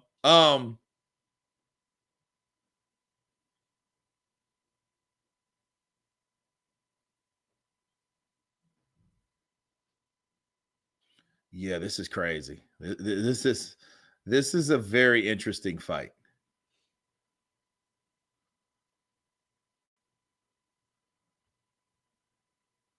Oh, good left. Good left from Devin Haney. Devin Haney catches him with Ryan with a good left. And look, Ryan catches it, and you know, okay, yeah. Okay, now you're rabbit punching. Yeah, you can tell these guys are trying their best to knock each other's face off, but they're doing it all wrong. See, now Devin Haney is implementing his own left hook. Jab to the body by Devin Haney.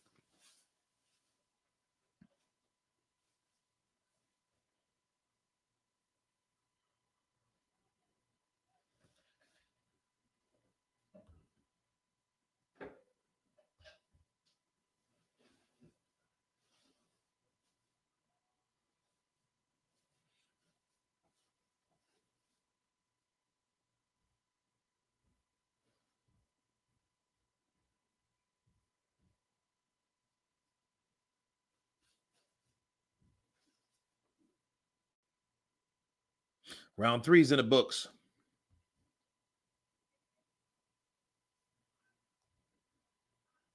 Round 3 is in the books. Left hand, left hook. Yeah, that was a good left hook from Haney. And that shook up Ryan a bit. That shook him up because look, Ryan caught it and he was like, oh, come on. Yeah, that hurt him. That's what that normally means, people. When that normally happens, that's what happens. I like this ref. No, Harvey Dock, look, after I mean, I've seen him he had a flaky showing against Amir Khan when Amir Khan lost the decision to what's that fighter's name out of Maryland? He retired. Look at that. Look at that left hook. Yeah. See, that's when you don't know how to keep your defense up like you're supposed to. See, he should have never got hit with that shot. Ever. He should have never got hit with that shot.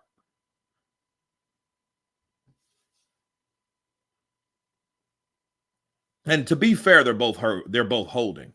So, it's like they don't really trust each other, just fighting tit for tat. It's a lot of holding. It's a lot of, they're wasting a lot of energy with that stuff,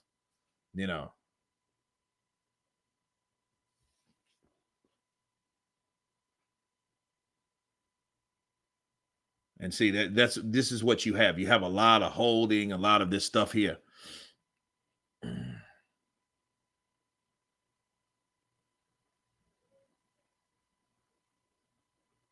Okay. Yeah, that was a target behind the head. So about to be careful.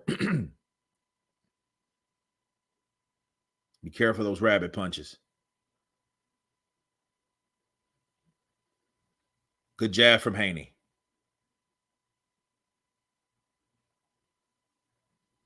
And then see Ryan, he's becoming too one-dimensional. That left hook can't make or break you. Learn how to throw that right hand. See, now he's trying to do the shoulder roll. It's not going to work for him. He's not doing it right. He's not turning over. Okay? He has to cuff his chin. Okay, Ryan's like this. Please hit me. That's not how you okay, here we go. Here we go. Because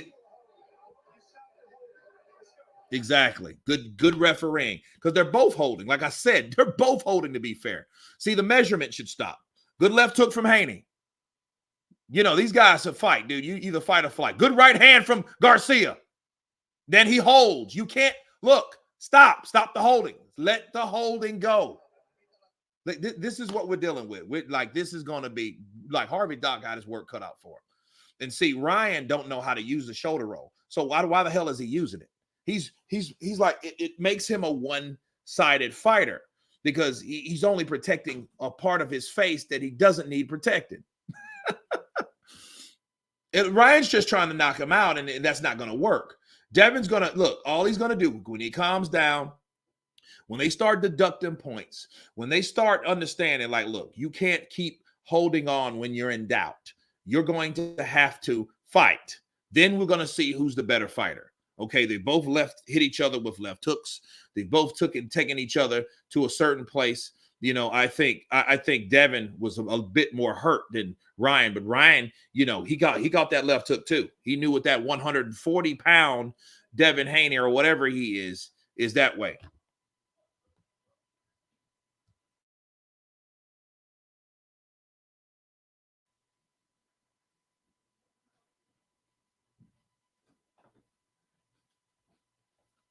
Jab to the body by Haney. And see, they're real aggressive. See, this is the thing. They're not even, I don't know what Garcia is going to do with that shoulder. He doesn't know what he's going to do with the shoulder. He doesn't know what he's going to do with the shoulder. Let's just be real. He doesn't know. He doesn't know what he's going to do with the shoulder. Look, he's doing the same thing. Look how he's holding. He's moving one side. That's not how you shoulder. That's not. You don't turn and bend over. You don't do that with a shoulder roll. And that's exactly what he's doing. Yeah, he needs some better defense. And I'm really at this point, you have to look at the fact that it's like, hey, what is he doing? That's causing him to. Derek James let Ryan come in there with no jab.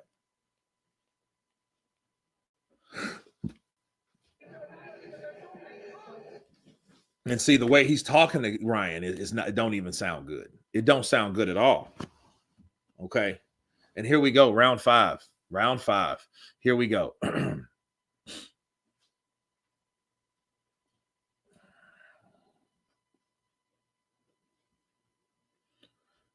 Jab from Haney.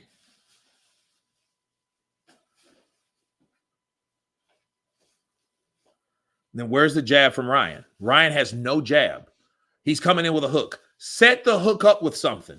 You can't just come in with, I mean, like, okay, combinations are good. They're fast, they're quick. He's powerful. I get it. But like, where's the technique? Look at there. Left hook to the body. And see, Devin can win just doing this shit. How, he can win, but just by boxing him. Because look at Ryan. Ryan he doesn't have it. Where's his jab? Where is his jab? No jab. No jab. Where's the jab? There's one jab, and he sets up for a right, and he misses. But he needs to establish a jab. Start landing something on Devin Haney. Look at that. Right hand. If he runs into that flush, that could put him right on that floor right there. That he did. Chin up in the air.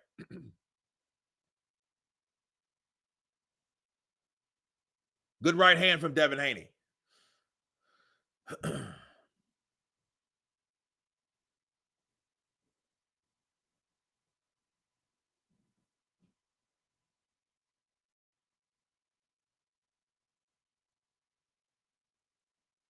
Minute and a half left.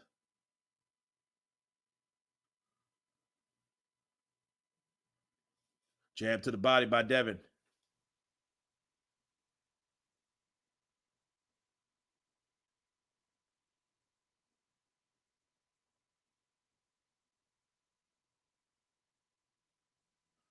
I mean, come on, man.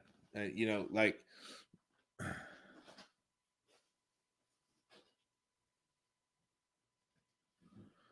Oh, good right. Good right. Ryan throws a good right hand.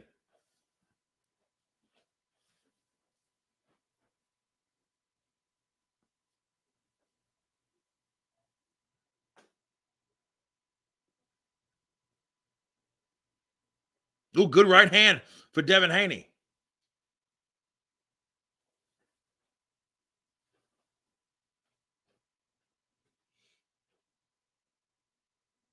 Left hook for Devin.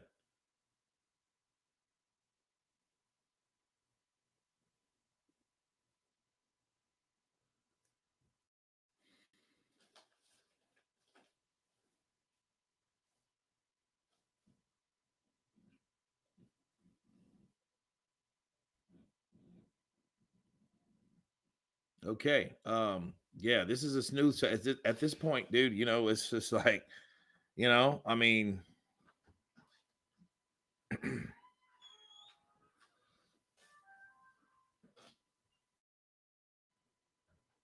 that's crazy. Skrilla, it's called salsa dancing. I guess so. I guess so. Hey, Mike Tyson's there.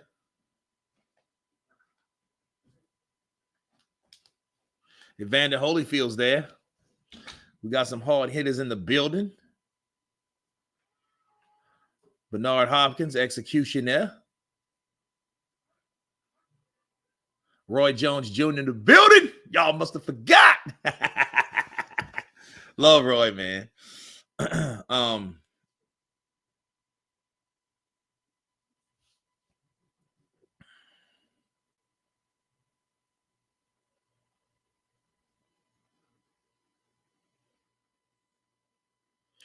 Look at Garcia comes out with a 1-2-3 punch combination, and he should. Oh, good right hand from Ryan.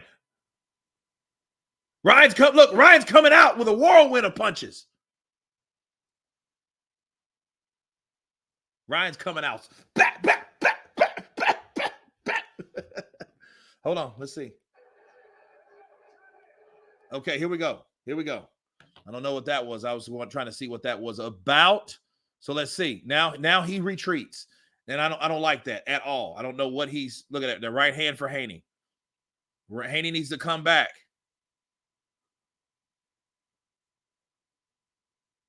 These guys are hugging like they're in love, dude. Come on.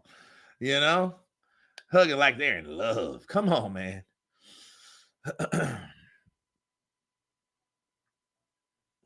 Dude, Haney tried to knock his face off with a left hook. Well, look, that measuring, he should stop that. No.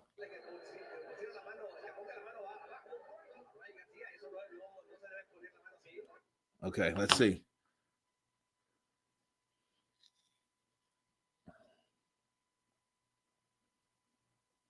Well, good jab from Haney.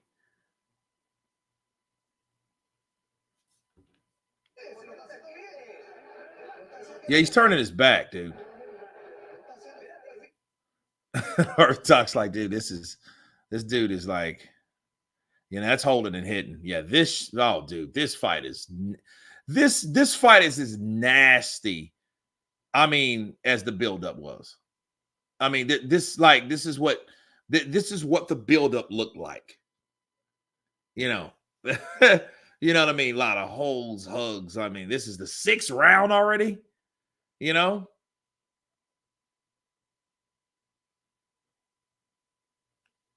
Okay. Dude, I don't know. I don't. It's kind of hard to score. I mean, like the hugging threw me off.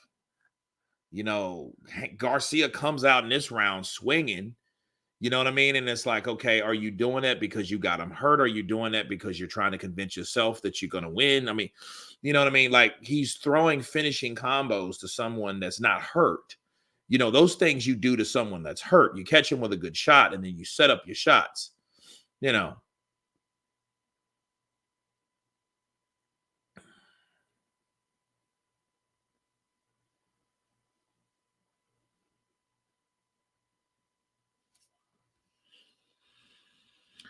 Okay. Ryan got a nice jab when he uses it. Yeah, he does. Hello from Liverpool, Mike Sullivan. Counterpunch to you.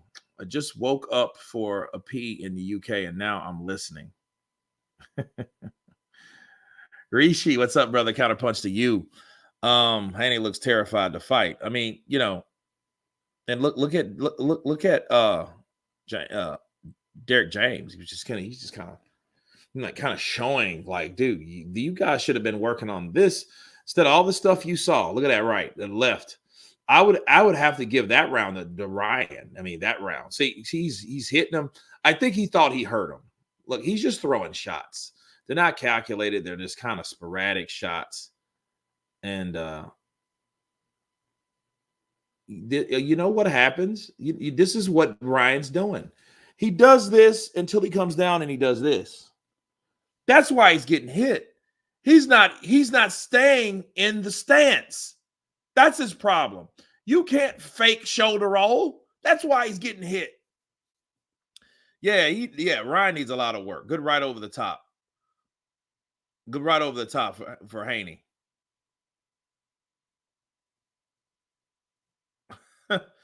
Yeah, these guys, man. I like okay. Good jab to the body by Haney. Okay. Overhand left hook. You know, and Ryan is you know, he's a good right hand from Ryan. In the middle of the ring. Stay right there. Oh, good left hook. I think that hurt Haney. Down goes Haney. Down goes Haney. Haney's hurt bad. Yo, that left hook put him down. Oh, yeah, he's good. Oh, he's out. Ryan's going to knock him out. Ryan's going to knock him out, bro. Ryan's going to knock him out. He's holding. Right, look. Ryan's gonna knock him out. It's too much time on the scorecards. Right hand, right overhand. Over the top. Here we got. You gotta let him go. Devin, you gotta let him go, bro. Oh, wait a minute. Hold up. Nope. Whoa, nope. That's a point deduction. Nope. Yep, come here. Nope. 1 point. 1 point. Stupid idiot. You idiot. You hit him on the break purposely.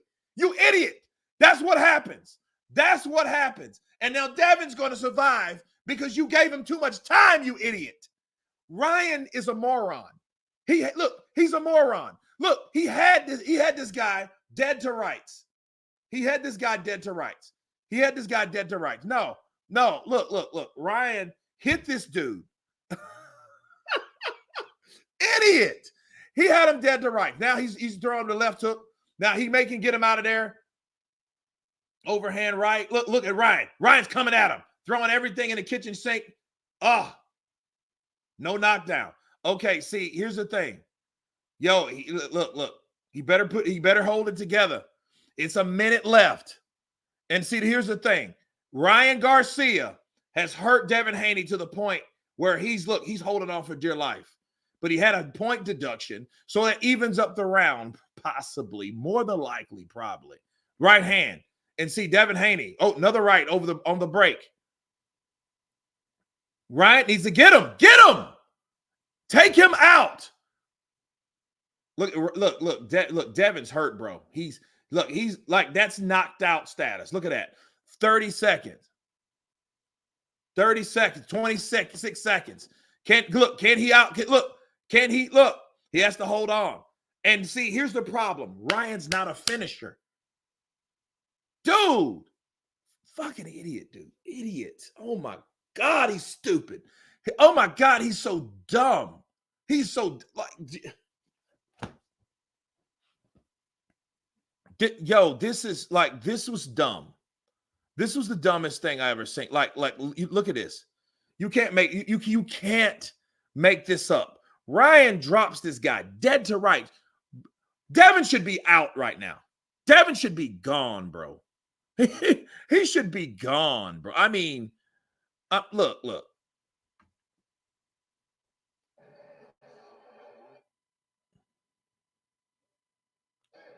Look at that left hook. Look at that left hook. That left hook.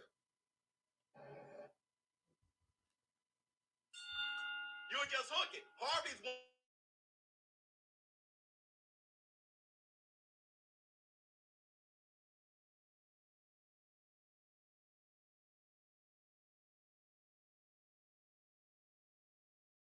Here's the thing. No.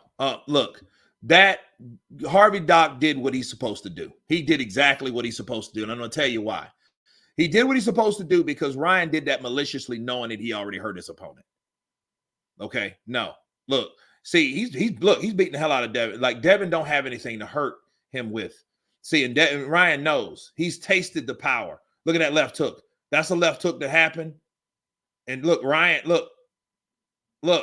Ryan is going to take him out. But he did right to take that point. You know, it's just it might have just prolonged the fight a bit. But that left hook, I don't see him. If Ryan can't knock out Devin Haney after this and he lets Devin Haney come back, if he lets him come back, you know what that's going to mean? That means this. That means that Ryan Garcia has some major flaws in his game. Because, see, that's an even round he got out of. That's an even round. Yeah, the style, he's just as tall. Now, look what he does. He does this, and then he does this. This is like, you can't make that up. If I'm Devin Haney, I'm stepping, bah! I'm knocking him out. Spark out. And see, now, what Devin Haney has got his legs under him. He's got his legs under him now. His mouth is wide open like Jaime Munguia, but he's still, both of those guys, to be fair, got their mouth open. And see, now Devin Haney knows, I got to knock this guy out. This is round 8. I got to do something to this guy. And Ryan, he had it. Ryan had it in the bag, bro. That round 7 should have been it. That means Devin Haney was done. He was done. You know what I mean? Now, Wow. um, yeah. Wow. If it goes to scorpion, I think Haney will win. He shouldn't win. I mean, I mean, it's not like look. Ryan can't win the belt anyway. He can't be a champion. But I don't think Ryan cares about being a champion. If he cared about being a champion, he would have made weight. He would have made an effort to make weight. Okay. You know what I mean? And you know that's going to be a factor if he stops Devin Haney, which could possibly happen. I mean, he has the punching power to do it. See that there? You see that there? That should not be. That should be. Look, and he hasn't warned Ryan one time on that. So look, I just think that's something he doesn't supposed to do. And see, Devin Haney, all he has to keep doing is being the aggressor at this point. We need to see Tank and Haney. Well, we've already seen Tank and Garcia, didn't we? Um, you know, I don't think Haney beats Tank because Tank, I just don't. I don't know. Tank's shorter though. It's a different fight. He's a southpaw. You know, he's fought one of the best southpaws. So I give Devin Haney a shot. I just don't know how good of a shot I give him. You know, I just don't know. Ryan shows stuff trying to relieve the pressure. That's all.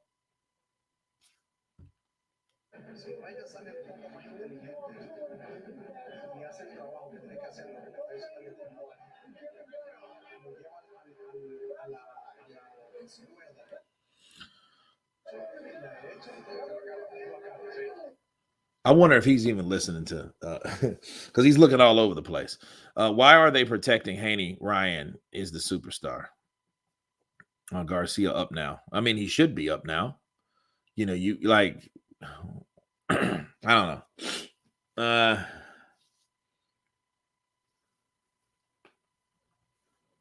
So here we go. Here we go. Round 9. Okay, so now we're creeping into the championship rounds. You know, so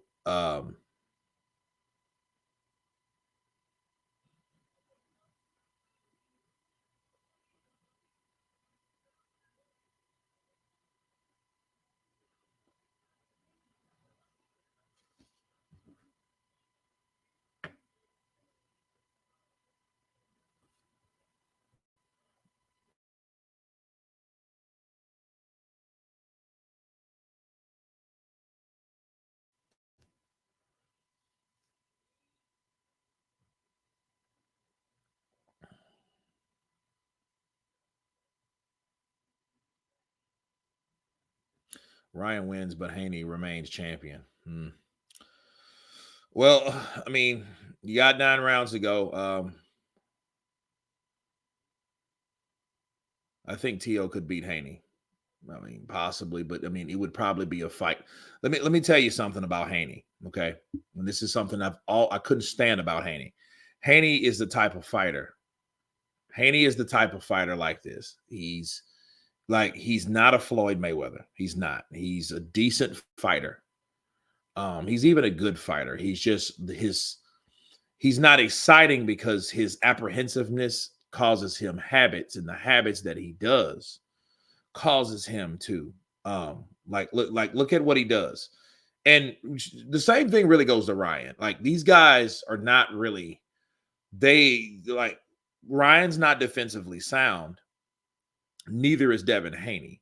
Devin Haney is more of a guy that, everyone's a big badass when they're punching someone. But what happens, they don't like to defend and attack. They grab. So they've got these habits of grabbing their opponent. If you look at all of them, look at Ryan. Ryan's doing the same thing. He throws in and he grabs. Devin does the same shit. That's why this fight is so awkward, because you got both fighters that know each other. They know what they're doing. They know what they're dealing with. And you see Ryan holds on. And see, now listen, Devin did the same thing. So they're both doing the same stuff. Okay. Look at that. They're both doing the same stuff.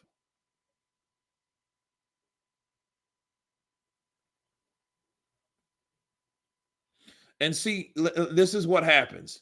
This is what happens. That's why.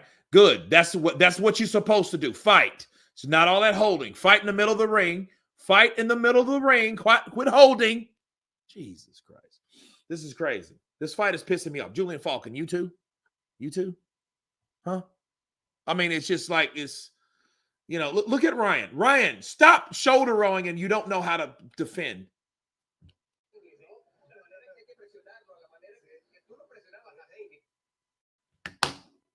Okay, nice uppercut. Okay, I'm glad I didn't pay for this. Well, listen. Like, I just don't see this fight is so like, okay, Devin Haney with all the, hey man, I'm gonna make him look like a third. He's a third class or a third whatever. I mean,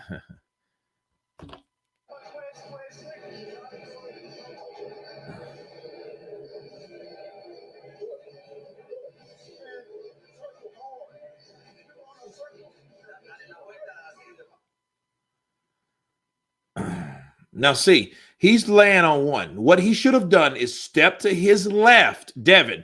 Step to his left, bow, or an uppercut.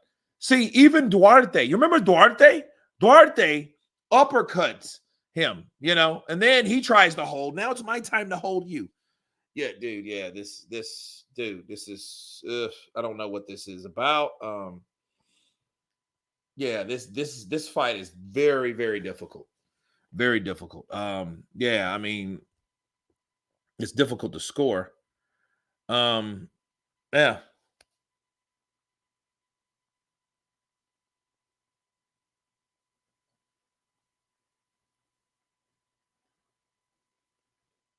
Good right hand. Oh, he busted Haney up with that combination, though. Oh, good right hand. Look at it. Look at that mouth of Haney. Oh, down goes Haney. It's over. He's over. Yeah, look, Haney, you can't pull on this ass whooping. You ain't giving him enough. You ain't starting with the attacks. You ain't doing what you're supposed to do.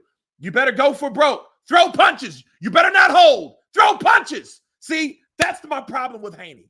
Haney does not know how to attack. He's trying to hold. Stop holding. Throw punches. Throw punches. Now he's trying to survive. Dude, you got 2 minutes.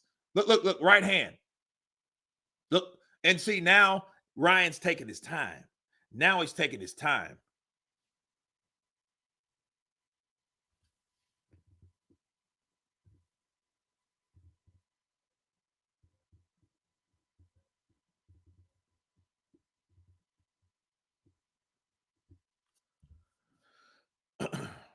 And see, what is Ryan doing? What Ryan is like? I don't know if he's playing possum again. 2 years, Max Devin Haney, a disgrace.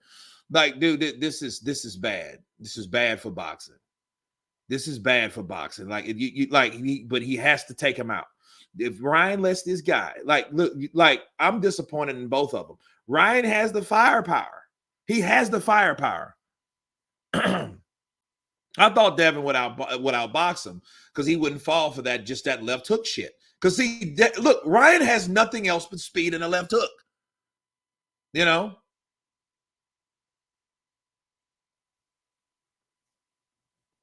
Oh, left hook. That hurt him again. You couldn't deal with one guy with one hook. Gervonta Tank Davis did. Uh-oh, here we go. Okay, here we go. Look at Devin. Look, Devin hasn't threw a punch. He's trying to survive. Dude, what's going on? What's going on? Here we go. Here we go. Here we go.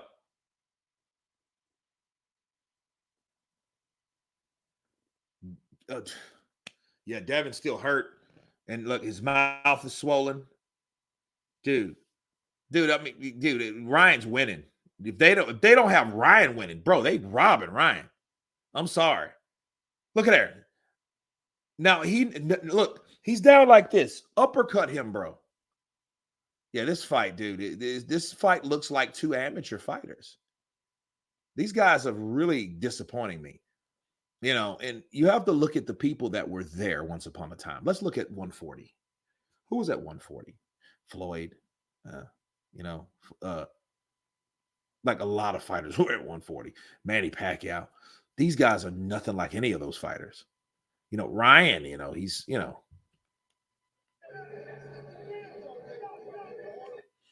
Devin been down 3 times already. Yeah, look at this. Bow! Boop! Boop! Oh, wait. That didn't catch him. That left hook caught him. because he's too busy. He's too busy trying to hold. See, look, he's too busy trying to hold instead of trying to fight. He should have been trying to. Yeah. Yo, look at that left hook. Oh, that left hook was nice. That left hook was nice. Look at Oscar De La Hoya. Oscar De La Hoya's like, Haney rugby tackled him when hurt. Yeah, Haney, yeah, he does that. This is round 11, dude. He's, and then here's the thing. Okay, double left hook for Haney. Look, this fight.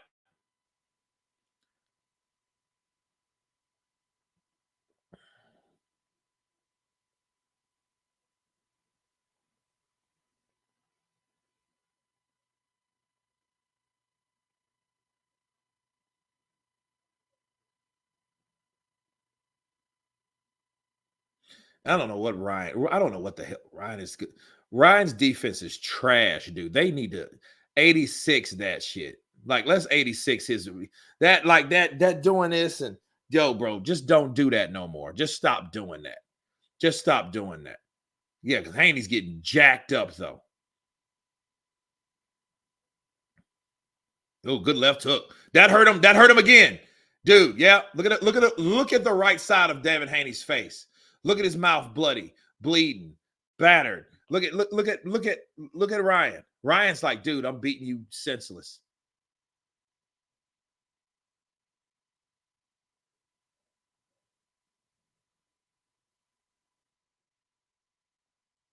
I don't know what Ryan needs to take him out already. Maybe he's trying to taunt him. Maybe he's just trying to hey, look, yeah, Devin, yeah, Devin is not enough. He's not that defensively sound. He's not. See, look at all the grabbing. Look at all the grabbing. Look, I know it takes two to tango a lot of times, and I know Ryan is grabbing, but look, good right hand from Garcia. Take him out. Look, there he goes. Down he goes. Down he goes again. Yeah, they need to stop this. Bill, you need to stop him. You need to stop this. You need to stop this. You need to stop this. Look. Ryan, take him out. Take him out, Ryan. Take him out. This would be 11-round KO. Bro, this is it. That left hook. Look, that left hook. And see, Devin's fighting off pride. He's fighting off pride, bro. Look at this. He's fighting off pride because he ain't trying to lose. He's going to lose the night, though. He's going to lose the night. Look at Devin Haney. Look at Ryan. Ryan's making a spectacle out of everything. Look at him. I'm trying to fight you, but I gotta grab you. Like, come on, bro. Bill, get in there and stop your son. Stop your son, Bill. That ain't right. Stop your son. He ain't gonna win. And to see Ryan's not a killer. Ryan,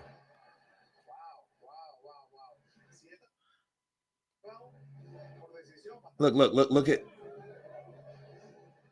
Look. He told him, go get him. Stop that.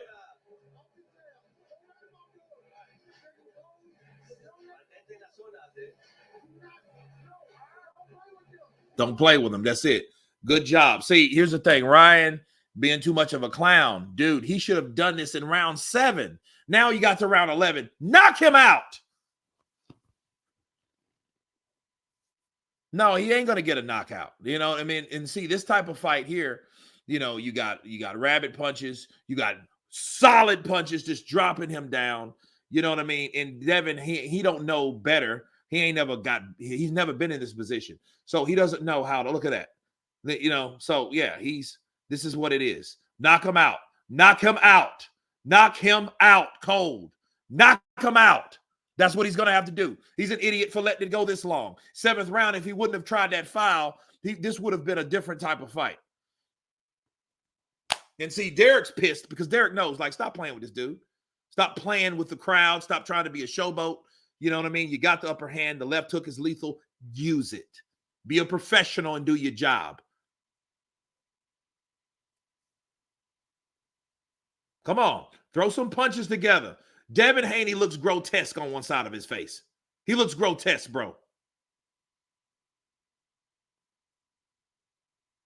He don't care about. He's landing behind the rabbit punches too, said Devin.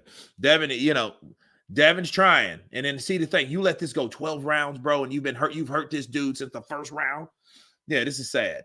You dropped him in the 7th, and this is really bad. And it just shows you just like these dudes need work. Like he needs work. And he's just talking. Knock him out, bro. Knock him out. Knock him out.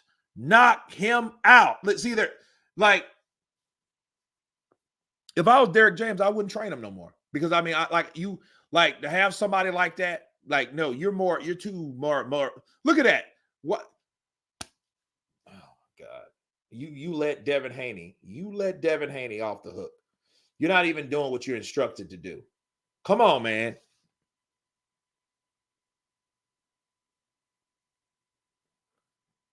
And wouldn't it be something if Haney caught this guy with something and knocked out Garcia?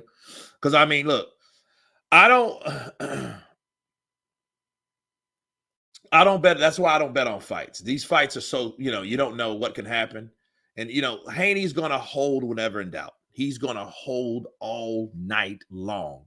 You know what I mean? So it's difficult to fight someone that ain't going to fight you, especially if that person's hurt. But he ain't going to fight you no way. He's going to fight you and get off shots when he can. Okay? So, like Ryan, look, it's 40 seconds left, and you're doing that. Ryan needs his ass whooped. He needs to be knocked out now. And Devin Haney needs, he's looking at the clock. He wants the clock to go down. See, he's trying to showboat and doing all this dumb shit. You know what I mean? Like, look what he's doing. And look at Haney. Haney sows chicken shit. He's too scared to hit him. I would have swung at him so hard. I hate Ryan Garcia, bro. I can't stand him.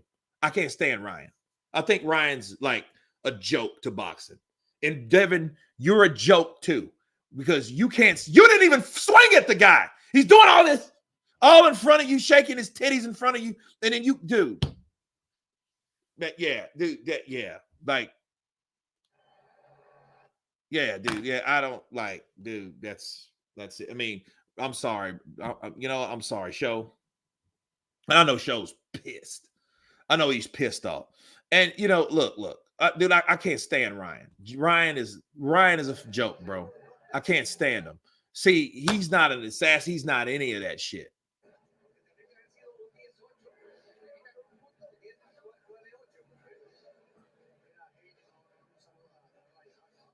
Yeah, see, yeah, dude, that fight was, see, he should have knocked out Devin Haney. Devin Haney, yeah, dude, I don't like,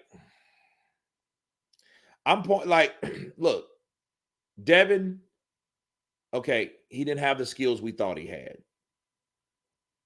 Brain damage.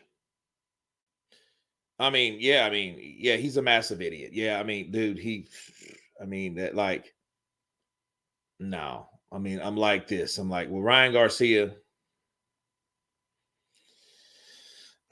he could have done a lot better. He won the fight. I mean, he won, but I'm disappointed. And Ryan, his defense sucks. Look, and see, obviously, you look at Devin Haney. You guys know exactly what you supposed to. You guys know. Javante Tank Davis knew. Javante knew. He knew. Oh, dude, this can't be a robbery. No. This is a golden boy fighter. Yeah, dude. Look, Devin Haney is not what we thought he was. I never really thought he was what people said he was. Like, honestly, I mean, he's a decent fighter, but like, look at now. They will score to draw. Well, no. I mean, the only way do you see the scorecards of 112 to 112? Yeah, that's crazy. If that's a dude, I won't watch another Devin Haney fight. I mean, I don't like to watch him anyway. He's boring. Devin Haney's boring, and he's and he's afraid, he's afraid to commit. Ryan Garcia is just a clown. He's a clown. I don't like Ryan. I don't like all the shit he's done, and then you call yourself a Christian, bro. Stop that. Just stop. You know what I mean? You're dude. Stop. What is this? What's going on?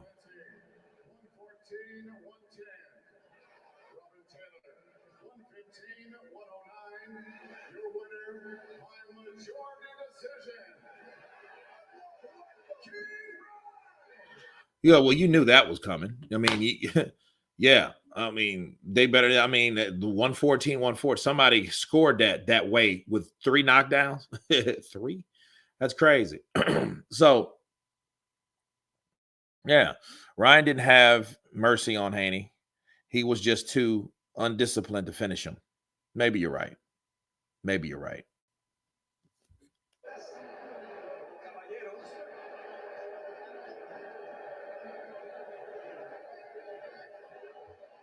Yeah, it should have been a unanimous. The majority decision, and then see that just shows you that like Ryan, Ryan, and the thing is, Ryan couldn't lose again. He couldn't lose again because had he lost again, he would have been out. Okay, he would have been out. But that should have been. He should have knocked out Devin Haney. Can't wait for the press conference. Nah, I don't want to see the press conference. I don't even want to cover any of this shit. I'm glad it's over. I'm glad it's over. Sports you hate to love, yeah, and Ryan Garcia, dude, yeah, he was just dumbass Ryan versus bullshitto Haney equals a whole lot of money. Yeah, dude, this was a shit show. I will see what they have to say here though, because I want to see what's going on with this.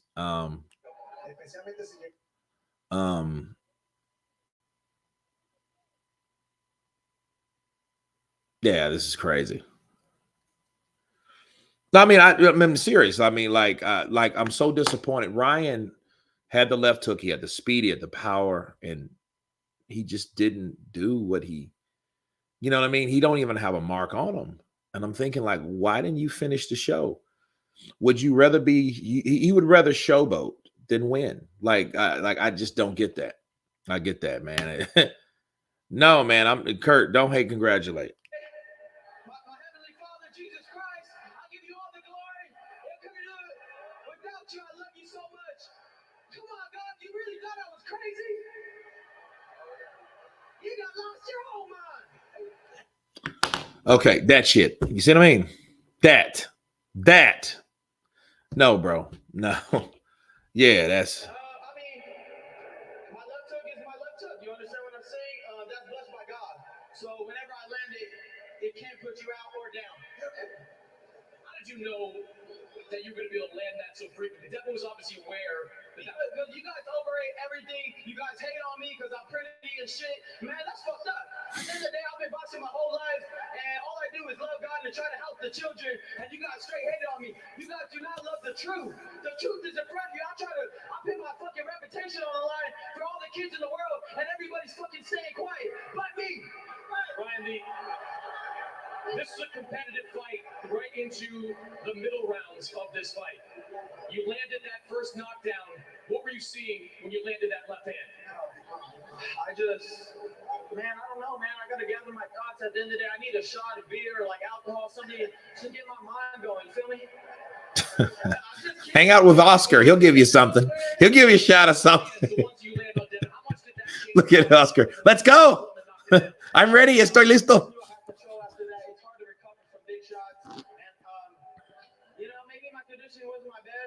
At the end of the day, I got the job done. And you seem to have some incredible moments early in the fight, middle of the fight. Then there were some moments where you went back a little bit of that shoulder roll at times, fought a little bit more defensively. Was that just a conditioning issue at the time, or was there more to it? I don't know, man. I have ADHD, so I just started doing random things. How much, when you got in there with Devin, I believe that. Why did you believe so much that you were the better fighter? I just know that I've been boxing my whole life. I fought him 6 times. I knew what I could do. But I want to thank my team, man. Guadalupe, Valencia, Cibran, everybody on my team, man. I put them through hell this camp. I mean, I got to give them credit, man. You guys went through it all. Thank you, Oscar. Thank you, Bernard. Thank you, everybody in this arena. NYC, man, I love you guys. I want to come back to NYC. I love NYC. Hey, everybody, go to Town. Go to Town nightclub. Let's talk about coming back here, Ryan. This was an amazing fight. You guys are longtime rivals. Is this a fight you'd like to do again? Yeah, let's run it back. All right, Ryan, we'll turn. Look at Devin Haney over there looking like. Your thoughts on what happened tonight? Alhamdulillah, Allah is a perfect planner. I'm disappointed with my performance, but I showed that I was a true champion, and then I could fight after being knocked down and very hurt. You knew that left hand was Ryan's best weapon. You got clipped with it in the first round early on. It just seemed like you couldn't stay away from it throughout the course of the night. Yeah, he called me early when I was sleeping on it. Caught me by surprise. I fell asleep on the left hook. We trained for it, but I got in there and I fell asleep. And he caught me with it. You went down that first time. How hurt were you? How much did that change the course of the fight? I was more surprised than hurt. The first time I wasn't really that hurt. I was more surprised. Like I said, he went there, he jumped on me, just like he knew he would, but I was just sleeping. How much did his style start to affect you? Because when he did slow down, he turned his back on you at times, made things a little bit complicated. Yeah, no, I thought the ref, let him turn his back, let pulled a little too much. But alhamdulillah, Allah is a perfect planner. He makes no mistakes. And we just heard Ryan say, sure, we'll run this fight back. Is a rematch something you'd like to do next? Of course. I thought it was a close fight still. I would love to rematch. I give him a shot. It's only right. Ryan came in a little bit heavy. You said, I'm going to go through with this fight no matter what. Do you have any regrets about that now? No. Like I said, Allah is a perfect planner. He didn't make weight, so I'm still the champion, and we can run it back. Devin, tremendous fight the fight of the year type performance. Thank you. Thank you, guys. So we have two totally different. Oh man. Hey man, Ryan's got to go get party. He's about to get wasted. That's what Brian's about to do. He's about to get paid now. But yeah, I'm disappointed in Ryan and Devin Haney. But Ryan showed that left hook is lethal. He showed there's a reason for that left hook. He showed that, hey, I can knock you out. But he didn't. He showed he had the potential. Let's put it that way. Tank is so happy now. I bet you Tank is. Because, Tank was like, I ain't fighting you. You can't even whoop Ryan. Ryan quit. Kurt, I see you see it all, but you're definitely a professional. Respect, brother.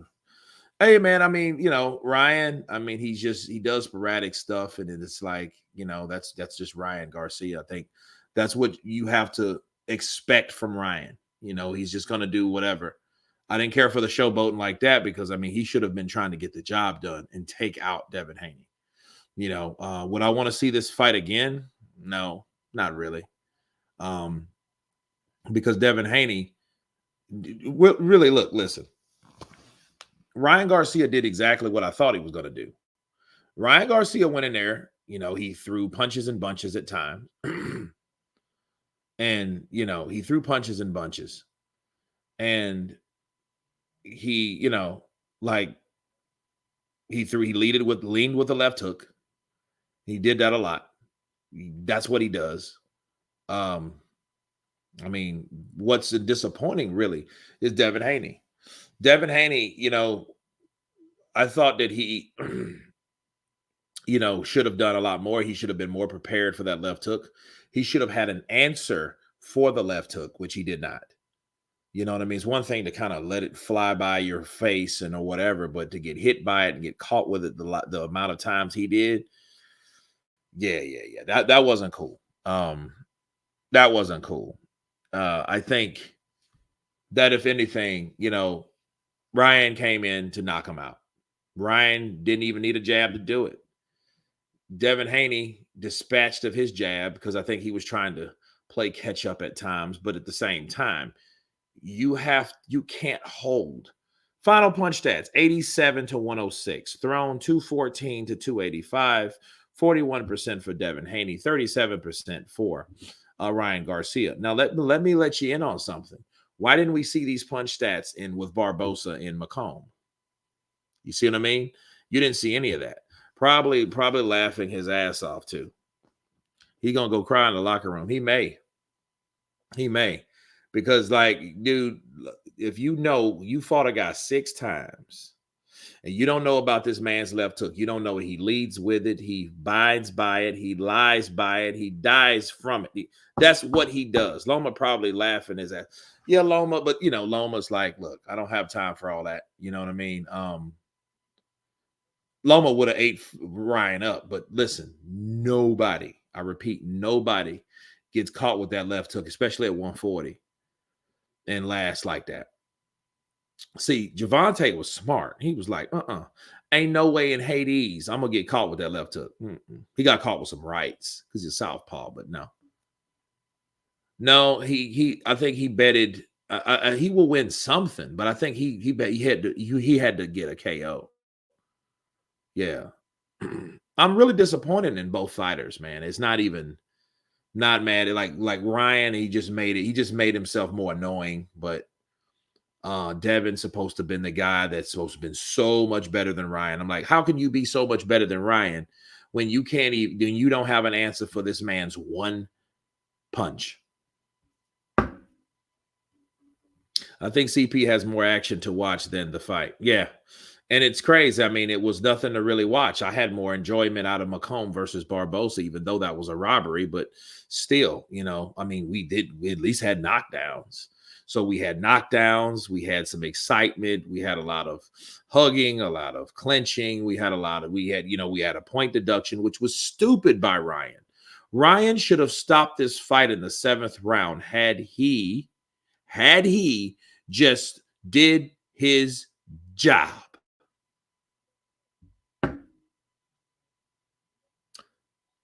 Fuckeries, Kevin. This definitely needs to be run back if Ryan makes weight. Love seeing Haney's face after. Yeah, I know he's hurt too. You know what I mean? So, hey, it is what it is. The whole bar was chanting Ryan. He's a superstar. Yeah, see, Devin shouldn't have talked like I'm levels above him. I'm just better fighter than he is. I'm gonna show everybody that you show somebody that you can get caught like all those other fighters that Ryan fought, except Gervonta Tank Davis. So Davis is sitting there. This Davis like.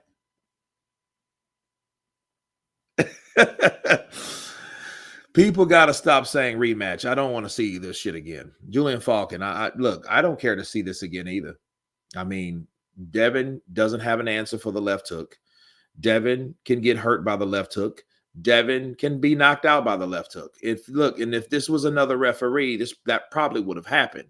They would have looked at how his legs are, him trying to survive instead of fight. Yeah, they would have probably stopped the fight. Mm-hmm. You don't need a rematch for that shit. Ryan Garcia's faster. He's quicker. He's the same height. You know, Devin Haney just doesn't not have an answer for the left hook, and he's fought the guy 6 times. So no, and you can't say I'm ions above Ryan Garcia. You guys, if anything, Ryan has a knockout punch where you don't, sir. You don't have a knockout punch, Devin. You have a punch, jab, and grab. That's what you have, and that's what you showed people. Okay, he likes to punch in certain safe spots. In doubt, he holds and he clinches. That's all. So Devin Haney, you can't ever say you're ions above Ryan Garcia. You can't say that. He should have supposed to made work out of a dangerous opponent like Ryan with his left hook, but he didn't do that, did he? No, he did not. Great fight, Kurt. Nothing wrong with losing. Let him get killed by Tank next. Hey, it is what it is. Tank's not going to 140. He's not going to 140 because Floyd don't want him to go to 140. They're 2 young men with money off balance. I believe that. I think, Ryan knows he's off the rocker. I think Devin Haney pretends to have it together and he don't. Because I mean, he should have been way more disciplined than he was. You know what I mean? He did not have I don't know what their game plan was. I thought that, if anything, Ryan's going to throw the left hook. You know what I mean? If he's throwing the left hook, okay, what about the right uppercut? That's a foil for a left hook. They had nothing. I seen nothing. Nothing. Haney disappointed me. Ryan disappointed me to the point where he had everything it took to stop Haney. He just didn't. He would rather clown and fuck around. But Devin, back to him, no. Devin Haney should have been the guy that outboxed him. This should have been like Sugar Shane Mosley versus Oscar De La Hoya. And even looking at those two fighters, these guys have no comparison to those legends. I'm sorry. Oscar De La Hoya versus Shane Mosley. Do you think they had time to hold and hug like some fucking sissies? Do you really think they had time to that? No, they were busy fighting to try to show that they're the best, to try to actually challenge to be the test to each other. Not hold and hit and hold and hold and hit and back up, break, jab, grab, hold and hit. That's all we saw tonight. Yeah, and it was just, it is what it is. I would say that too, Clarissa. If you really want to see what we can do, because tonight, and I don't want to take credit away from Ryan because he did a great job tonight. Like, he went out there and he had his game plan. I was kind of stuck. I really couldn't figure out what Devin Haney's game plan was for Ryan, especially the hook that we all know is very powerful. Exactly. So it looked like he had a game plan, but I can say that Ryan definitely had some training with Floyd Mayweather. The first couple of rounds, he just kept moving side to side, and I watched Floyd Mayweather spar a few times, and I mean, he keeps moving, and you don't know which way. Well, no. Ryan gets credit for doing exactly what he did.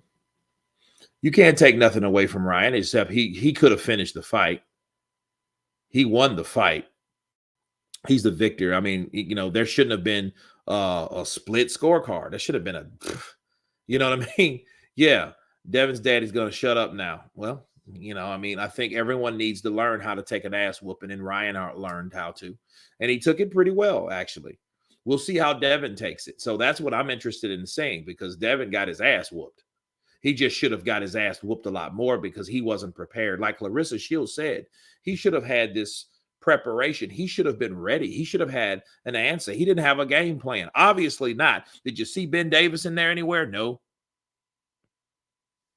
He whooped Devin's ass. Kurt, too much holding and boxing is a huge turnoff. Absolutely, Adari, that's what got his ass whooped. Trying to hold too much instead of looking for actual counters and holds. Okay? That's what happened. So, yeah, Devin Haney, look. Ryan Garcia did his thing. I think he could have done it better, but it doesn't matter because according to everybody, including myself, Devin Haney's supposed to beat King Ryan Garcia. Yes, I said King Ryan Garcia. Why? Because he's supposed to have been so much better. Remember that? Obviously, he ain't. Obviously, he wasn't, was he? No, he did not have an answer for the left hook. The left hook was coming full speed, and it cracked him in the face, and it made his right side of his face grotesque. Okay, that's what happened to Devin Haney. And he was dropped on his ass 3 or 4 times. Okay, because you know, a lot of referees, you know, if you fall because you're trying to avoid punches, that's also counted as a knockdown. You know what I'm saying? So no, seriously. You know, Ryan, annoying as he is, he went in there and tapped Devin Haney's ass. Yes, he did. He sure did. It's 6:30 here, Kurt. God bless for the live. Excellent commentary. I'm disappointed myself. I'm going back to bed. And thank you once again, Kurt. It's been a pleasure as always. Nikki Blue Eyes Austin in the building. Appreciate that love. Appreciate you guys. But listen, I ain't through talking. I got to talk a little bit more. We still got hundreds of people in here, and I need to say and get this off my chest. Okay, I don't want to come off sounding like Ryan Garcia, a hater. If anything, this shows that, hey, sometimes all you need, Deontay Wilder, is a good punch. Because you can't say he had great defense because Ryan did not. Devin Haney, he didn't have a game plan. I mean, you know, it is what it is. You know, but King only showed, hey, I'm fast. I have power. And sometimes that's all you need to win the hour. Bars.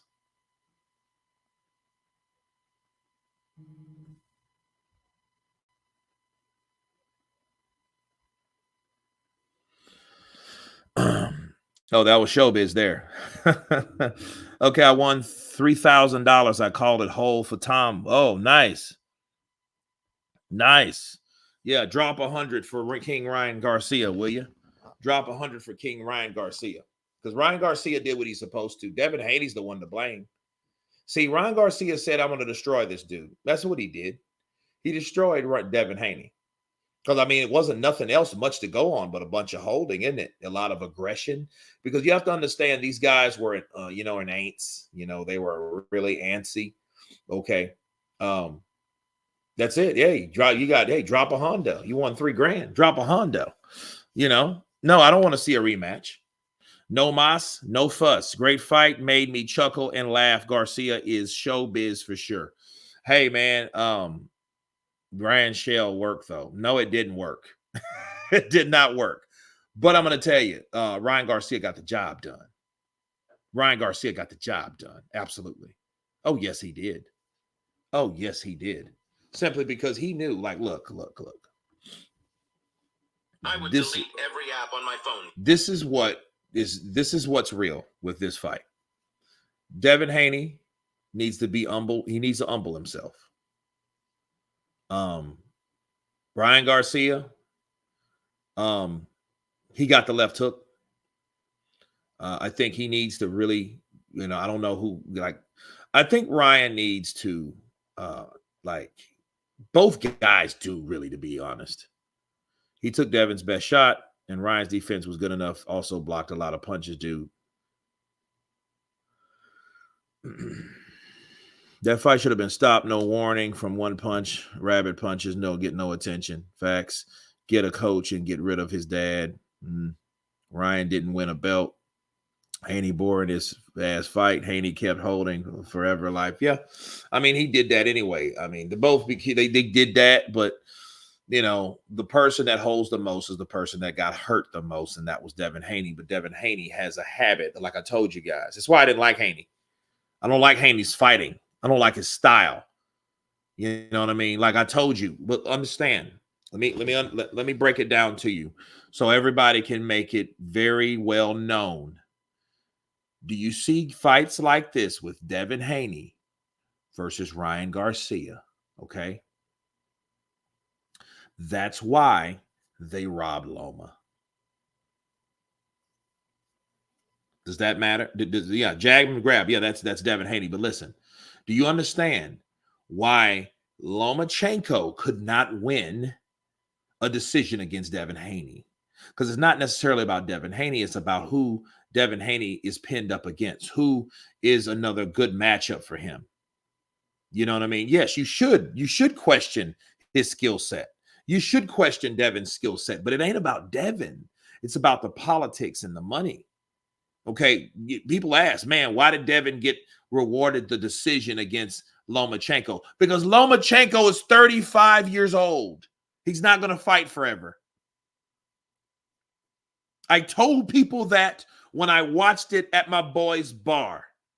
Okay, when I had the fight live at my boy's bar, I told everybody, Lomachenko is going to beat Devin Haney. He's going to outpunch him, outwork him, outbox him, but he's not going to win a decision against Devin Haney. And everyone said, that's trash.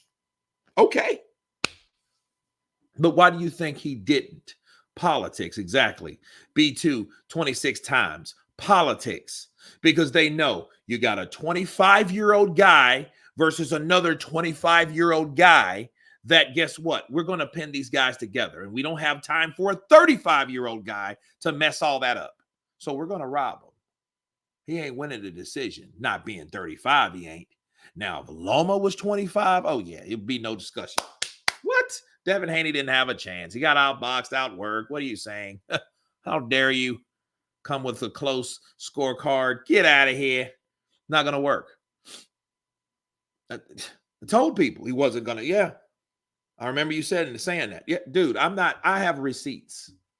These fights are going to go the way they're going to go because you got to follow the money and the potential and then the flow. Okay? No, it's not up for grabs. He still holds the belt because Brian couldn't get it because he missed weight. I thought it would actually go vacant, but it doesn't work that way, obviously. You know what I mean? But what kind of champion would he think of himself? You know, so maybe he runs it back. Maybe Ryan makes weight next time. You know, Haney was bad tonight, Kurt. Sorry. Well, he was bad because he kept getting caught with punches that hurt him. But I mean, like, how exciting of a fighter is Devin Haney anyway? Okay, look at the Loma fight. Look at the 2 Camboso fights. I mean, you know, like the most impressive fight that I've seen him in was Regis Prograis. But understand, Regis Prograis is older. He's like 35 years old. You know what I'm saying? Another 35-year-old. And, you know, and he dropped Regis Prograis a couple of times. But, but it's, again, he's not a finisher. He's not a destroyer. He's not someone like a Terrence Crawford. He's not a Gervonta Tank Davis. He's none of those guys. See, Devin Haney is a guy that's good at boxing that's not known for power. I thought that maybe his power would carry up or create some type of force at 140. I was wrong. Ryan Garcia took those punches, and it actually made him mad. You see him, you know what I mean? He got pissed off. Nobody for Beal in the ring. I bet Hopkins is jumping over the moon. I bet he is too. Regis only punched to the body. I mean, but Regis only had one. He had a limited punch output, but so did Ryan. Ryan was just so much quicker. He could deliver those shots. You know, and if you're throwing a shot with a guy that's faster than you and can hurt you like Ryan, oh yeah, it was over. Devin has no power, no chin. I mean, I can't say he has no chin because that's just like that's taking credit away from Ryan. Ryan has a good punch, bro. Okay. He is a good punch. So, yeah, I think if anything, man, this fight, it was, we've got knockdowns. We had knockdowns. I would just love it to had been. No, Ryan won. Choice, Adrian. Ryan won. Yes. For you early birds in the UK, Ryan won. Okay. He won. Definitely. Prograis was long past his best. Yeah, that's true. Bro, what did I just watch? What did we just watch? We watched a guy beat a guy with a left hook, no jab, you know, and a lot of showboating. You know what I mean? But yeah, Ryan, man, I was pissed at Ryan because Ryan could have stopped this fight in the 7th round. Do you think it should have been stopped earlier? Yeah, I think it should have been stopped, but it is what it is. He got caught early and it made him fight when he had the chance. Ryan whooped his head with no jab. Yeah. He beat this man with no jab.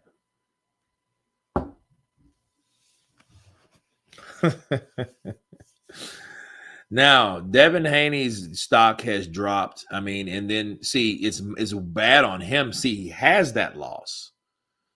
See, it's bad when you're trying to it's bad when you're trying to convince people you're the best in the world and you get beat like that. You know, everybody's trying to be Floyd. Understand, Floyd had discipline, he had control, he had ring generalship, he had punching power when needed. He knew when the punch, he knew when the hold, he knew when the fold. Floyd knew that.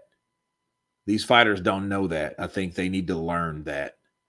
Kurt, do you think Tank will be thinking right now? What do you think? What do you think, Tank? Tank's probably sleep, land up in some snatch. He'll probably wake up and somebody tells him about it, or somebody already texted him, and he's like, "Oh, for real? I told you he wouldn't good. I told you that Ryan, you know, Devin didn't have what Devin can't beat me. I whooped both of them. I already whooped both of them." No chance Haney's fighting Tank. He would be KO'd. Look, Tank would knock him out, though. Tank would finish you. You know what I mean? So people say what you say about Tank Davis. Bro, Tank Davis knows how to finish you.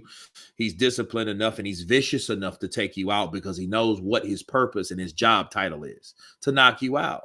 He knows that. You know what I mean? So Tank already knows that. Tank already tweeting. I bet you he is tweeting. Let's see what Tank says. Let's see if we can. Let's see what Tank Davis. Let's see what he says. Look,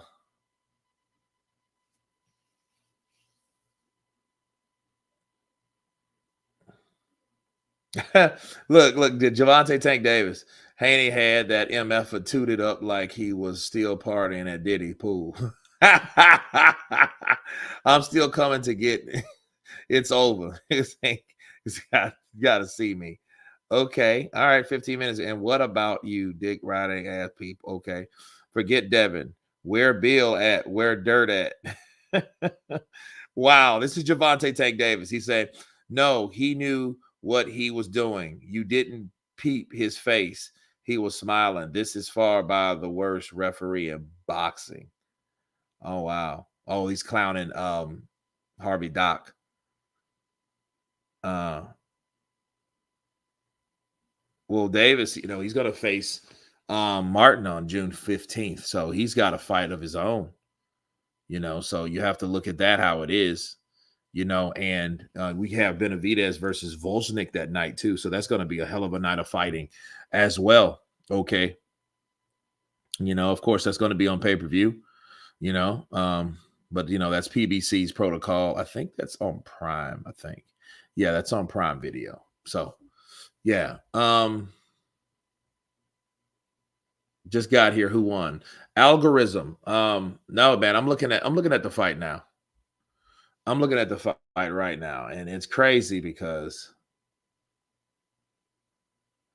you're looking at, like, I'm getting these preliminaries for like YouTube, Instagram and Facebook and stuff like that. Yeah, Haney, yeah, he lost, bro. So that's Haney's first defeat. And look at Ryan. Ryan's taunting him. Ryan wanted to do exactly that. Ryan's about to go get high, bro. Ryan about to go get drunk, high, gonna hang out with Oscar. Don't stay too long, Ryan. You don't stay too long. Okay. Ryan mopped that dude. Jay Roos, he did, man. He mopped him down. Man, I could have been rich tonight. You could have been. Hey, we all could have been. I could have put that money on Ryan, but see, here's the thing. Whatever. Lopez will knock out Ryan. Lopez is very explosive, has power. Well, that's the fight I want to see now.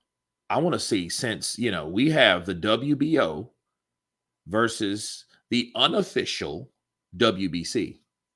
See, Ryan Garcia, he's going to still claim I beat the WBC champion. Now I'm going to go off the TO. And that's the fight I want to see. I want to see that fight, and I want to make that fight happen. Ryan going to be awake for the next 3 days. Yeah, he is. Probably the next week. Hey, work hard, play hard, but in that order. Enjoy it, Ryan. Absolutely. Paul, look, I ain't mad at him. I ain't mad at it. I would like to see a rematch. Well, I'm not crazy about a rematch. I want to see Ryan go on, but Ryan probably likes the idea of it because he knows I can spark him out now. Why not make another 20 million? Why not make another 20 million? Garcia Haney. Why not? If I'm Ryan, okay. Devin Corner needs to be elevated after this fight, Kurt. No adjustments. Kurt, I think the title vacant that created a situation where Garcia could no longer win Haney's WBC, but Haney could lose it. I thought that's what happened, but no, I just heard him say, well, I'm still the champion. So obviously that's not the case. I thought that was the case. I don't know what that performance wasn't worth fucking $2 million to me. But, that's what they do. They do that in the ring. Haney's defense has always had holes in it. Plus, he keeps ducking down into left hooks. That's why Tank would hurt him faster. No, the belt is vacated now. Well, we'll see. We'll see what happens. We'll see what happens. Let's look. Let's see what's on. A good old Ute to the tube. I know Ryan Garcia's mom and dad are super happy. I know they are. I told you to whoop that nappy head fucker. I told you to whoop that nappy head. Kurt, did Dev forget how to slip and jab bases? Yeah, he did. He did. He did.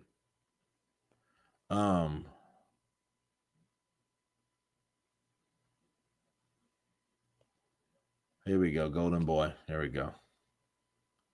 Connor Ben would beat Haney. Well, Haney would have to go up to 147. So we have to be fair about that. Connor Ben now is at 147. Psycho Crush, you know they saying that type of shit. You know they're gonna rub it in. I told you Nappy Head couldn't win. He couldn't win. His dad needs to cut his fucking hair. Get a barber. Fucking real barber. He's too cheap. He can't even buy a fucking barber. It's all these it's all his fucking money. I know he has Devin's money. Ryan beats him again easier next time. Ryan did tell Shakur he would fight him. Okay. Connor Ben would beat Haney. Yeah, man. Kurt, yeah, I mean, like, yeah, the Haney, bro, his okay, post press conference starting soon.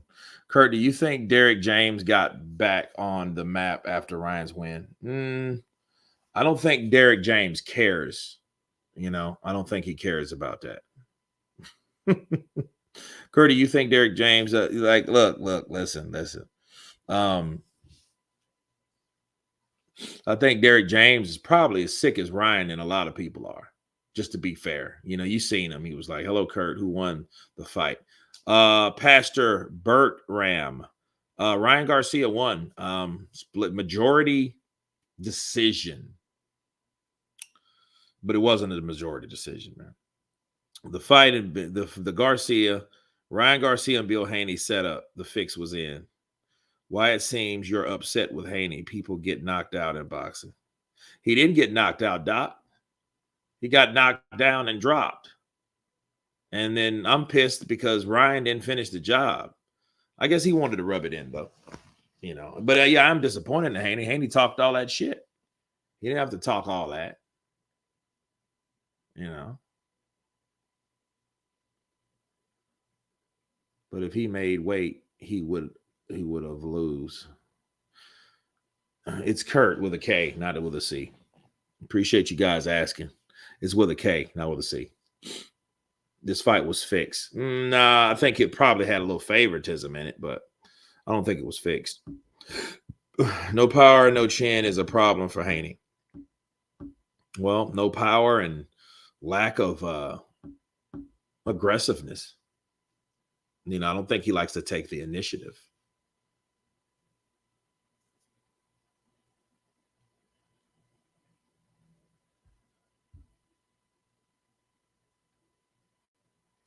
Man, Kurt, that boy Tywin did good. What the F are you talking about, Ryan? And shit too. Man, he did good. I mean, he did all right. I mean, Ryan did what I thought he was going to do. You know.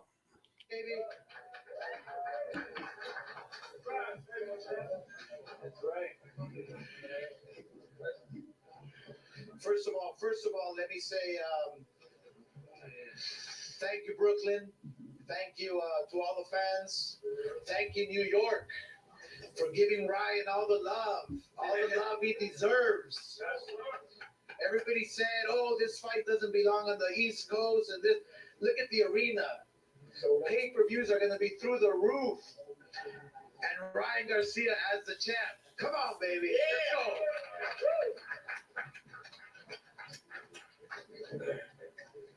All right, Oh, okay. Thank you guys for coming. But first and foremost, I want to thank Jesus Christ, the King of Kings, Lord of Lords. All glory to Him. You know, This is why people need to stop believing everything on the internet and stop, living in a false reality. At the end of the day, there's a lot of real shit going on. The last thing you should worry about is a kid acting crazy on the internet. Real shit is going on in the world. Open your eyes. Kids being hurt, nobody caring. Everybody looking at it like, oh, he's just crazy. It's a conspiracy. It's this, it's that. At the end of the day, that shit was real. And I out there put that my reputation on the line, had everybody thinking I was crazy. But at the end of the day, who's the crazy one now? I didn't really want to say this, but it's the truth. Everybody needs to acknowledge, like, yo, I'm tripping. Y'all was tripping, not me. You guys were tripping. I was the one that was actually with sanity, because I'm like, yo, they're hurting little kids. Let's help them. But that's called being a real man. Because I don't give a fuck what people say about me. That's right. I walked through the fire and still held it down and still beat fucking Devin Haney and still drink every day and still eat. And I did everything. What the fuck? Hey, what happened? False reality, right? Drank every single night, went out on the first Monday and a Tuesday and drank. What happened? I won. Wait. Not necessarily am I proud of that. But I'm just saying, it was a statement to show you guys can't really fuck with me. That's right. I do whatever I want. I still win. He did settle down on Sunday, though. I don't know. If none of that happened, oh, shit. I did do that, but I just drank from that. Just imagine. See, use your imagination. Y'all all have great ones. Yeah. Just imagine all the things you just said. I'm going to keep my mouth shut, because this is our. But other than that, yeah. But like I was just having fun, man. I'm just looking. I'm going through a lot, I went through a divorce. Just a lot of shit's been happening to me, outside my life. That low key kind of broke me. So, I did what I felt I needed to do to feel okay. And so I drank every day and I did whatever I wanted, and I'm not proud of it at all. I just pray for my kids, and hopefully they're okay. Henry, Bella, Riley. I hope I made them proud. Don't necessarily look at me like an example. Look at Jesus Christ, because I'm far from perfect. All right, we're gonna start taking some questions. Ryan, first of all, congratulations on this amazing victory. Tell us what ran through your mind in the first knockdown, because everybody from the beginning of the first bell to the 12th, I kid you not, everybody was just on their feet. But what was running through your mind? Is this gonna be the moment I stop him? That's just all I was thinking. I shouldn't have put too much pressure on myself to stop him, because every time I heard him, I just went crazy and I just couldn't finish him. But I think what's his name, Harvey Duck? Yeah. I think he was tripping. He should have stopped that fight. Yeah, he should have stopped the first. It was bad. He was really hurt, and I felt bad. I even looked at Bill, 11th round, 12th round. I was like, bro, you probably should stop this. But he didn't, and that's it. Radio around here, check it out. I am curious what you did think overall of the referee's performance, particularly in the 7th round. Horrible. It was a horrible round. Yeah, I mean, the guy was holding me for dear life, and I felt an opportunity to keep swinging while my hands were free, and I cracked him, and then he took point away when I cracked him. But he held me, and then, I should have knocked him out in that 7th round. They stole that from me. Yeah, the referee was horrible. I think everybody in the arena saw it was horrible. Well, okay, I'm going to stop right there, because to counter that, Ryan knew the man Harvey's head break, and he hit him. You know what I mean? He's been in enough fights to know, like, you can't hit no one.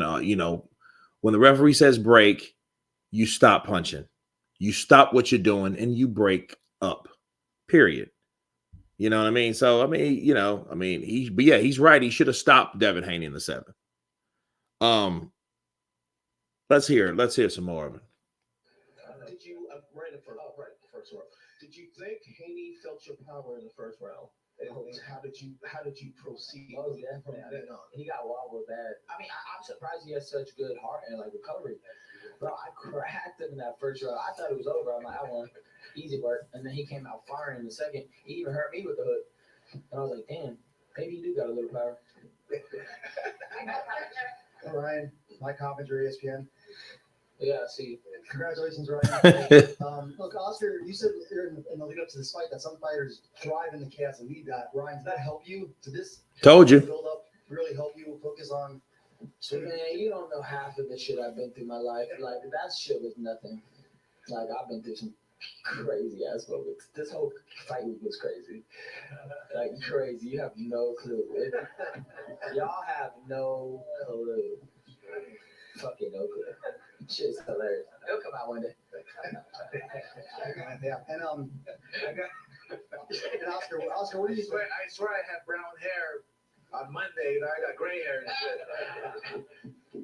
No, but look, Ryan. I mean, look, Devin Haney was on everyone's pound for pound list. He's a great boxer, and you dropped him 3 times. He's never been down before. Yeah. It's a huge win. That's right. Yeah. But look, how does this feel? You know, you were counted out, and this is a monster victory. I mean, like I said, me and my coach, he's instilled in my mind, literally brainwashed me. What's next? So at the end of the day, what's next? I don't care. Like at the end of the day, I already knew I could beat him. I was supremely confident. Am I happy? Of course. But at the end of the day, like, I'm all about trying to fulfill the will of God and keep it moving. So what's next? Who's next? And let's go. God did. Hey Ryan, what's going on, man? Right in the front, right? Yeah. This is Najee from Cigar Talk.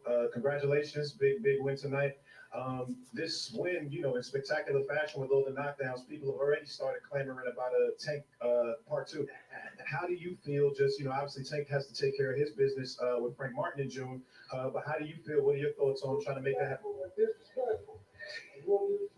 Yeah, you said I was disrespectful? You can talk about whatever after that, but that's disrespectful. And you don't take care of the business, we're not gonna get into that. I like him. I'm gonna take that as fan, but at the same time, nah, I'm aware. That's I know I interviewed Derek. Derek knows. I'm just saying that's a fight that people are clamoring for. It's been At the happening. end of the day, Tank. No disrespect. Respect. Tank, look at. I don't think Tank's gonna beat Frank Martin, but if he did, he wouldn't fight me because I'm moving up. I'm not doing 140. I'm going 147. I can't make fucking 140. I never even technically fought at 140. I fought every time at 143. My body can't literally go lower than 143. It's impossible. I tried every technique. Can't do it. The only way he's gonna fight Tank Davis, it's a catch weight, okay? At 45, 44, just the way they did it to him. Yep.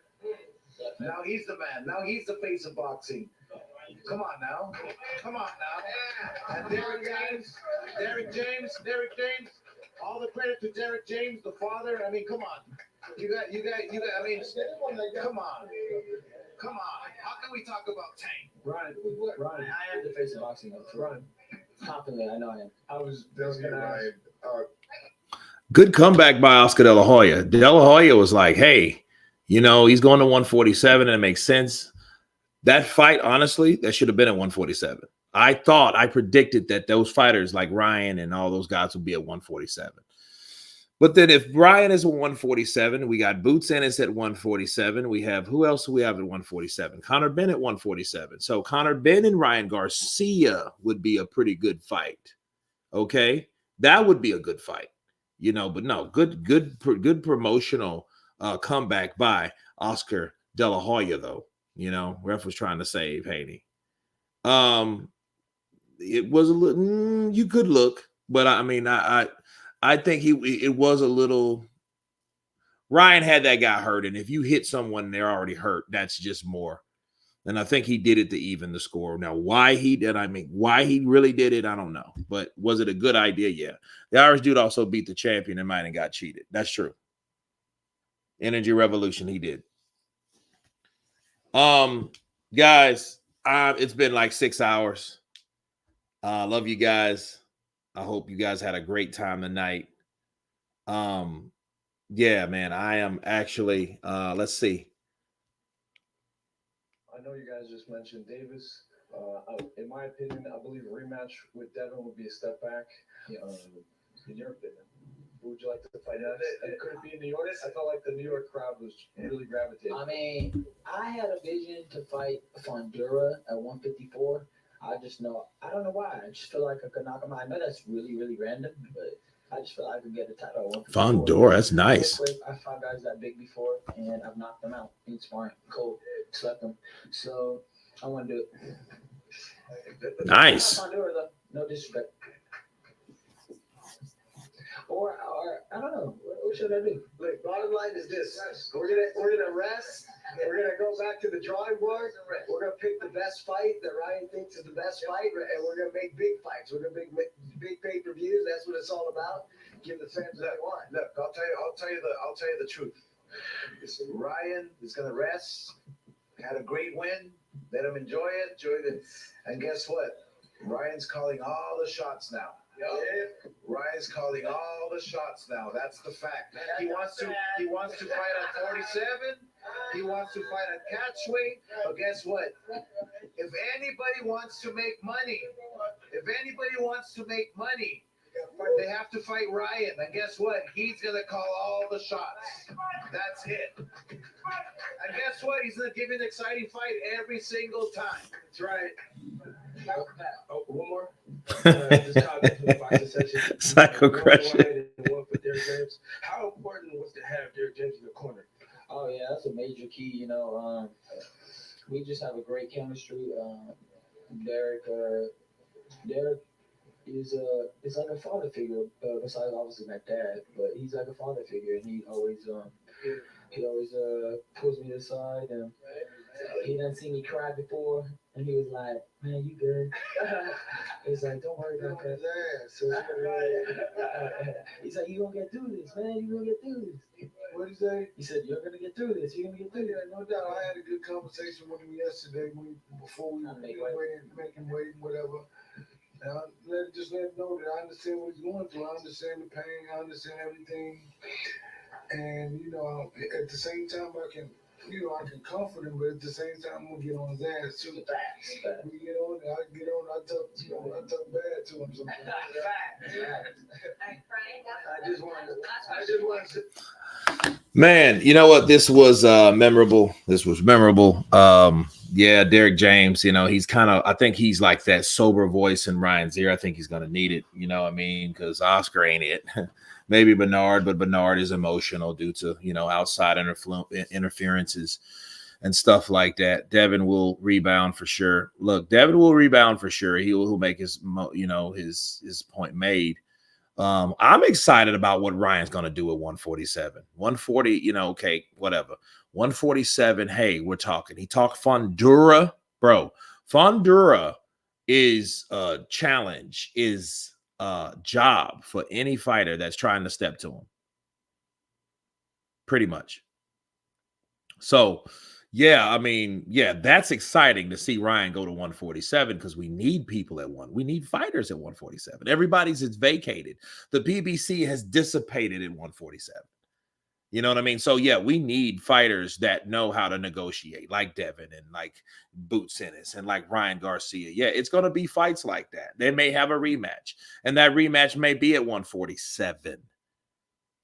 Devin may keep that belt at 150, 140 because he may have to fight Ryan Garcia at 147. So let's see what happens, but no, Ryan, proud of Ryan. I'm glad he's calmed down a bit. You know what I mean? A lot of that was cap anyway. I think that if anything, Ryan will learn more from Derrick James, hopefully get that shoulder roll right. And as long as he's calling out the best in the business and we're seeing these fights, we have no problem with Ryan Garcia. I congratulate him tonight. Great left hook, power.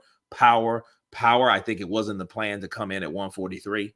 There will be no recap. We've recapped tonight on this live stream. Thanks to thousands of people that came through tonight. Love all of you. Be blessed, be safe. And everyone has been counterpunched. Peace.